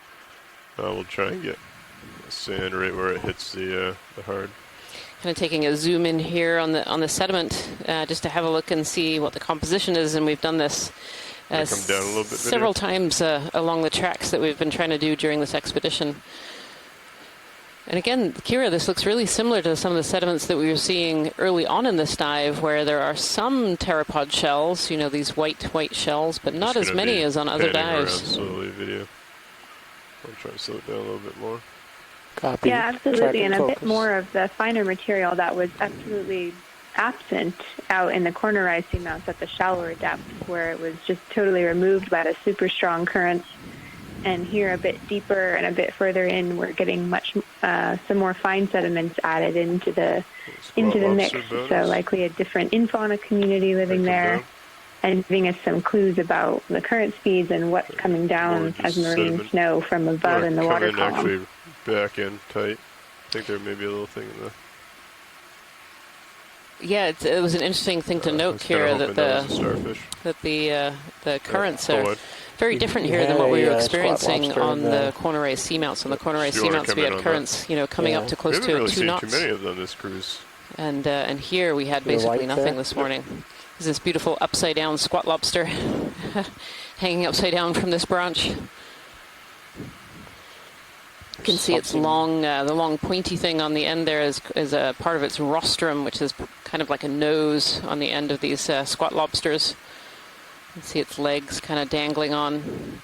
And so these squat lobsters, are picking particles out of the water to eat. We see them on the rock faces. We also see them on live corals, and here's one hanging out on this dead coral skeleton.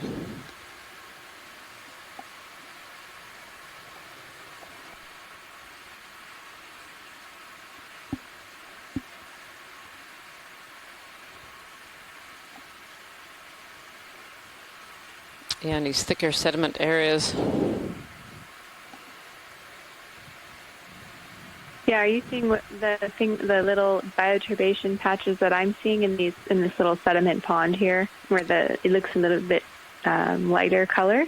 Just guessing why we're getting sort of spotting in this little sediment pond here. Yeah, absolutely. You can see those lighter patches of sediment where the sediment's been turned over, and that can be from... Lots of different organisms can do this. And we'll dig burrows. There we are. We're actually going to zoom in on one there. And so this is from organisms, digging into the sediment and bringing up sediment that's a bit deeper and bringing it up to the surface, and then also bringing that surface sediment down to the bottom as well, and potentially feeding on some of the food that's been landing on these sediments. And these can be worms, polychaetes. They can also be things like amphipods. Lots of organisms burrow into sediments. Urchins as well. Brittle stars. There are lots of animals that live inside sediments or live around the sediments, and will be able to turn over sediments like that.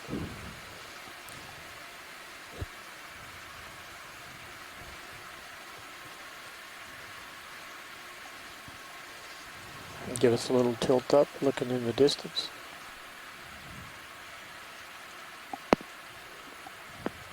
Brian, just coming up ahead on the left, maybe it's not so much ahead anymore, but there's a whip. We can have a quick look, if possible. A whip coral on the rock. Copy that, thank you, Bridge. Ship move is complete. Understood now, thank you. Whip coral on the rock. Yeah, where, Scott, could you give us a bit of a description? Still left out of frame on the other side of the channel. Oh, left out of frame, okay. Searching. Big upper left. There. It has branches.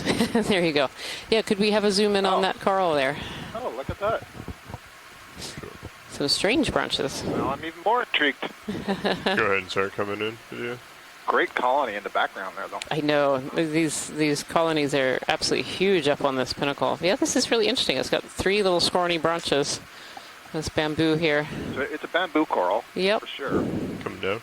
And it's a nodal branching bamboo coral. How about that? Okay. Yep. Thank you.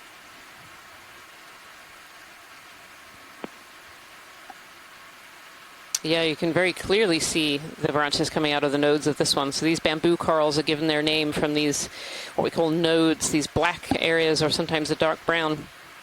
And these are made out of proteins, whereas the rest of the white skeleton is a calcium carbonate.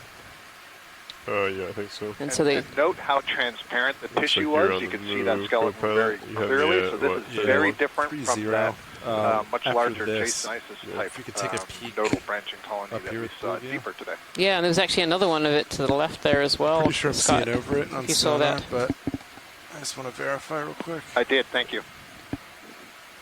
So is it? I think that's a primella, back up again.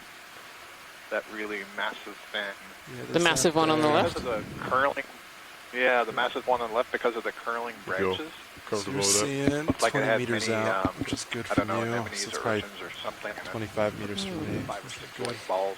Pilot, this is Watchley. Go ahead, Watchley. Could we zoom in on the really big coral on the left? Yeah, the one coming into center. Yeah. Sure. Thank you. Camera down Scoot over there. Oh, those are the fishing brittle stars. They are. Yeah, I think. Almost assuredly a node, and I'm guessing that because of the curving nature of the branch, and now because of those fishing ophiuroids, which we never see. We'll try to start off with a full screen.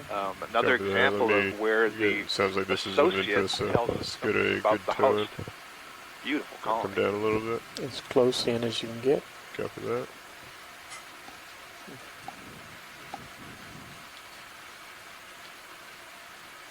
And so Scott France was saying that these are fishing ophiuroids, and so these ophiuroids are picking particles that go by out of the water column. And so you can see their arms sticking out of this coral. So the coral has managed to get them up off of the seafloor and into better flow, and then they stick their arms out into the current, trying to find food and bring it into their mouths. Yep. Copy that. There are a lot of people down here in the Louisiana Bayou who could really appreciate those ophiuroids, dipping a line into the water. Right, yep. Fishing for their meal, yep. Yep. Okay. Some more of these you colored start in at the base. hemicorallium as well. Yep, at the base and work our way up is great. Yeah, it looks like there was another big branch there at one time that's broken off. Quite thick.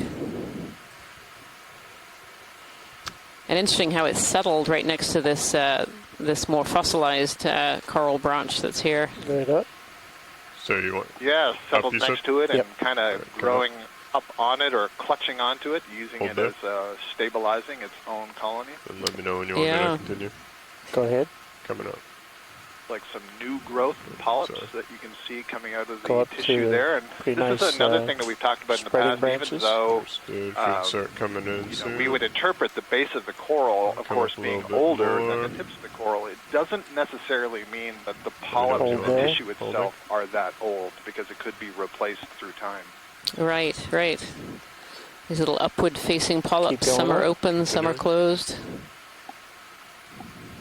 And the orientation that you just noted facing upward, the orientation that they can contract, whether they're contracting upwards and towards the stem or downwards and towards the stem, or if they're more or less parallel, is one of the characteristics that we use to identify it. So that's a good observation right there. Yeah, and then Tina and Chris Kelly have also mentioned that there are actually some of the polyps that are facing downwards. In this screen in particular, if you look either dead center or slightly to right, you'll see some of those polyps are actually facing downwards and some are facing upwards, which is really curious. That is not helpful at all. I thought you'd say that.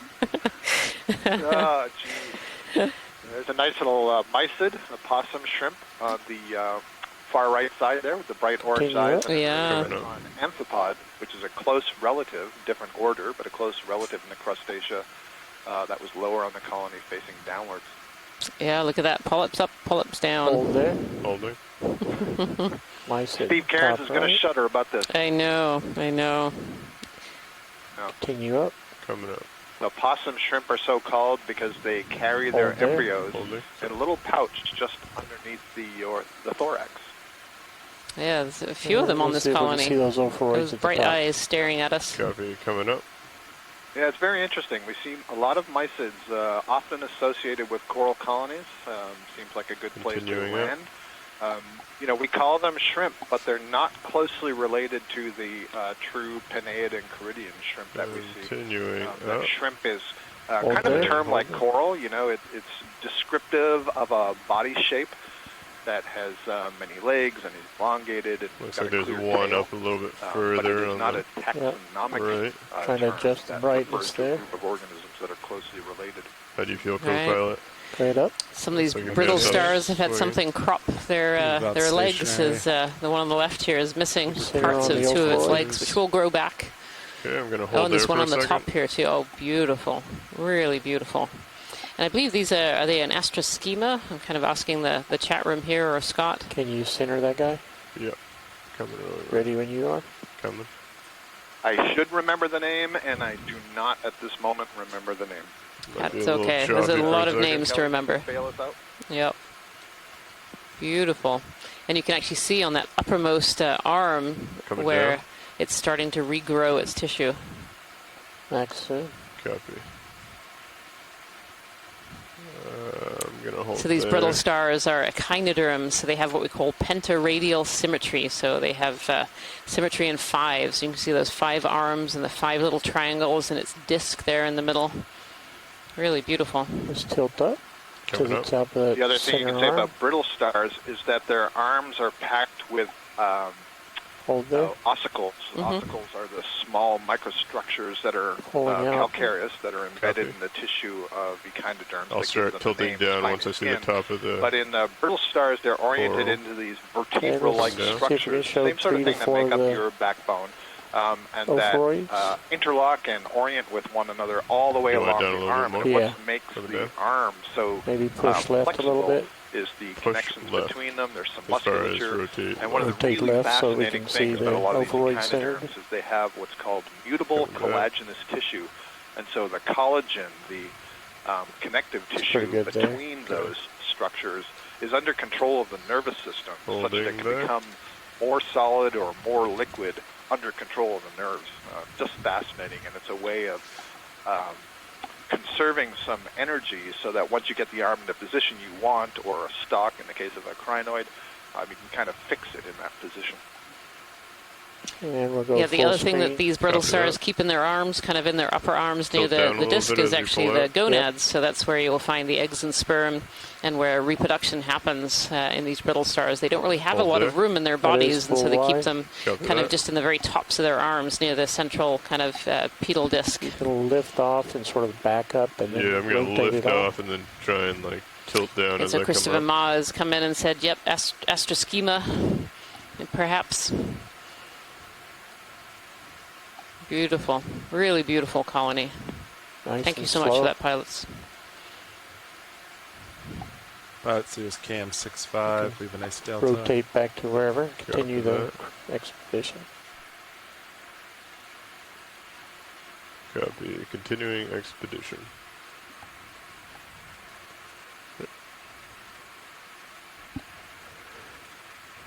We'll push out for you, co-pilot.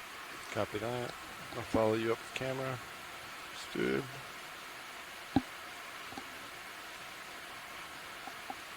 Come back to center.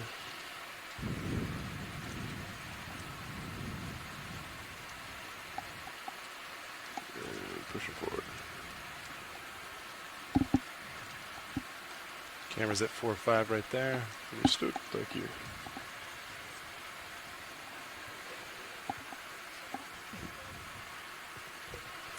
About 7 minutes before you want to set up. Copy that. That's giving you 5 minutes for setup, so. Understood. Should be a relatively straightforward one where you're pretty much almost lined up with the ship. You could probably just drive Seems like we're getting back above the little platform and starting to get a little steeper here. Still seeing these igneous flow features, lots of sediments cascading down. Camera's 3.5 right there. Understood. Thank you. Yeah, this kind of looks a bit more pillowy for the underlying with some of those areas where it's caved in. You can see some of these kind of little amphitheater type morphology in the seafloor pillows there.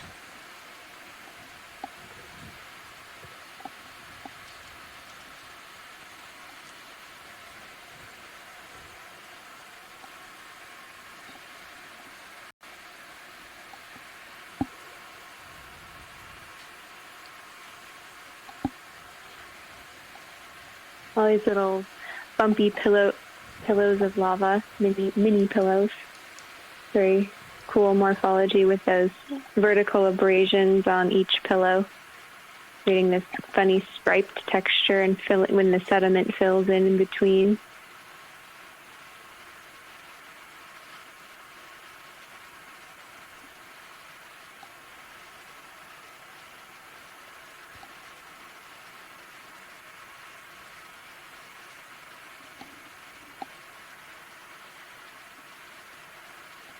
Do you mind doing a quick snap zoom here? Video center, white. Just look kind of odd. Yeah, beautiful. It's a sponge with a crinoid on top, and it's kind of arched over. Really beautiful. Pilot's clear when video is. Just a little different. And that huge, nearly intact dead organism covered in that ferromanganese patina, it's not really broken up very much. It's amazing, isn't it, that they've stuck. I've seen a lot of those as we've gone on this dive, that they're not like broken little pieces like we were seeing in previous dives. These are like whole colonies that have come down in one piece and have actually stayed in one piece.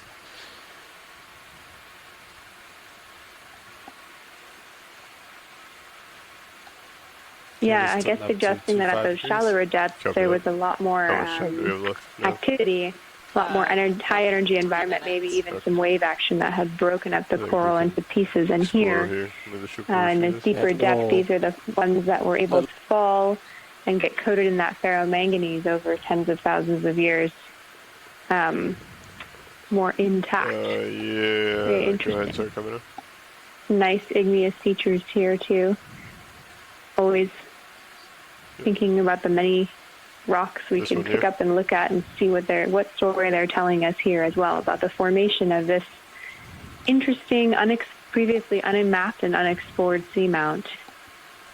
Yeah, here's one of those beautiful sponges that were actually, this looks very similar to the sponge that we collected as kind of our first thing this dive when we were down on those sediment waves. If you remember, Kira, there was just a couple of these large sponges that looked just like corals. And here we are, several hundred meters higher. And I think they're here again. Two of them.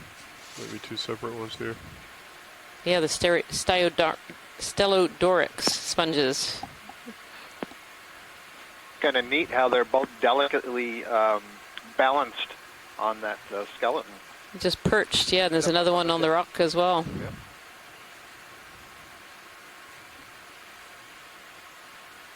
Look at the one. Yeah, it's amazing. Right. You know, we saw those first at 2,830 meters. We've made those first collections, and yet here they are at 2,581 meters. The depth range of some of these organisms that live in the deep can be really, really large.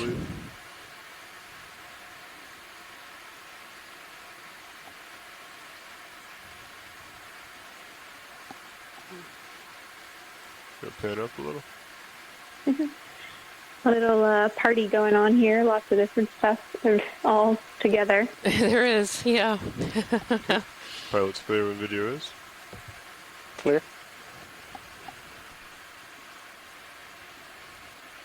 Yeah, and these beautiful igneous flows covered in ferromanganese crust, looking a little bit less fresh of growth. You can see that instead of being that really true black color that indicates freshly precipitating crust, these are covered with a thin layer of sediment that's probably slowed or even caused a hiatus in the growth of the ferromanganese crusts where we're seeing this little bit more higher sedimentation rate.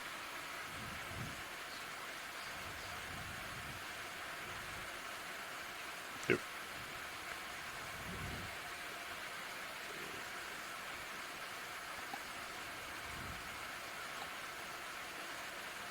Some of these stalk sponges that were so prolific in some of the corner ray seamounts, and I believe this is the first one that we've seen on this dive so far. So really curious.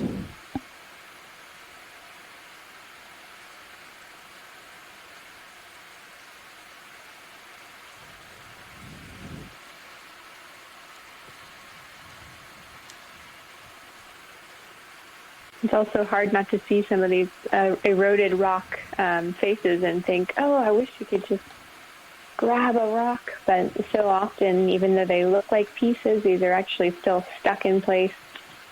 And we've had 2 nice rock collections earlier in the dive today. Yeah, it's definitely hard.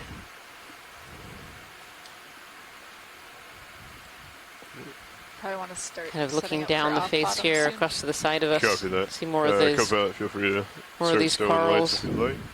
Copy that. Watch lead, this is pilot. This is watch lead. We have about like a minute or 2 left on bottom. Anything in particular you want to see in this area? No, I think we're good. Thank you. Understood.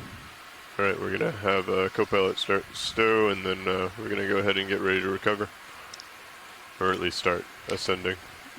Go ahead, Kira.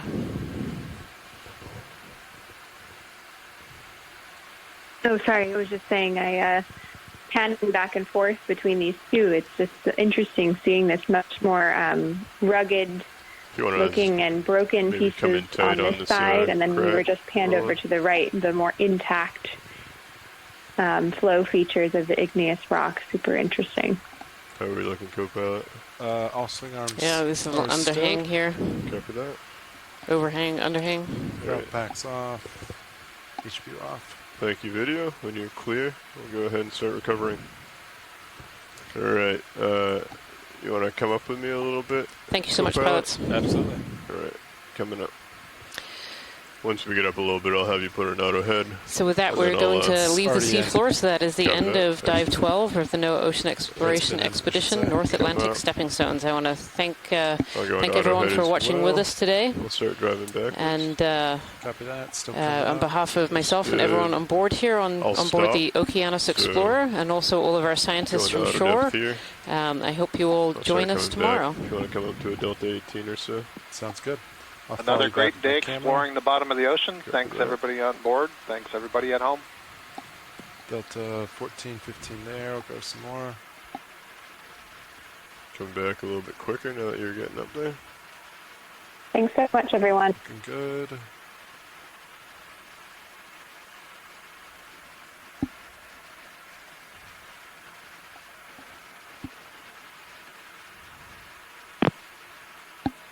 It's Delta about 20 right there.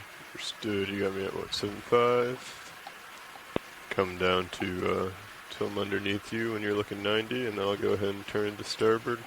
It's almost 180 degrees. And then I'll push out 85. I'm gonna start rotating. It's 90 right there. Starboard. Tether looks good. Flowing right over you. Coming around. Should be at a 090. Yep. Looking good. Good visual in PTZ. Excellent. Okay. Here we are. Pretty much reverse of you. Pushing out.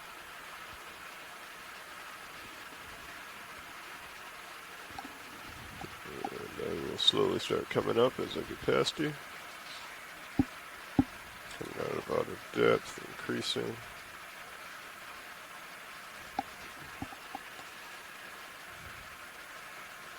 Following you back to PTZ, looking good. Understood. Thank you. 2575.